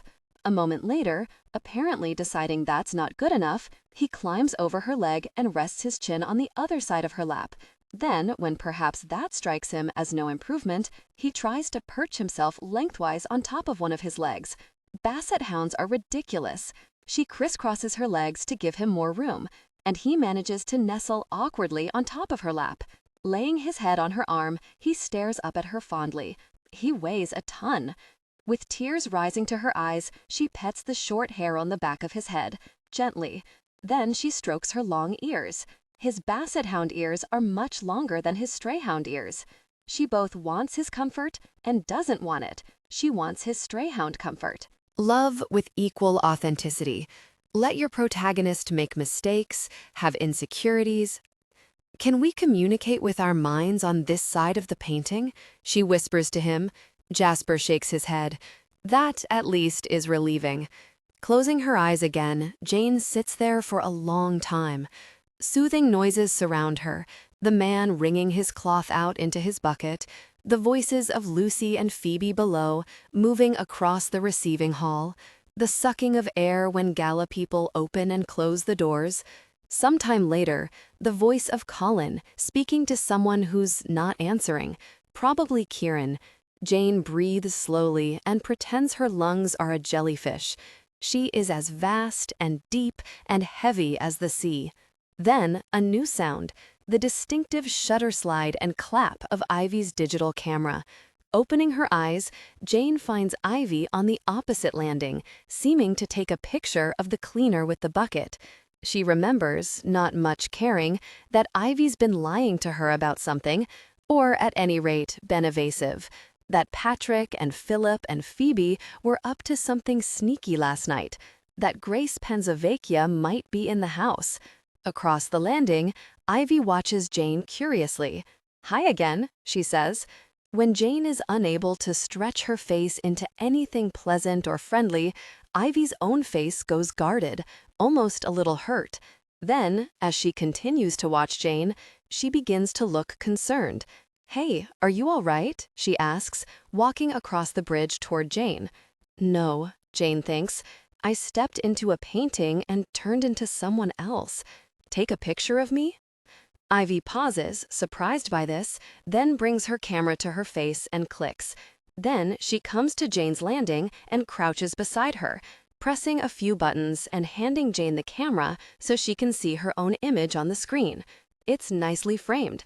Jasper is adorable in her lap, and the person in the picture looks just exactly like Jane. Jane's facial features, her hair, her clothing, her body, and an expression of distress on her face that mirrors exactly how Jane feels. That's me. That's me. Right, Aunt Magnolia? Jane resists the urge to touch her own face for further confirmation. "Thanks," Jane says. "You're welcome," Ivy says. "You seem upset. Did something happen? Did something happen?" Laughter rises into Jane's throat, bursts out of her mouth. Ivy tilts her head, puzzled. There's nothing Jane would rather do than tell Ivy all about it. She'd like to send Ivy through the painting to show her, as long as she doesn't have to go in again herself. "Yes," Jane says, then swallows. "Something happened. I want to tell you what it is, but I don't think I can just now. I'm sorry." Ivy seems unfazed by this. She's comfortable, crouched beside Jane, her arms resting on her knees and her camera perched in one hand. "It's funny you say that," she says, "because there are things I'd like to tell you too. Footsteps sound very close. Coming from the direction of the east wing, Mrs. Vanders appears on the landing, then stops. This is not a convenient assembly point, she says, especially on the day before a gala. I'm just leaving, Jane says, despite not having any intention of ever going anywhere again. Mrs. Vanders grunts. Have neither of you located Ravi? Right. Jane remembers that once, long ago, in a time before Zorsted, Mrs. Vanders was looking for Ravi because of something somehow related to a Vermeer painting. It doesn't matter now, at all. I saw him, Jane says, with fruit and toast. He went up to the 3rd floor to visit someone. Mrs. Vanders grunts again. She's begun to peer at Jane suspiciously. What's wrong with you, girl? Jane remembers she's got some questions for Mrs. Vanders about Aunt Magnolia. She was shocked to learn that Mrs. Vanders knew Aunt Magnolia. Since then, Jane's threshold for what qualifies as shocking has risen. Opening her mouth to form some sort of Aunt Magnolia-ish question, Jane discovers that Mrs. Vanders, who's apparently not a woman blessed with patience, has grunted yet again and marched on down the stairs. Ivy, the housekeeper calls sharply over her shoulder, I expect Cook could use an extra hand or two today, if you're quite done with your camera. Ivy doesn't move. Maybe we can talk later, she says to Jane. I'd like that, Jane says, very much. Are you going to be okay? One of her legs is falling asleep under Jasper's weight. Yeah, she lies, shifting him incrementally. It's good you've got the Basset for company, Ivy says. Jasper's never been so obsessed with anyone. She makes a move to stand up. Take my hand, Jane says. For the merest surprised second, Ivy hesitates. Then she reaches out and takes Jane's hand. Her hand is warm, strong. She holds Jane's tightly. Thanks, Jane says. You're welcome. Somewhere in the house, Mrs. Vanders shouts Ivy's name. Sorry, says Ivy with a sigh. It's okay. Go ahead, says Jane. So Ivy lets Jane go and turns away a faint whiff of chlorine. Closing her eyes again, Jane can't stop seeing that wrong face that looked back at her in the window reflection. Suddenly, Jane is clambering to her feet while Jasper yelps and trips and fights for his footing. He fixes Jane with an indignant expression. Sorry, she says, already on her way up the stairs. Sorry, Jasper, but I need a mirror. The thing that upset Jane about the face in the Zorsted window reflection wasn't that it was a terrible, ugly face, because it wasn't. If someone walked through the door of Tu Reviens wearing that face, Jane would think, wow, that person has an interesting face.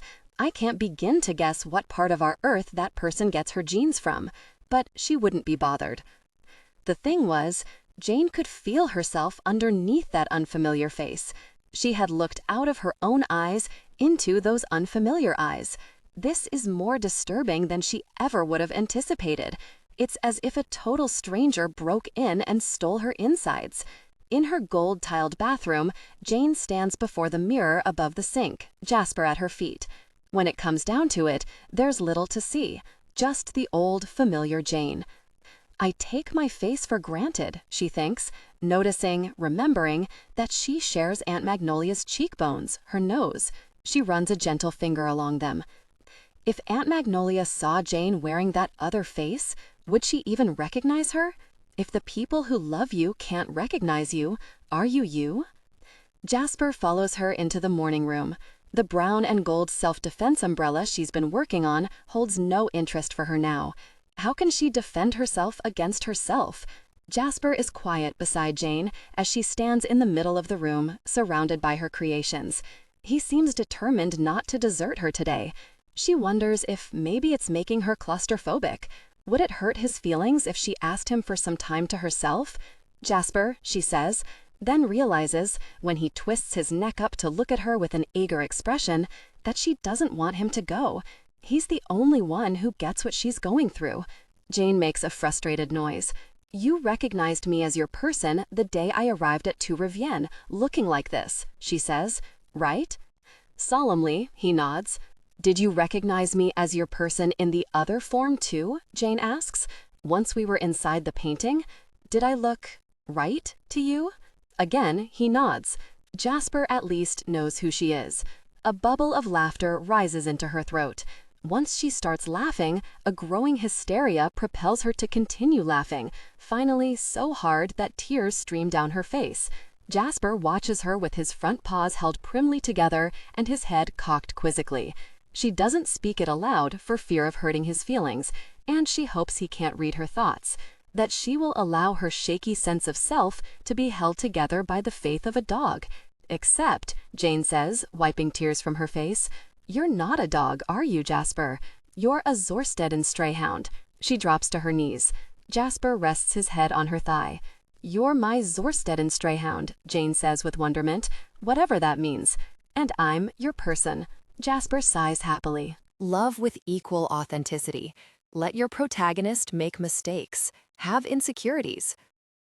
After a few minutes of scratching him behind the ears, Jane rises and begins to search her fabrics for reds and greens that match the umbrella that sits on the floor inside the painting. She wants to work, and this is the only umbrella design she feels capable of focusing on. Work helps. The umbrella inside the painting, Jane recalls, has 6 ribs rather than the standard 8, and the ribs are straight rather than curved. She's never built an umbrella like that. She'll have to figure out how. Color is also a challenge. She wishes she could reach for the umbrella in the painting, pull it out, bring it up here, and see how the colors look in this light. But she expects there would be an outcry in the house if someone noticed that the painting had lost its umbrella. They would assume, quite rationally, that it was an art heist, that someone had stolen the original painting and replaced it with a sloppy, unconvincing forgery.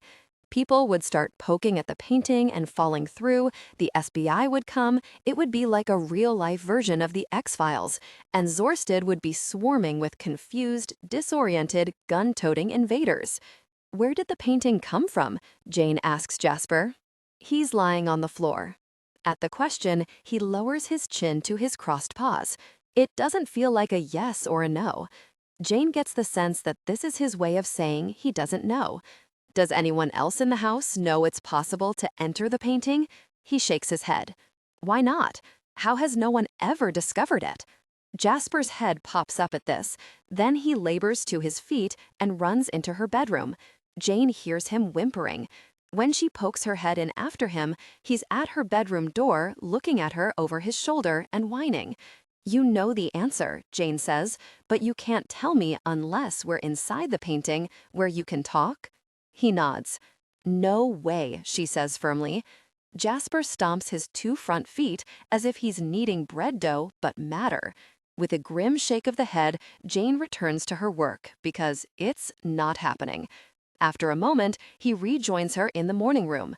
"Something else," Jane says. "You're from Zorsted, right? You were born there? It's home? And I was born here?" He nods. He's plopped himself on the floor again, this time with his chin propped on one paw. "How can I be your person if we're not even from the same side of the painting? How can you be my strayhound if people where I'm from don't have strayhounds?" He whines again, looking at the doorway. "That question will have to wait. Does anyone else in this house know that you understand human speech?" Jane asks. He shakes his head. "Does anyone else in Zorsted know it's possible to step through the hanging into Tu Reviens?" He pauses, then thumps his tail on the floor once. "One other person in Zorsted knows?" A vigorous nod of the head. Jane has an alarming thought. Is someone in this house actually Zorsteden? Jasper shakes his head. This is a relief. She doesn't like to imagine the people around her being so dramatically different from what they pretend.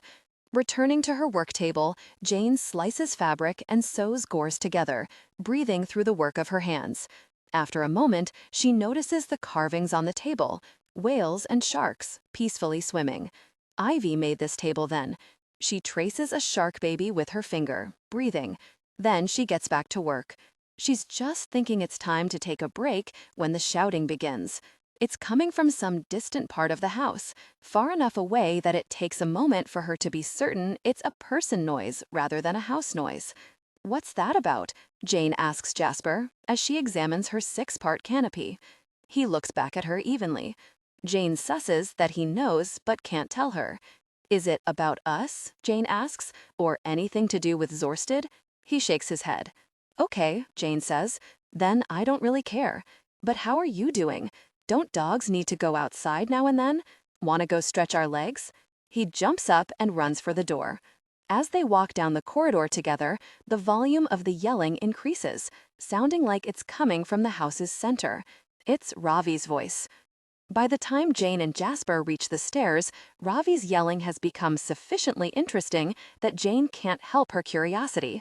She descends one level and walks onto the second-story bridge. Jasper follows. In the receiving hall below, Ravi is having a temper tantrum while Mrs. Vanders tries to calm him down with words like proper authorities and in due time. Practically the entire household is standing in the room with them. The stairs and bridges are lined with gala staff. Lucy St. George hugs a small wooden pedestal with a mirrored top to her chest, looking ill. Jane gathers from the hullabaloo that the sculpture of a fish has been stolen. She remembers Ravi asking Octavian about it last night in the courtyard, some Brancusi sculpture that was missing. Whatever. Jasper seems to be crossing the bridge to the west side of the house. Jasper, Jane whispers, skipping to catch up, why aren't we going downstairs? What do you do? Pee off the balcony into the courtyard? The look Jasper shoots her could burn a hole into another dimension. When he leads her into the West Wing, she's puzzled enough that she steels herself, just in case he's about to run at her again and topple her through some other piece of art into some other realm he hasn't told her about. Instead, he continues down the hall. She follows until a photograph hanging about halfway down the corridor stuns her. She stops in her tracks. It's one of Aunt Magnolia's most famous photographs, enlarged and framed. A tiny yellow fish, a goby, peeks out of the open mouth of a huge gray fish with a bulbous nose. Jane remembers when Aunt Magnolia came back from Japan with this photograph and how amazed she'd been at her own serendipity. The little fish had darted into the mouth of the big fish, then out again, all in the space of a couple of seconds. Yet somehow Aunt Magnolia had managed to immortalize it. Jane can't catch her breath. This is why Mrs. Vanders knew her aunt. Mrs. Vanders respects art. It makes her chest hurt that one of Aunt Magnolia's photos should hang in a house containing Rembrandts and Vermeers. She moves closer to the photograph until her nose is almost touching it and she can see her reflection in the glass. Aunt Magnolia, Jane thinks, the things I could tell you about. Would you even believe it? She'll have to remember, next time she sees Mrs. Vanders, to tell her that the photograph needs to be reframed. Now that she's looking super close, she can see a faint rectangular bulge behind the photo, as if it's been badly matted. Aunt Magnolia's work should not be carelessly framed. Jasper is gazing up at Jane with a calm question in his face. Walk, she says to him. He continues along the corridor toward the door at the end. Jane follows. He's brought her to the freight elevator. Of course, Jane says, pressing the call button, because steps are hard for a basset hound. I wonder why you turn into a basset instead of a lab or a husky or something. Jasper, unable to answer of course, walks into the elevator, which has another set of doors at its back. When they reach the ground floor, both sets of doors open, one to a landing inside the house, the other to sunlight, shadow, and gusts of wind. Jasper shoots out into the sun. Jane holds a hand up against the brightness. The sound of the sea crashing on rocks far below startles her. She'd practically forgotten where this house is. She follows him around some scratchy, unkempt shrubberies onto grassy ground. Jasper seems shy about peeing. Every time she glances at him, he slams his leg down and runs off behind a shrubbery or hillock of grass to try again where she can't see him. Finally, he sprints toward the northwest corner of the house, stops, glares at her, then disappears around the corner. Love with equal authenticity. Let your protagonist make mistakes, have insecurities. Jane supposes she'd rather not do her business in his sight either, given how the relationship has progressed. She stands in place, tactfully waiting until he reappears, gives her another inexplicable look, then sets off again toward the yard in a high-stepping, carefree manner. Mr. Vanders is on his knees in the gardens, applying a trowel to the dirt with graceful movements. The terrain nearest the house is riddled with holes so large, she's surprised Jasper doesn't disappear into one altogether. Jasper pushes toward a patch of scrub pines. She crosses the lawn with him. Once in the trees, Jasper leads her down a steep incline. She follows, sliding on dirt and stones and dead leaves, swearing under her breath about the unfair advantages of four-legged creatures. When she finally lands on what appears to be solid ground, she finds he's brought her to a tiny inlet, shaped like a crescent moon, with smooth, dark sand. A crooked wooden post juts out of the water. Jane wonders if small boats are sometimes moored here, like the one Ivy built with her brother. The wind is strong and chilly. Jane shivers. Seeing this, Jasper trots to an outcropping of stone and shrubbery that serves as a windbreak.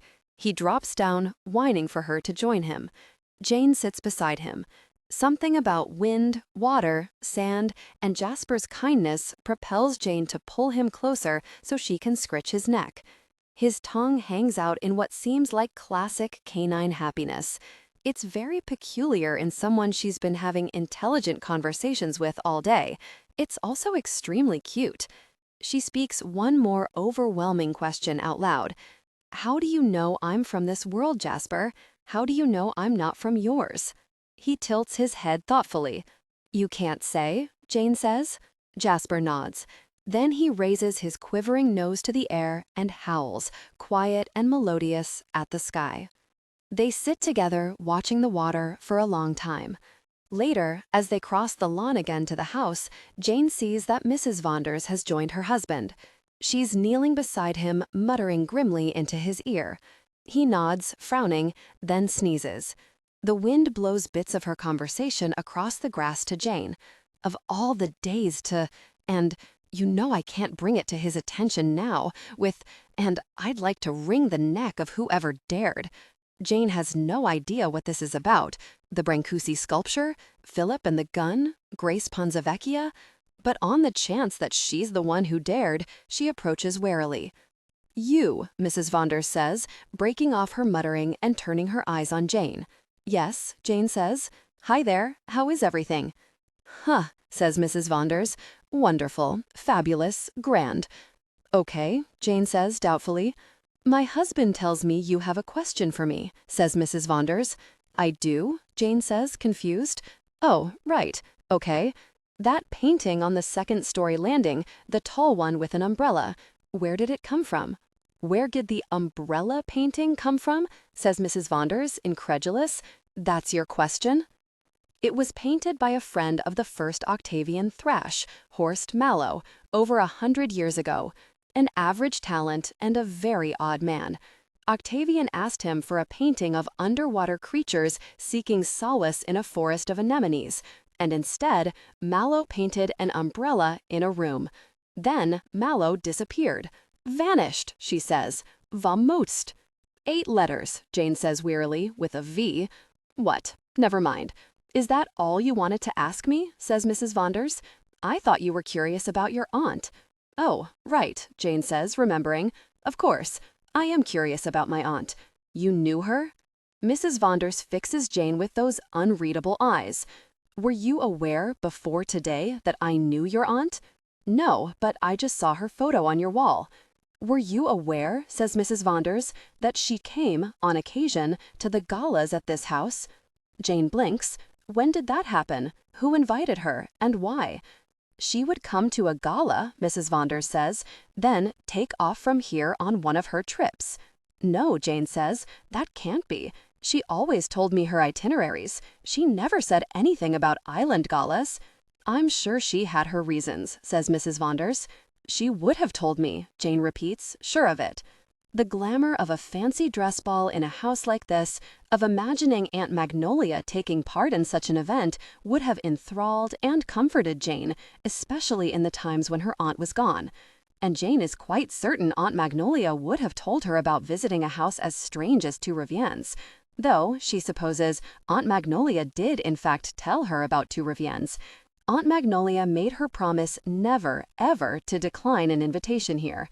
I'll tell you more about your aunt after the gala, says Mrs. Vonders gruffly, then picks up a trowel and begins whacking at the ground. I'd rather hear it now, Jane says. Mrs. Vonders ignores her, doesn't even look at her. It's a clear dismissal. In the meantime, Jasper moves on, high-stepping through the grass, looking back at Jane over his shoulder. Fine, she thinks. She'll return to her umbrella making. It's okay, really. Zorsted is enough to think about. When, early that night, Jane gets ready for bed, Jasper seems a little droopier than usual. She tries to focus on buttoning her Doctor Who pajamas rather than on his disappointment. She wants to tell him there's no point in crossing through the painting now anyway, because it's night in Zorsted, but she can't even make herself ask him if that's true. Has she really spent the entire day discussing complex topics with a basset hound who understands English? Which is more likely, a psychotic break with lingering hallucinations, or Zorsted inside a painting? A person who's hallucinating needs her sleep, Jane wants to say to Jasper, but doesn't, because her very desire to make excuses to him is the proof that she's hallucinating. The house wakes her from a dream in which Mrs. Vonders is trying to shove children into the mouth of an enormous fish sculpture in order to keep them safe, but it's not working because she can't figure out which end of the fish is the tail and which is the mouth. The clock on her bedside table reads 5:08. The house is yelling something, except that houses don't yell, so the yelling must be part of the dream too. Regardless, she's awake now. She gets up and drags herself into the morning room, where she stares groggily out the window. Jasper joins her, leaning against her leg. It's not yet dawn, and there are two figures crossing the lawn, heading to the forest. The moon is visible. A single moon. In Jane's world, there is only one moon. Aunt Magnolia made her promise to come here if invited. Fearless Aunt Magnolia, who always traveled to new places, who dropped herself into the water and explored unknown worlds. Aunt Magnolia, I'm scared, but I don't want to disappoint you. Jasper? Jane says. Steen? Tiny moons shine in the eager eyes he raises to her. Can a person wear Doctor Who pajamas into Zorsted? Someone in some distant part of the house is listening to Beatles music as Jasper and Jane step into the painting. If she focuses on it, Jane can hear the faraway, surreal strains of You've Got to Hide Your Love Away. She's still in her Doctor Who pajamas because Jasper considers her other clothing no less conspicuous. Inside the Duchess's house, he leads her to a nearby room with a wardrobe that contains a large quantity of plain, dark clothing in many sizes. Her Zorsteden body is shaped differently from her real-world body. Her pajamas fit oddly, tighter in the shoulders and too long below. And her hands, the more she thinks about it, feel large and swollen. And her Zorsteden legs and feet feel bouncy, as if perhaps she's likely to be able to jump higher in this body. Which clothes should I choose? She whispers, trying not to think about it, then noticing that the timbre of her voice is slightly different too. Whatever you like, he says, though you'll draw the least attention in a tunic, loose pants, and cloak. It's early autumn, he says, and still dark out. Love with equal authenticity. Let your protagonist make mistakes, have insecurities. Zorsted has a colder climate than the one you're used to. The sun will rise in a few. He says a strange word, but we may be walking near the sea, where it's windy. Choose sturdy boots and consider a scarf for your head. Steen is trying to contain his happiness, but he's practically prancing around her, his toenails clapping on the tile floor as he zooms back and forth excitedly. Steen, she says, you're making me dizzy. Sorry, he says, stopping in place but still hopping. Sorry. Once Jane has pulled them on, the pants are comfortable and warm. I understand that word you said about when the sun'll rise, she says, repeating the strange word aloud. It's a unit of time, more like minutes than like hours. I've never heard the word before, though. We speak a different language in Zorsted, he says, and our days and nights are longer, and we measure our time in different units. Her hands pause in their rapid perusal of tunics. Steen, how will I ever pass as Zorsteden if I can't speak the language? You're speaking it right now, he says. What? You're speaking it perfectly, he says. You have been since the first moment you stepped through the painting. This is a dizzying piece of information. Boots, Jane thinks, focusing on something concrete. I'll try on boots instead. But as she does so, she repeats to herself silently the words she's been speaking aloud. They are not English words. And the words she's thinking in aren't English words either. These tall, sturdy foot coverings are not boots. English is suddenly the only English word she can remember. In time, Steen says to her gently, you'll be able to access both languages in both places. Until then, you'll always have the one you need.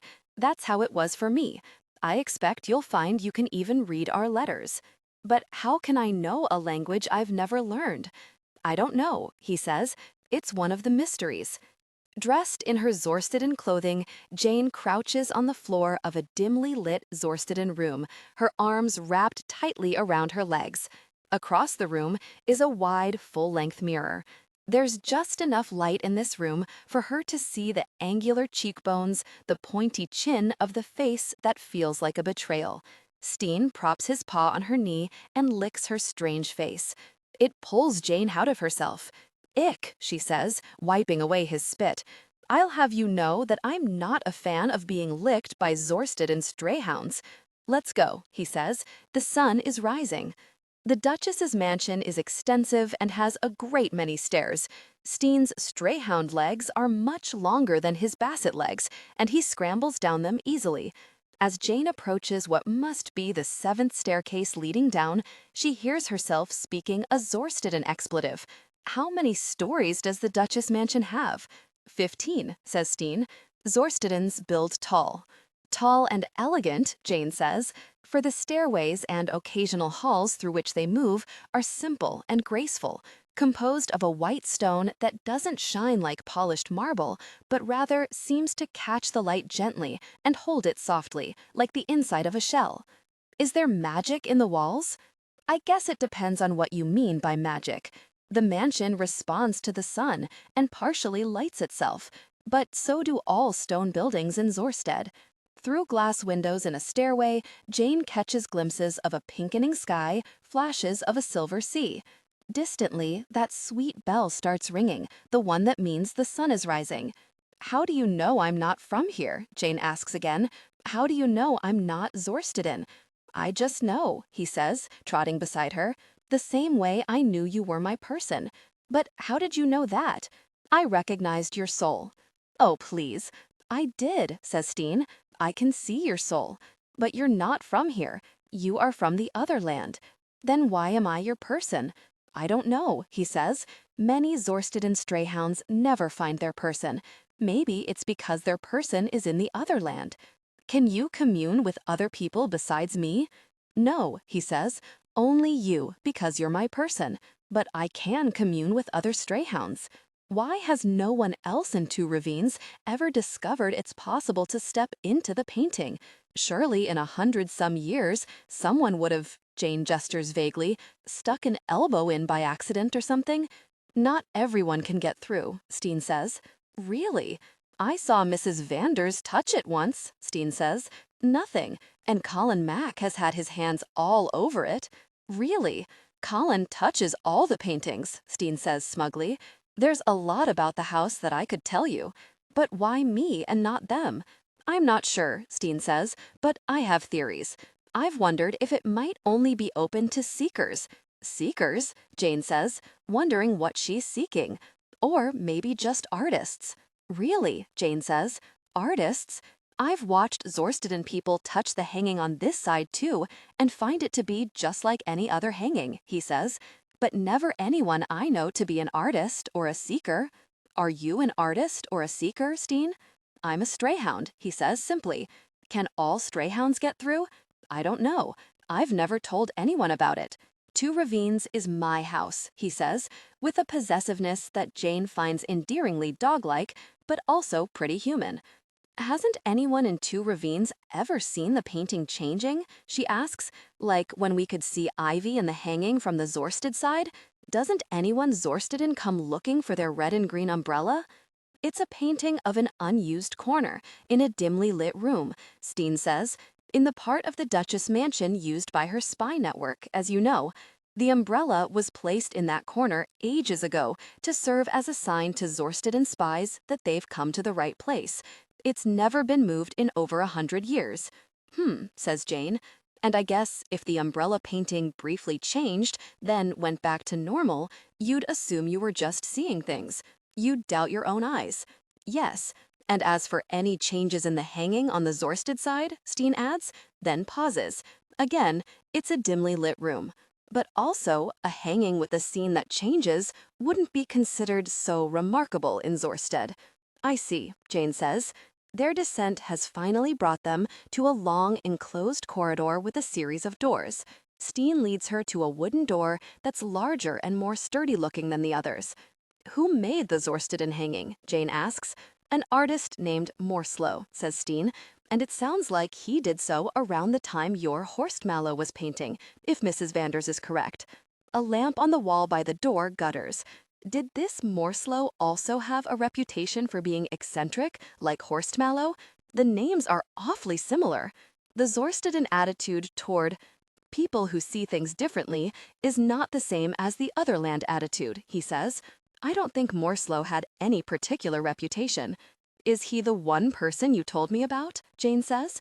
The one person in Zorsted who knows about the passage into Tu Reviens? No, says Steen. Morslow's been dead a long time. I have no idea what he knew. Who is the person then? Is it the Duchess? It's not the Duchess. Then who? Steen's neck is craned back so that he can look into Jane's face. She can feel him begin words, touch her mind with the edges of words, then pull them back. It tickles oddly, like a feather in her brain. She recognizes this as the feeling of his indecision. He breaks eye contact, turning to the door. This door leads to the outside, he tells her. Don't be scared. You look just like everyone else. Are you ready? There's a distinct feeling to being up and about at dawn. This is one of the first things Jane notices. Zorsted feels surprisingly as other places feel at dawn. People communicate not in words, but in glances. A number of people on the streets, opening the doors of shops, leading recalcitrant horses, or simply standing in windows, look pleasantly into Jane's face and say nothing. Jane tries not to stare. She stays close to Steen, who trots along with his head held high. Love with equal authenticity. Let your protagonist make mistakes, have insecurities. The buildings, tall with steep roofs, are wooden and shingled. The streets made of paving stones. No matter where Steen leads her, she can always see a few stone towers, rose-colored against a gray-pink sky, and always, between buildings, the sea. Slowly, that magnificent pink wash fades, and Jane sees the true colors of the towers, whites and grays and browns. They glow slightly. Do the wooden houses respond to the sun and glow too? To some extent, says Steen, but not like stone. Stone is older. It contains more power. Do all stone things create light? Would you want that to happen with a stone chair, or a bowl, or a tomb? The dead of Zorsted are buried at sea, not in tombs, says Steen. But regardless, the stone has an intelligence. It generally won't light an unpopulated room, and it knows what it's being used for. It knows if it's been made into a thing that shouldn't glow. What do you mean? How can it know? There's a consciousness to the world here. To the stone? To everything, Janie, Steen says simply. The earth, the ground, the clouds. The clouds? Not an extreme consciousness. Consciousness might be too strong a word, really. But things have awareness. Jane thinks this through. But if the stone has awareness, is it wise to cut into it, like to make bricks? The wise builder is careful, Steen says, and respectful. Or the stone is unhappy, says Steen, and then the building is unhappy, and everyone can feel it. And then what happens? Nothing happens, says Steen. That's all. The building doesn't do anything, like drop rocks on people or something? No, says Steen. It's nothing like that. It's more like you might find yourself depressed whenever you enter the building, and it might be bad for business. The owners might eventually decide to renovate in a way that the stone might like better. How would they know what it would like better? Some people have sensitivities to stuff like that, says Steen, but this doesn't happen often, really, Janie. It's not as strange as it sounds. I think maybe you don't realize how strange it sounds, Gain says. More people are on the streets now, and some of them are dressed colorfully, in purples, reds, golds. Jane sees people with dark skin, light skin. She studies the back of her hand. She's already noticed that her skin here is pretty much the same color it is at home. Steen notices her examination. Zorsted is an international hub, he tells her. Zorstedan citizens have roots from all over, including across the sea. Across the sea, Jane says, startled. How big is Zorsted? Zorsted is a small island. It's only one of the nations of this earth, Steen says, which is an entire planet, just like yours. She's too overwhelmed. Tu Reviens is a gateway to an entire other planet of conscious rocks, trees, and clouds. What's wrong with this place that you haven't discovered electricity? She says, distress making her want to be antagonistic. Is it the Dark Ages here? Do I have to pee in the gutter? Steen makes a small, hurt noise, and Jane is ashamed of herself. I'm sorry, Steen, she says. It's just a lot to take in. He draws himself up tall, for a stray hound. We have plumbing and toilets and infrastructure, he says with dignity, and a brilliant and just duchess. We've made advances in science and medicine that would astound the quacks in the other land. We have technology that doesn't destroy our environment.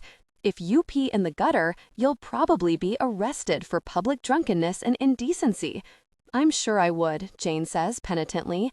He walks beside her with a stiffness that feels like a cold shoulder in her brain. No, in her heart. She knows how much she's hurt his feelings. Steen, she says gently, if I were arrested, would you speak up on my behalf?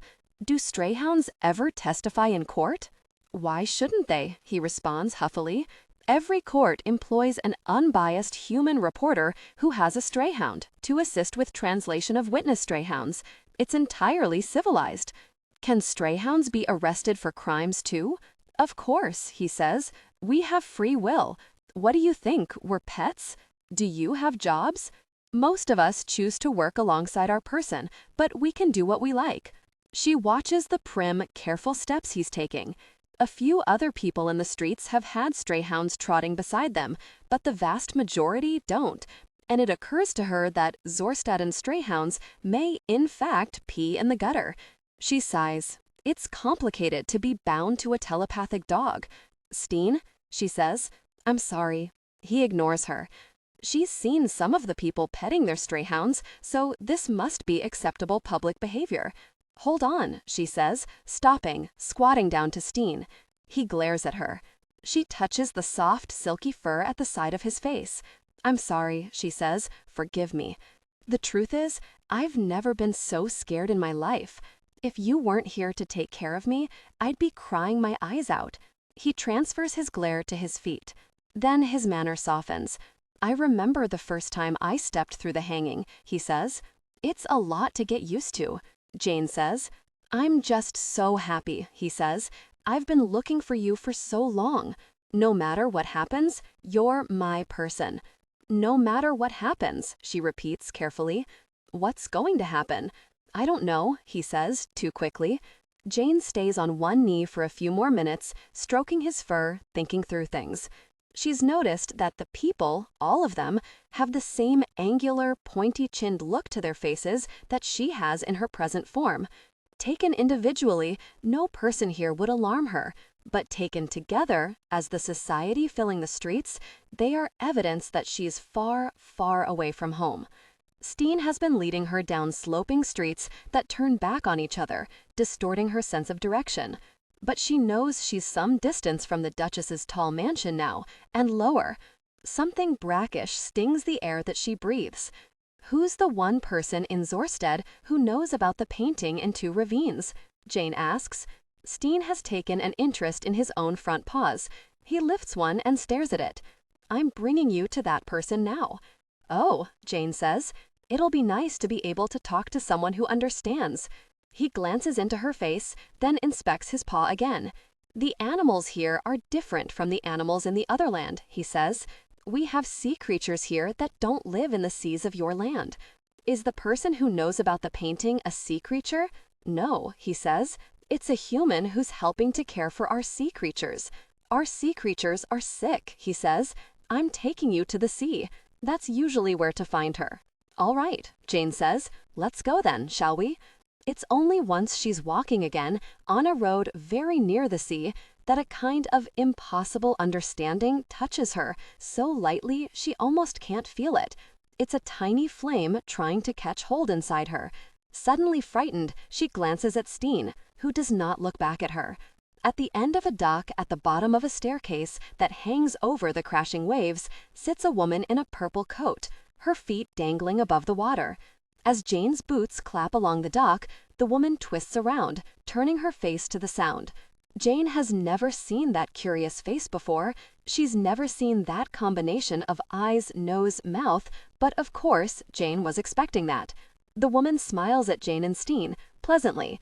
"Good morning," she says in Zorstetten, in a voice that Jane doesn't recognize. Then the woman focuses on Steen. "Why, hello, my friend," she says. "Don't tell me you finally found your person. Sing ho for the life of a stray hound." Disbelief has dropped Jane to her knees. Tears trickle down her face. The woman clambers up and comes to Jane, distressed at her pain. Her coat is open, the lining, silver and gold, shimmers in the light. "What's wrong?" she says. "Can I help you?" "Aunt Magnolia," Jane says. "Aunt Magnolia. Aunt Magnolia." Once the interlude of hugging and weeping has passed, Jane seems to be capable of only 2 words. With equal authenticity. Let your protagonist make mistakes, have insecurities. One of them is how, and the other is why. I used to attend the galas now and then at Tu Reviens, Aunt Magnolia says quietly. The 3 of them are sitting together at the edge of the dock with Jane in the middle. Aunt Magnolia's arm around Jane's shoulder is jarring, while Steen's warmth grounds her in normalcy. Jane is too overwhelmed to appreciate the irony of this. "I knew the day was coming when I was going to have to plot an escape," says Aunt Magnolia. "Escape from what?" Jane asks hoarsely. "Why would you need to escape? And why would you go to the galas? Why did you never tell me? Some man called me from Antarctica and told me you were dead." Aunt Magnolia squeezes Jane's shoulder more tightly. "One night," she says, "very, very late, the gala was nearly over. I was making my way up to the 3rd floor when some drunken party guest jostled me, and I found my arm right through that painting, going through it and not harming the painting one bit. I managed not to scream, but I knew I hadn't imagined it, and it left me shaken. I contrived an excuse to delay my departure that night. That was the trip to the Black Sea. Do you remember the Black Sea trip?" "The last trip before Antarctica," Jane says weakly. "Yes," says Aunt Magnolia. "I found the bedroom of someone I knew to be spending the night with Ravi Thrash. I hid there. When the guests had all gone and the house was settling in to sleep, I went back to investigate. I touched the painting and my finger sank in. I reached deeper and fell right through. I saw her do it," Steen tells Jane from the landing above. "I followed her in and watched her explore. I've kept close tabs on her, but she doesn't know I'm the basset hound from the house. I explored," says Aunt Magnolia, "and found, well, I found what you've also found, a world where no one was likely ever to follow me, and where I'd be unrecognizable even if they did." "But why did you need a world where no one was likely to find you?" Aunt Magnolia pauses. Jane notices that she does this every time Jane asks her a question, as if the pause counts as some sort of answer, which it doesn't. The Aunt Magnolia Jane remembers never hesitated to answer her questions. "I returned to Tu Reviens and caught up with my colleagues going to the Black Sea," says Aunt Magnolia. "After I got back from that trip, I sat you down and made you promise to come to Tu Reviens. Then, next time I was able to get to a Tu Reviens gala, I asked Mrs. Vanders to please pass you a special message. Did she pass you the message?" "What?" Jane says. "No, I didn't get any message. I told Mrs. Vanders to tell you to reach for the umbrella," says Aunt Magnolia. "Then, when no one was watching, I passed into Zorsted, intending to stay here and wait for you. She didn't have a stray hound to explain anything to her, Steen tells Jane. She was completely alone. How can you say you made me promise to come to Tu Reviens? Jane says. That's not what you did. You only made me promise never to turn down an invitation. I also made Mrs. Vanders promise to invite you should anything ever happen to me. Didn't she invite you? No, Karen invited me. You were dead. Why would I look for you if you were dead? And how can you imagine the message "reach for the umbrella" would make me think to try jumping into a painting? And even if it did, how would you expect me to find you in a strange city? Jane finds herself shaking Aunt Magnolia's arm from her shoulder. Something is wrong here. The story is grievously lacking sense, and no one is telling her why. Why did Aunt Magnolia need to leave in the first place? When Aunt Magnolia puts her hands in her lap, clasps them together, and studies them too. They're not the hands Jane remembers. They're larger, the fingernails more blunt. The irises of this woman's eyes are clear too, unblemished. This Aunt Magnolia has no starry splotch of color in one eye. Maybe this isn't Aunt Magnolia. Then Jane sees that her own Zorsteden hands are very much like Aunt Magnolia's Zorsteden hands. I've wanted to tell you the truth about my life for so long, Aunt Magnolia says. Now that you finally can, I'm scared to pieces. The truth about your life, Jane says. Aunt Magnolia, what are you talking about? The truth about my work. Your work. The pictures? What are you telling me? Didn't you take the pictures? I took the pictures, she says. I always took the pictures. Then what? Aunt Magnolia is staring unhappily into her hands. One day, she says, when I was taking the pictures, I discovered, by chance, a sunken nuclear submarine, a foreign submarine. You never told me that. I was forbidden by the United States government to tell anyone, she says. We salvaged it secretly. You helped the U.S. government salvage a nuclear submarine? And then they asked me to help them with other things, says Aunt Magnolia. They offered me money. You were a child. We had no money, and I was raising you alone on the paycheck of an adjunct. I didn't know what was ahead for either of us. I said yes. Aunt Magnolia, Jane says, piecing this out, are you telling me that you became some sort of underwater spy? Yes, she says. Oh, Jane says. Oh, Jane says, flabbergasted. What does that even mean? There are underwater operatives, says Aunt Magnolia. There are people who salvage sensitive military wrecks like that submarine, and people who tap underwater cables. There are exchanges of goods and information that take place at the bottom of the sea. At first, I didn't understand the extent of it. I got mixed up in things I now wish I hadn't. Bad things can happen underwater, in the dark, where no one else can see. What Aunt Magnolia is describing is somehow more absurd to Jane than the existence of a fantasy world inside a painting where dogs can talk and rocks have feelings. You never told me, Jane says. You never told me. I wanted to stop, says Aunt Magnolia. They started to ask me to do things I hated to do. Bombs are disposed of underwater sometimes. Did you know that? And eventually, there began to be some confusion about my allegiances. I don't understand anything you're saying, Jane says. In time, I'll tell you every detail, she says. I'll confess every lie. It'll be a great relief to me. Not to me. That's my greatest regret, she says. I only ever wanted you to be safe. Did Mrs. Vanders tell you about the money? It's yours to access whenever you want it. Jane doesn't want to hear about money. Who called me from Antarctica? A colleague, says Aunt Magnolia, a diving friend, another operative, who agreed to help me disappear, though I never told him where I was going. You let me believe you were dead, Jane says. You were dead. Darling, Aunt Magnolia starts, reaching for Jane, but Jane is standing. Jane is pushing away from her. You were dead, Jane says, tears running down her face. I'm sorry, Aunt Magnolia says. I didn't have a lot of time to plan, and maybe I did it badly, but I'm not dead. I came here. I've been waiting for you. I've looked for you every day. I might never have found you. Jane's voice is rising with hysteria. I wouldn't have, she says, pointing to Steen, if that dog weren't nuts. I had a gravestone put up for you. Your friend sent me your things, your supposed Antarctica things. I've been slooping with your really hat? Aunt Magnolia has always been the type to rush to soothe a person who's upset. It's instinct for her. She can't help herself.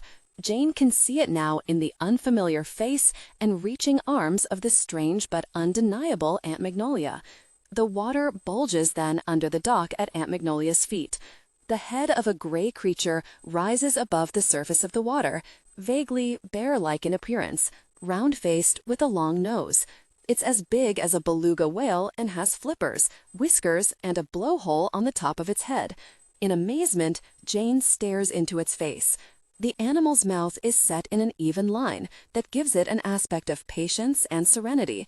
Its dark eyes are large and deep with pain. Love with equal authenticity. Let your protagonist make mistakes, have insecurities. Jane knows as well as anyone that creatures who live in the depths of the ocean are sometimes bizarre to the point of challenging credulity. Aunt Magnolia's work has taught her so, but just as Jane knows by looking at the people of this earth that they're not from her earth, she knows that this animal belongs only to this world. It doesn't speak, but gazes intently at Aunt Magnolia. Aunt Magnolia lies down on the dock on her stomach, her trousered legs sticking out behind her and her arms and head hanging over the edge. Her coat lies open, purple with flashes of silver and gold, like a nebula. She reaches out and places a hand on the bear-like creature's forehead. She says nothing, and Jane doesn't entirely understand what's happening, but she recognizes that Aunt Magnolia has found a willing recipient for her soothing. With her touch, Aunt Magnolia is soothing this animal, which now has big tears rolling down its face. Aunt Magnolia and the sea animal stay in that position for several minutes. Jane stands on the dock, tears dripping onto her cloak. Steen is pressing himself hard against her legs and glancing up at her frequently. Like Aunt Magnolia and the sea animal, he is silent. The sea animal moves its head so that it's looking into Jane's eyes. Jane is locked in its gaze, lost in the well of its feeling. This animal has power, she finds herself thinking, though she has no idea what that power is. The sea animal sinks away. The water closes silently above it. Aunt Magnolia shifts to a sitting position again, her feet dangling over the edge. She doesn't look at Jane. Jane interprets her shoulders. Aunt Magnolia is depleted from soothing someone else, and she's ashamed for having hurt Jane. Jane can't quite get herself to sit next to her, but she sits a few feet removed. She dangles her legs again over the water. Steen, Jane says, that's my strayhound's name, Steen. He tells me the sea creatures are sick. Aunt Magnolia's head dips, slowly, in agreement. They're called sea bears. Were you talking to it? Not exactly. Were you giving it some kind of medicine? It was something much more elemental than that, she says, and less fantastical. They're sick because they're traumatized and grieving. A huge number of their population were killed by Zorsteden hunters. Their meat came into fashion, and for a period of time they were massacred. The hunters convinced the government that the sea bears were dumb brutes, though how anyone could think such a thing of a creature like the one we just saw. Her voice breaks off, rough and choked with disgust. Jane watches her take one even breath. It was a long time ago, Aunt Magnolia says. Hunting them is illegal now, but they live a very long time, and Zorsteden scientists believe their memory goes deep and heals slowly. I'm in a program organized by the scientists. I come out here in the morning and I wait. If one of the sea bears visits, and one usually does, I sit with it and touch it with kindness. What does that mean? Says Jane. I think you know what it means, sweetheart, says Aunt Magnolia. When Jane doesn't answer, she looks into her hands and says quietly, just being with the sea bear, not trying to impress anything upon it, and just letting the sea bear be too. They have what we would probably call a psychic ability. If I have the intention of simply being beside it, it will know that's my intention. That they allow our company in this way now, for they haven't always allowed it, is a sign that they might come to trust humans again. Until they do, and until the pain of their grief subsides, it's as if the ocean here has a sickness in its soul. I can feel it, Janie. It's hard for Jane to know how to respond. This is your job here, she says. Yes, says Aunt Magnolia. The government pays the scientists. Are you in charge of the operation? Good heavens, no, she says. My position is very junior. I'm receiving training, but I've only been in Zorsted a short while. There's a program. Anyone with an affinity for animals can apply. You could apply. Jane blinks at this. She can't answer. How did you convince them you were from here? Weren't they suspicious? I keep to myself, and I pretend that I don't want to talk about my past. There've been moments when I've gotten odd looks, sure, but there's a high tolerance for oddness here. People seem to expect not to understand everything they see. Anyway, if you met someone who didn't seem to know your customs, would you assume they came from an alternate reality? I guess not, says Jane. Do you miss our technologies? Could you solve the problem faster with scuba gear? She flashes Jane a quiet, sideways smile. Even in the absence of compressed air, she says, diving techniques here are pretty sophisticated. They have a sort of diving bell with air tubes that extend up to the surface. Regardless, even if we had scuba gear, I doubt we'd use it. It does not help the healing of the animals for us humans to push ourselves into their homes. It's a particular kind of confusion to be angry with the person who taught her about gentleness, respect, who taught her how to soothe herself. Jane watches the water dancing beneath her feet, conscious of Steen beside her. Carefully, she leans out until she can see her own reflection. Something about that strange face strikes her. Jane turns to study Aunt Magnolia and realizes that even in this world, she has Aunt Magnolia's cheekbones and her nose. "How are your umbrellas, Aunt Magnolia?" says my darling. Jane's lungs are a jellyfish, moving silently through a great sorrow. "I don't know why I'm here," she says. "I don't know why I should have a stray hound if I'm from the other side. I don't know why I came to Tu Reviens in the first place." Aunt Magnolia takes a minute to answer. "I don't see why creatures from different worlds shouldn't fit together," she says. "Zorsted is full of stray hounds who haven't found their people. Maybe it's because those people are in different worlds." "Steen said the same thing," Jane says. "But what do you mean, different worlds? Do you think there are more than two?" "Well," Aunt Magnolia says, "I used to think there was only one. Once there were two, I guess I began to feel there may as well be 1,000. You know?" Jane smells the brackish air and hears the water slap against the posts of the dock. Aunt Magnolia left Jane alone, orphaned with no money Jane knew of. Her plan to reunite with her niece, obscure and unspoken, balanced on a pin. "I need to think," Jane says. "When I need to think," says Steen, "I walk. Will you come with me?" Jane asks him. "Of course I will, if you want me." "Of course I do," Jane says, touching the place between his ears, then standing. "You're my stray hound, aren't you?" Watching Jane, Aunt Magnolia rises to her own feet anxiously. "We're going for a walk," Jane says carefully. "All right," Aunt Magnolia says, swallowing. "I'll see you again, won't I, darling? Please." "I don't know," Jane says. "You're not who I thought you were," Jane doesn't say. "You're not who you pretended to be."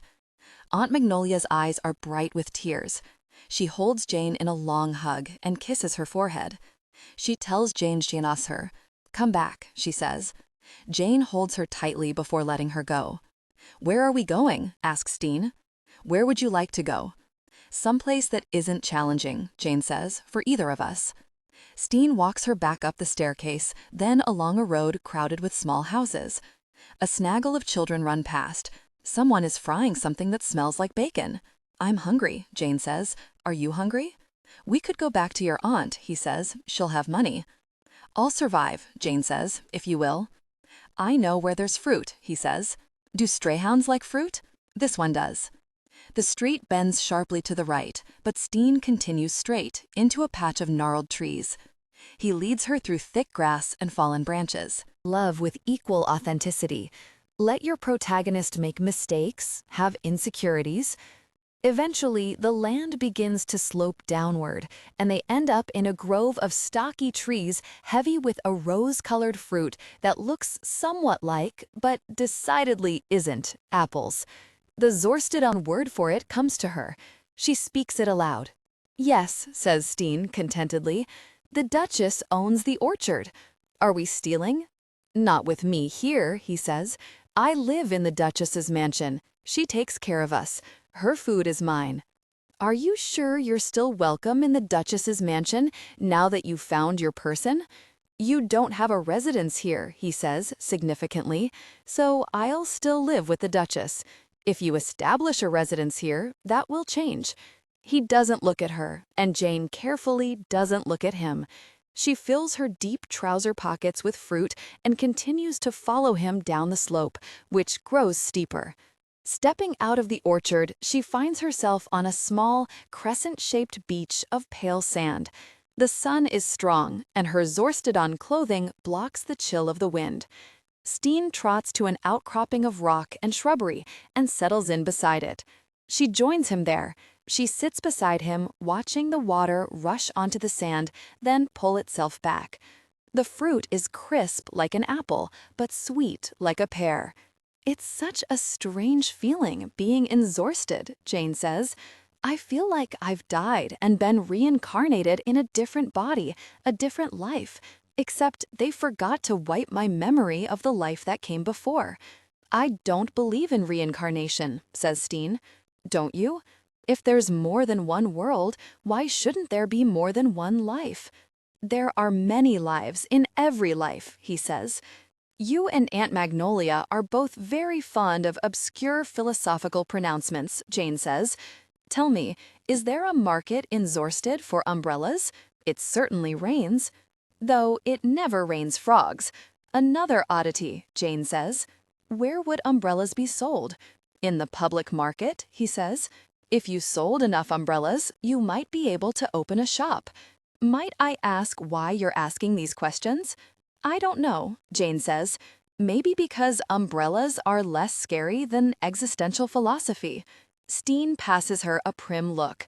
I saw a stray hound once with a curious umbrella hat, he says. I thought it was quite fetching. Jane tries not to smile. Would you like me to make you an umbrella hat, Steen?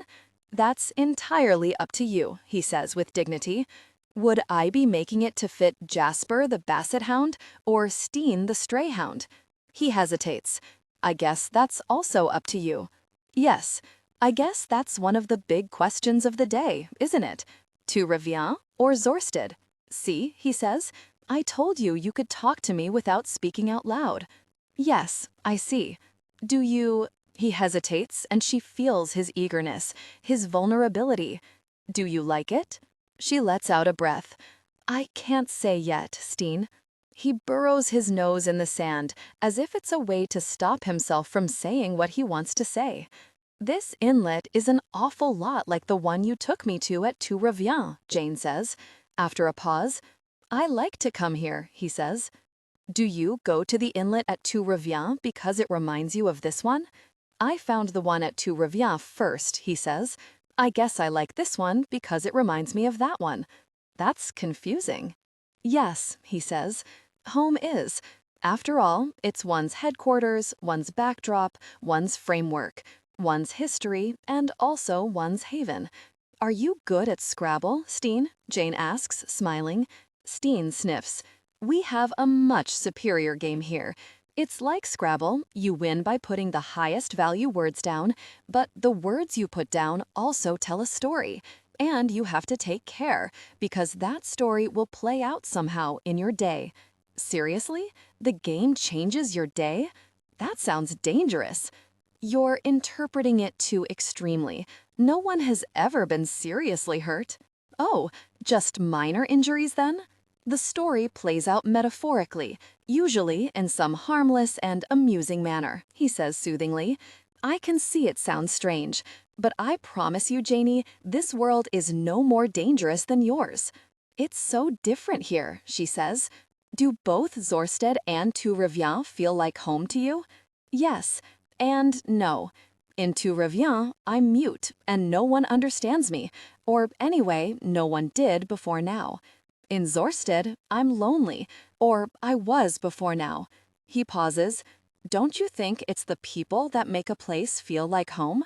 This does make sense to Jane. It explains why nowhere has felt like home ever since she got that fake phone call, from Antarctica. On the distant horizon, a tall ship with brilliant white sails comes into view. It's too far away to guess if it's coming or going. If I'm a seeker, Steen, I don't know what I'm seeking, Jane says. Steen hesitates again. Well, he says, I'll keep you company while you figure it out.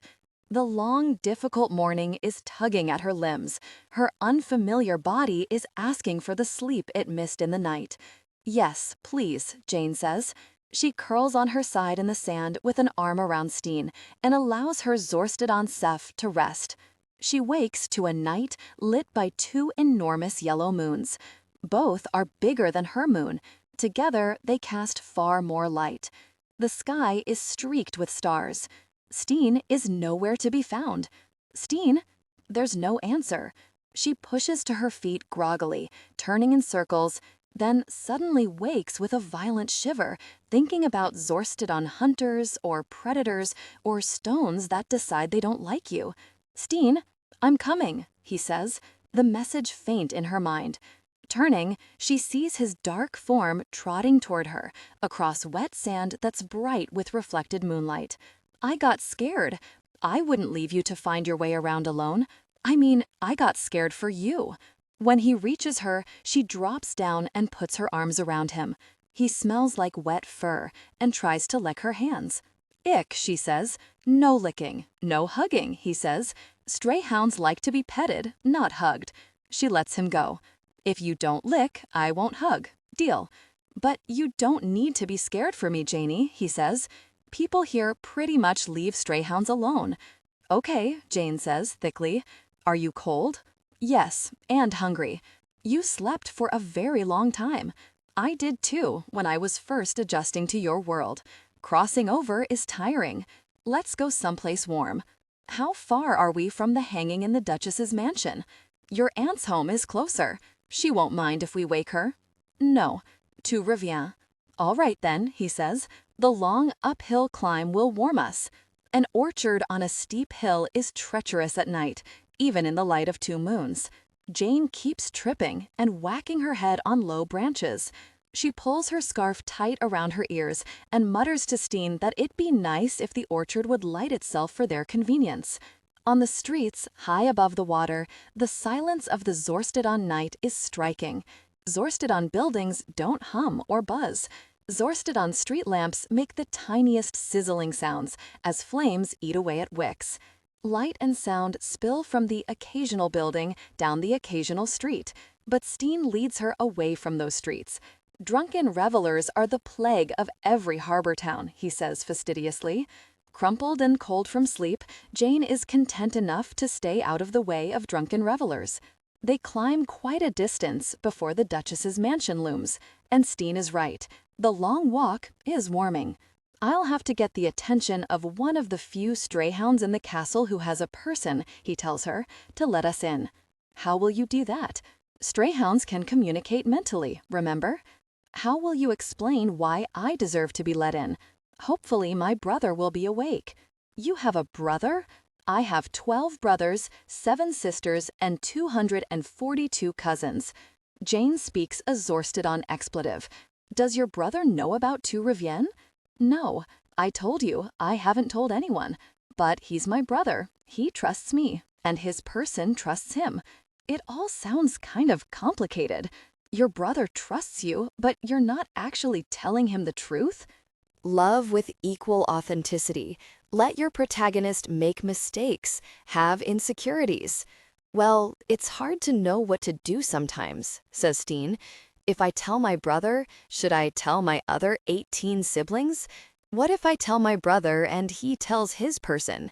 It's not a small thing, a hanging that leads to another world. I have to be careful. You understand that, don't you? As she climbs into a garden on some obscure, high-walled side of the Duchess's mansion, Jane feels tired and old. I'm not a big fan of deception at the moment. Steen glances at her. I know, but you'll see. It's your secret now, too. You'll have to decide who to tell. Now, stop talking out loud. You'll wake the entire ground floor staff, and anyway, I'm trying to focus on communicating with my brother. A minute later, a gruff man in a nightshirt opens a wooden door in the high wall, grunts, then steps back inside without even looking at them. A stray hound moves at his feet, shorter and stockier than Steen. He and Steen briefly stand in the doorway together, sniffing and snuggling each other. Then Steen sets off with purpose. "This path will take us through the kitchens," he tells Jane. Jane follows.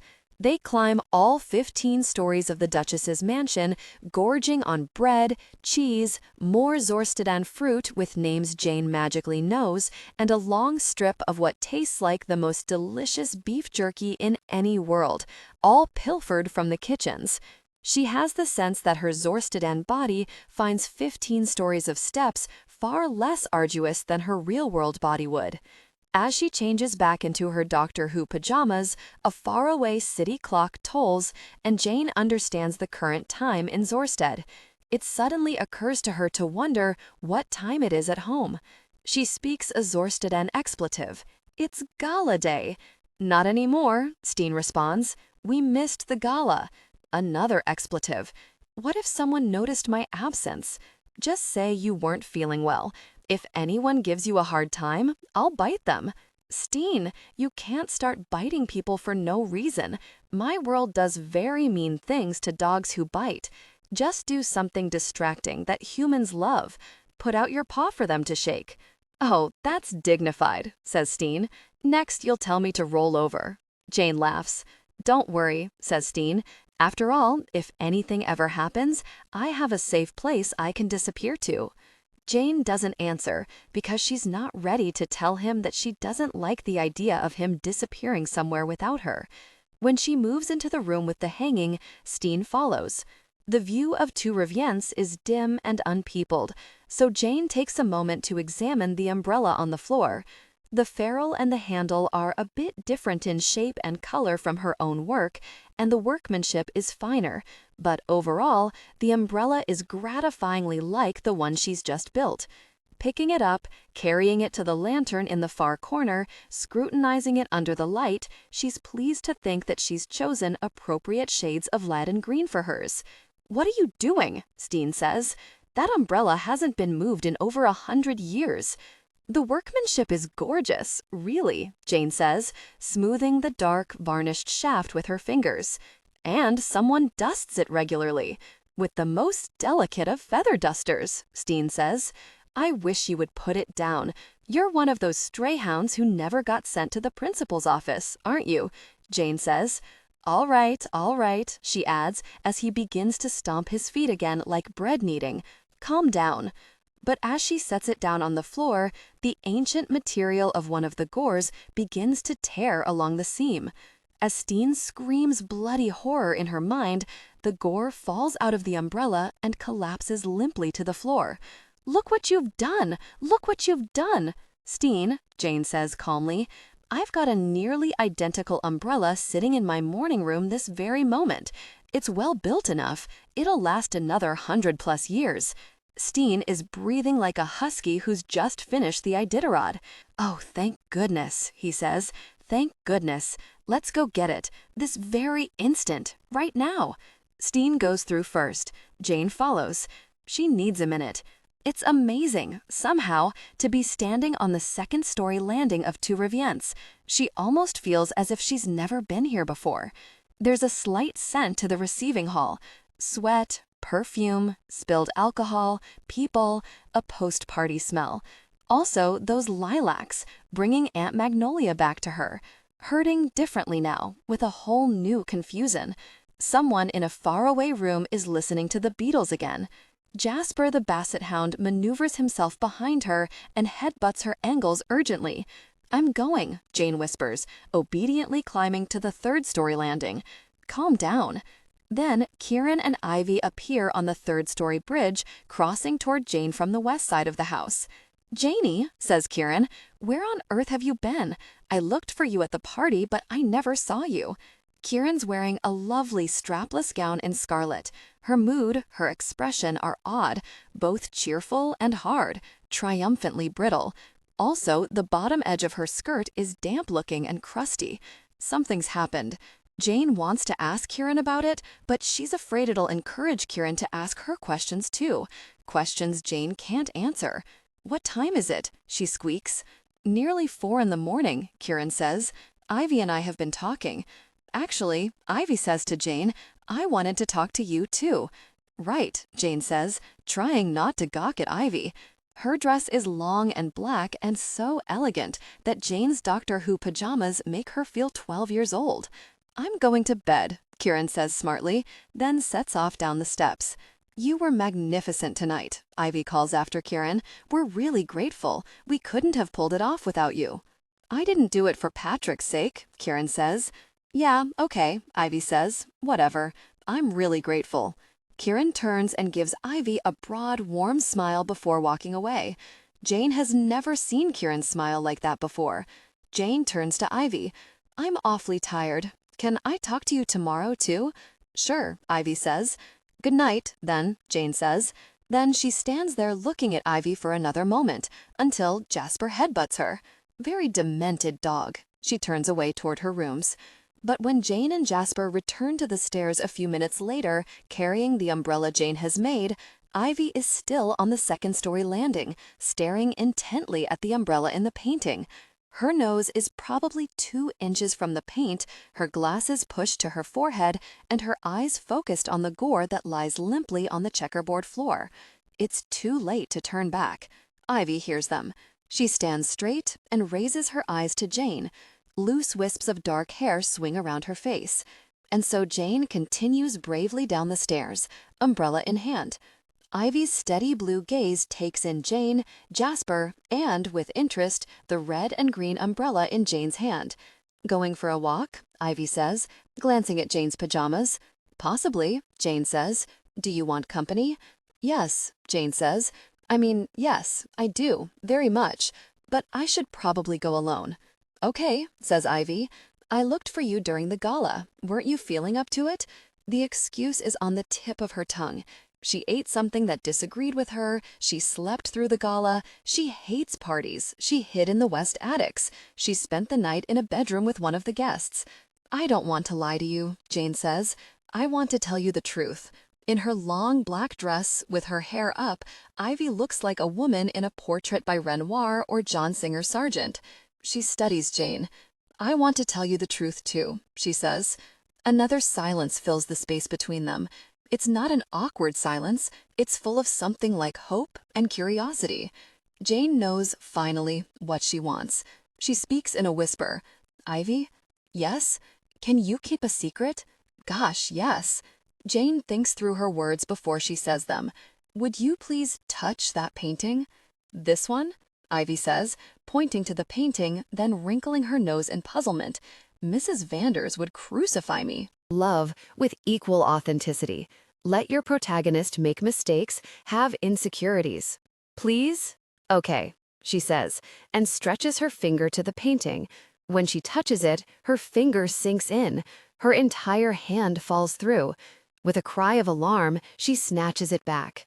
She inspects her own recovered hand carefully, closely.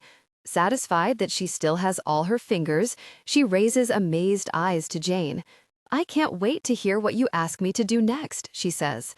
"I'd like to bring you to meet a woman who communes with sea bears," says Jane. Ivy blinks. "Sea bears? I want to show you. Will you come?" Ivy cocks her head at the painting. "Are the sea bears through there?" "Yes." Ivy blinks again.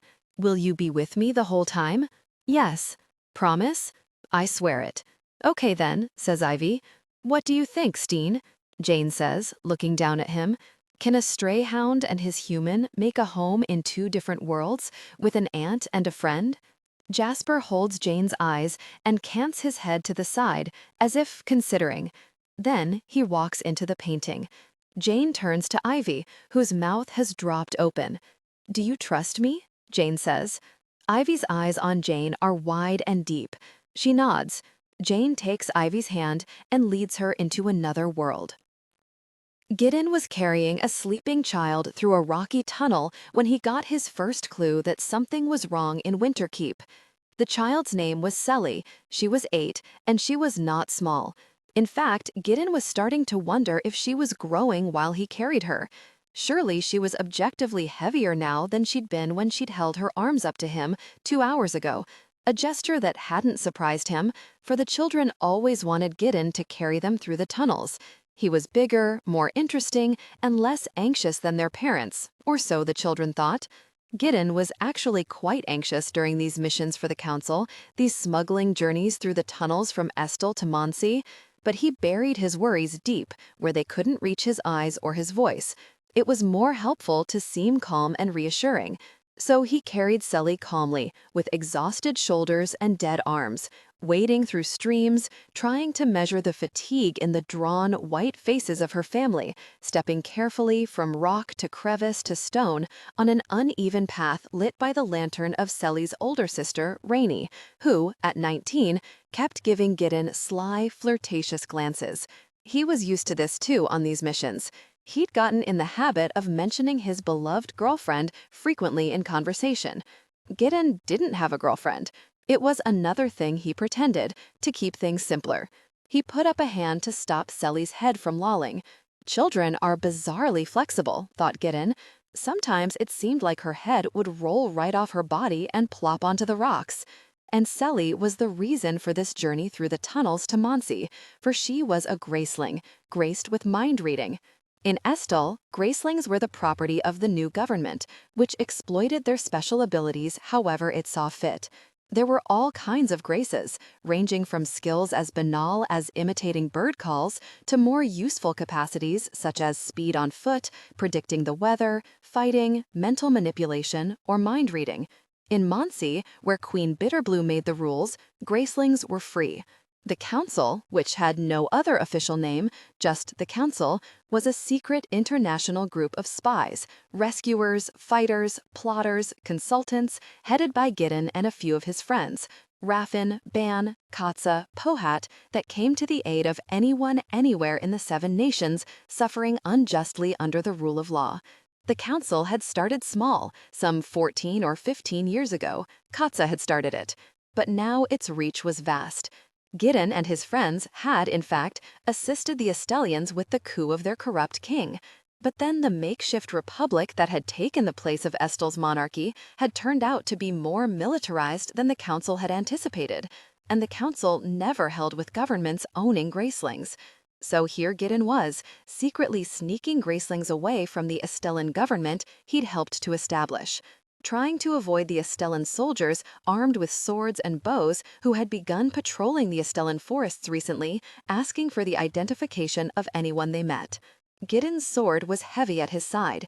He found some strength to hold Selly tighter in case she was cold. It was early May and frigid underground. A steady trickle from a hidden ledge above had been plaguing them for the last 20 minutes, and Gideon had found it hard to keep the child's hat and scarf dry. Some 2 hours from now, the path would change, turn into the steady, downhill slope that would deliver them gently to the forests outside Bitterblue City. And Gideon would bring this family to the council allies in Monsey who were awaiting them, then return himself to Bitterblue's court, fall into bed, sleep for a year, then go find Bitterblue. "Did my father remember to give you that message?" Rainey said to Gideon, speaking so quietly that he had to move closer to her, lean in. "What message?" he said, liking, despite himself, the way voices rumbled through these tunnels, turning into whispers, like the trickling water. "Papa," said Rainey, turning back to speak to the balding man who plodded along resolutely behind them, a sleeping baby strapped to his front. Beside him, his wife marched with an expression on her face like she would walk forever, if that's what it took. It was an exhausted but determined sort of expression that Gideon recognized. He suspected she was walking on blistered feet. Parents did heroic things for their children. "Papa, didn't you have a message for Gideon?" said Rainey. "Oh, yes," said the man, blinking as if waking, then seeming startled by the volume of his own voice. The tunnels could do that, lull you into a sense of being inside yourself. Conversation could seem like violence. "It's a message about those 2 Monseyans whose ship went down in Winterkeep," said the man. "You know about that ship, the Seashell?" Gideon suddenly saw Queen Bitterblue at the door to her rooms, clutching a letter, her tear-strewn face upturned to him. Bitterblue's envoy to Winterkeep, Mika, and one of her advisors, Breck, had died in that shipwreck on the other side of the world. And it had been an accident. Gideon had assured her over and over, hugging her in his doorway. But still, she'd blamed herself, for she'd been the one who'd sent those men away to a death so far from home. Yes, Gideon said grimly, I know about the drowned Monseans. I'm supposed to tell you that they had some news about something called Zilphium. News about Zilphium, said Gideon, who found this message rather opaque. Zilphium, to the best of his memory, was a kind of fuel that was important in Winterkeep, but he couldn't remember why. What news? I don't know, said the man. I only know that they wanted to tell Queen Bitterblue some news about Zilphium, but then they went sailing that day and drowned. So the queen should learn what she can about Zilphium. Who told you to tell me this? Said Gideon. The man who brought us to the start of the tunnels, where you met us, he said. Ban, the one who's the consort of Prince Raffin of the Midlands. He said he had it from Prince Raffin, who had it from a letter one of the Monseans wrote to him before he drowned. Council messages were often passed like this, from mouth to mouth. Did Ban give you anything for me in writing? No, nothing, said the man. Only what I've said, that before that ship went down, the Monseans had wanted to tell Queen Bitterblue some news about Zilphium, so maybe Queen Bitterblue should look into Zilphium. This message was intensely annoying, and Gideon didn't think it was merely because he was wet and exhausted and carrying a child made of lead. 1, he didn't understand it.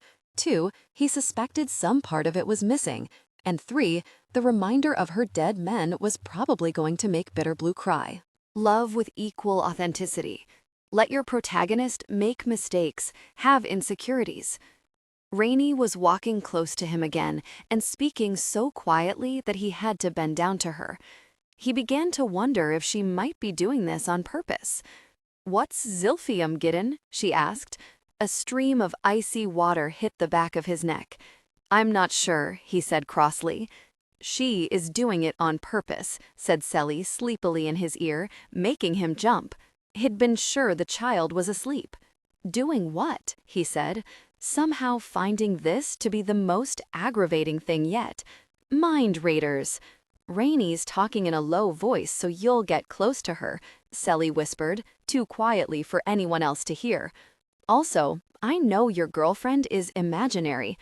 "Oh, and do you know you're as heavy as a horse?" Selly was giggling. "Don't worry," she whispered. "I won't tell." When, hours later, the party emerged from the tunnels into the pink morning light of the Monsean forest, tears began to stream down the face of Selly's mother. She crouched onto a carpet of rotting leaves, sat, and said, "I just need to rest my feet for a moment, children." "Let me take a look," said Gideon, lowering Selly stiffly to the ground. Selly made a protesting noise, clinging to him. "I need you to walk now, Selly," he said. "You see the forest? This is Monsia. What do you think?" The forest here was practically identical to the forest in Estill, where they'd entered the tunnels. Tall, thick trees, with the pale green buds of early summer, dark, scraggy pines. Wind, birdsong, trickling water, squirrels. But Selly began to cry. "It's ugly," she said, and Gideon understood. It was the nature of escape. A person consumed with the need to flee didn't have the luxury of realizing how far away her home would seem once she stopped running. "Come, Selly," said her mother, holding an arm out to the child. "Come keep me company while Gideon prods at my feet." "Your faith in my abilities is touching," said Gideon. "Let me just go collect some sharp sticks to stab them with." Selly, still crying but now also giggling, tucked herself against her mother's side, where she sniffled, receiving kisses, while Gideon took off her mother's shoes.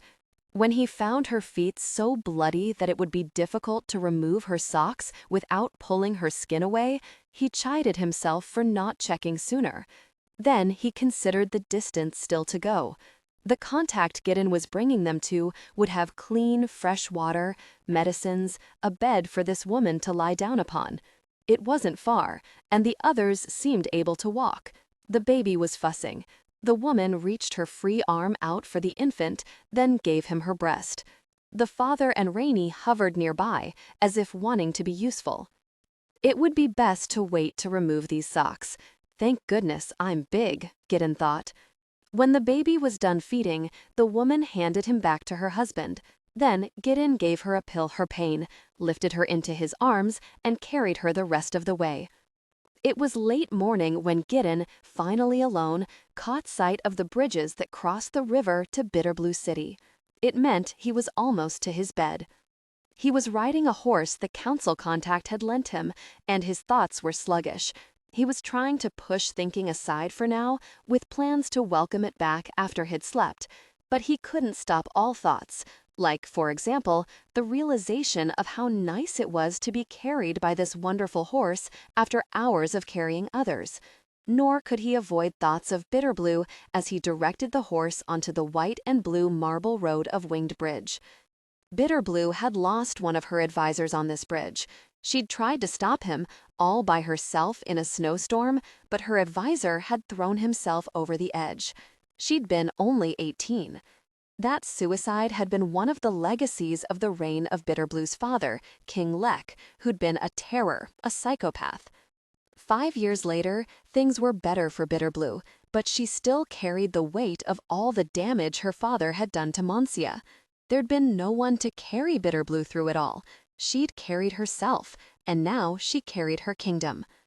Gideon was also thinking about Winterkeep, a Torlin nation halfway across the world.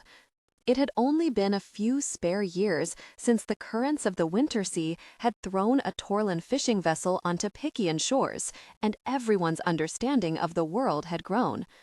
Gideon's continent was composed of 9 countries, the 7 nations, the Dells, and Piccia.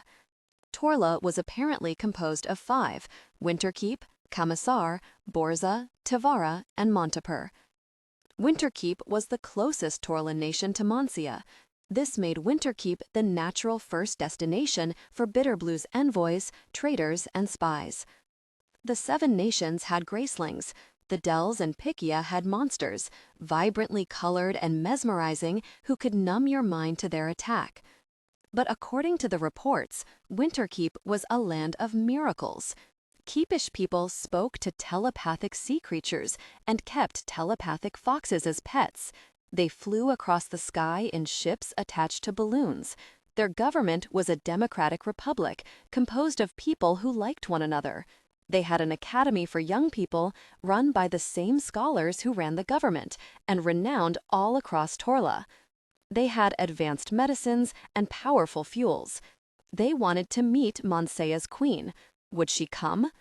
For 3 or so years, Bitterblue had been receiving such letters. She and her friends had begun to learn the Keepish language. For a while, it had been a bit of a fad, and import Keepish goods. The silks of Winterkeep were bright and beautifully woven, and their oils produced a clear, warm light. Winterkeep also had a vast range of teas that were medicinal or recreational, some merely delicious. The Torlin nations were close enough for trade, but seemed to have no thoughts of war. The Keepish were dark-haired like the Leonid, dark-eyed as well, with browner skin than anyone from Gideon's continent. The Torlin continent had at least 5 languages, and the Keepish were eager to communicate with their new neighbors across the sea. In Monsieur, as in all 7 nations, the native language was called Lingian, shortened from Gracelingian. At the request of the Keepish Prime Minister, Bitterblue had sent teachers to the Winterkeep Academy to teach Lingian to the Keepish. Everything had been exciting and hopeful, until her envoy and one of her advisors had taken a pleasure cruise in the Brummel Sea and gone down with their ship. Before getting a chance to tell Bitterblue news about Zilphium, apparently. When Gideon reached Bitterblue's court, he slid off his horse. A groom materialized, taking the responsibility of the animal away from him with such efficiency that he could have wept with relief. He dragged himself through the castle, down corridors, up staircases, talking to no one, looking at no one. He found his rooms, blundered inside, ignored the mountain of letters on the table, the cat on the armchair who shot him an aggrieved look. He was asleep before he'd even landed on the bed. In early evening he woke, feeling like a new man. He glanced around for the cat. Lovejoy, the world's oldest, scruffiest, and grouchiest animal, belonged to the royal librarian, and always entered and exited Giddens' rooms by his bathing room window. The window was 5 floors above the ground, and the cat did a terrifying shimmying maneuver down the slope of a nearby roof in order to avail himself of it. The first time Giddens had seen the stupid cat half sliding, half barreling down the roof with legs akimbo like he was having a skiing accident, Giddens had yelled at him, then gone downstairs and yelled at the librarian, then determined to keep his window closed. But then Lovejoy had just come clunking against the closed window, the fur of his face and body pressed flat as he glared in at Giddens, outraged. Giddens, who'd been in the bath, had surrendered. He kept the window open now and tried not to jump out of his shoes whenever the cat came flying in like a piece of mail through a mail chute. Love with equal authenticity. Let your protagonist make mistakes, have insecurities. Lovejoy was lying in the middle of the pile of letters on the table, blinking at Giddens. "Did you miss me?" said Giddens. Lovejoy stuck one foot in the air and bit his own bottom. "I missed you too," Giddens said. Then he pushed himself up and went to the bath. Some time later, his skin scrubbed white again, his dark hair combed, and his beard trimmed close, Giddens went searching for the Queen. She found her in her lower offices, standing beside her advisor Froggett's desk, looking over his shoulder, studying some papers with him. Small, gray-eyed, serious, her hair in its usual dark braids. Something inside Giddens relaxed, and something else tightened. She glanced up, and her whole being brightened. "You're back," she said. "How was your trip?" "It went well," he said, then noticed a man at the far end of the room who was talking to 2 royal advisors. He was whip-thin, his light hair graying at the temples, his smile a humorless flash of teeth. His name was Lord Joff. He was from Estel's south, near the tunnels, and he was one of the minor Estellan nobles who'd secretly sought the council's help deposing their king. And now he was one of many investing his personal fortune in the growth of Estel's army, which kept expanding and strengthening. Recently, Giddens had begun to wonder if liberating Estelle from its king had been the council's first truly grave mistake. What if Estelle retaliated against Bitterblue and Monsey for aiding the escape of its gracelings? Why was he here? "That's good," said Bitterblue, who'd noticed Giddens' fixation on Joff but wasn't drawing attention to it. Then Joff glanced up. At the sight of Giddens, Joff's eyes narrowed, pale blue chips of ice. Giddens stared back at him implacably. "Giddens," said Bitterblue. "Do you have a minute?" he asked her. The Queen nodded at Froggett, who was eyeing Giddens with displeasure. The advisors might not know all Giddens got up to, and they certainly didn't know he was sneaking Estellan gracelings across their borders, but they knew enough of the rumors about the council to consider him an inappropriate friend for the Queen. "Excuse us, Froggett," she said. "Giddens, come upstairs." She led the way up the spiral staircase to the castle's highest tower, where she kept her private office. The light was always brilliant in this room, with windows facing every direction. Tonight, the western sky was painted with streaks of violet and orange. "How are you really, Giddens?" said Bitterblue. "How are the tunnels? You look tired." "I'm fine, really. But why is that Estellan in your office?" "I saw you trying to kill him with the power of your eyes," said Bitterblue. "My advisors are harboring a delusion he'll turn my head." "What?" said Giddens, honestly a little shocked. "They want you to marry a known Estellan revolutionary? They want me to marry an Estellan noble with influence in the new Estellan government, which would make Estelle our military ally. Does he want to marry you?" "He claims it's why he's visiting. But why would he want to marry you?" Bitterblue giggled. "Don't worry, I'm not insulted." Giddens was grinning. "You know what I mean."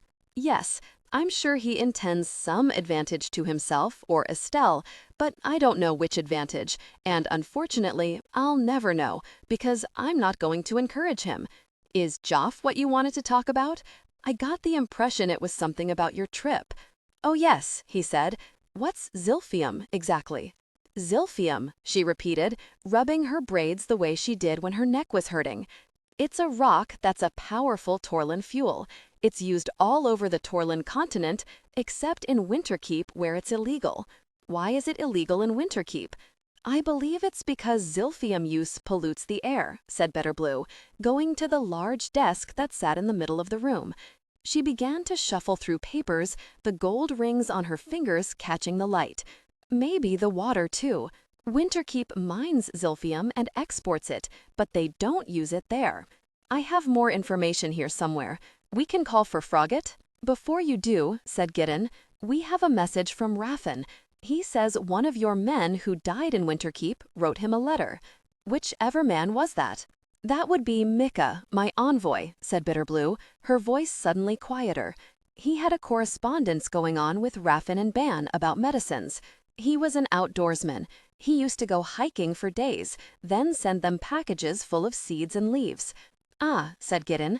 Well, Micah wrote to Raffin that he had news to tell you about zilphium. Did you get any news about zilphium? None. What kind of news? I have no idea. But Raffin says you should look into zilphium. Look into it, said Bitterblue, who was still shuffling through papers. Look into it how? Again, I have no idea. What a silly message.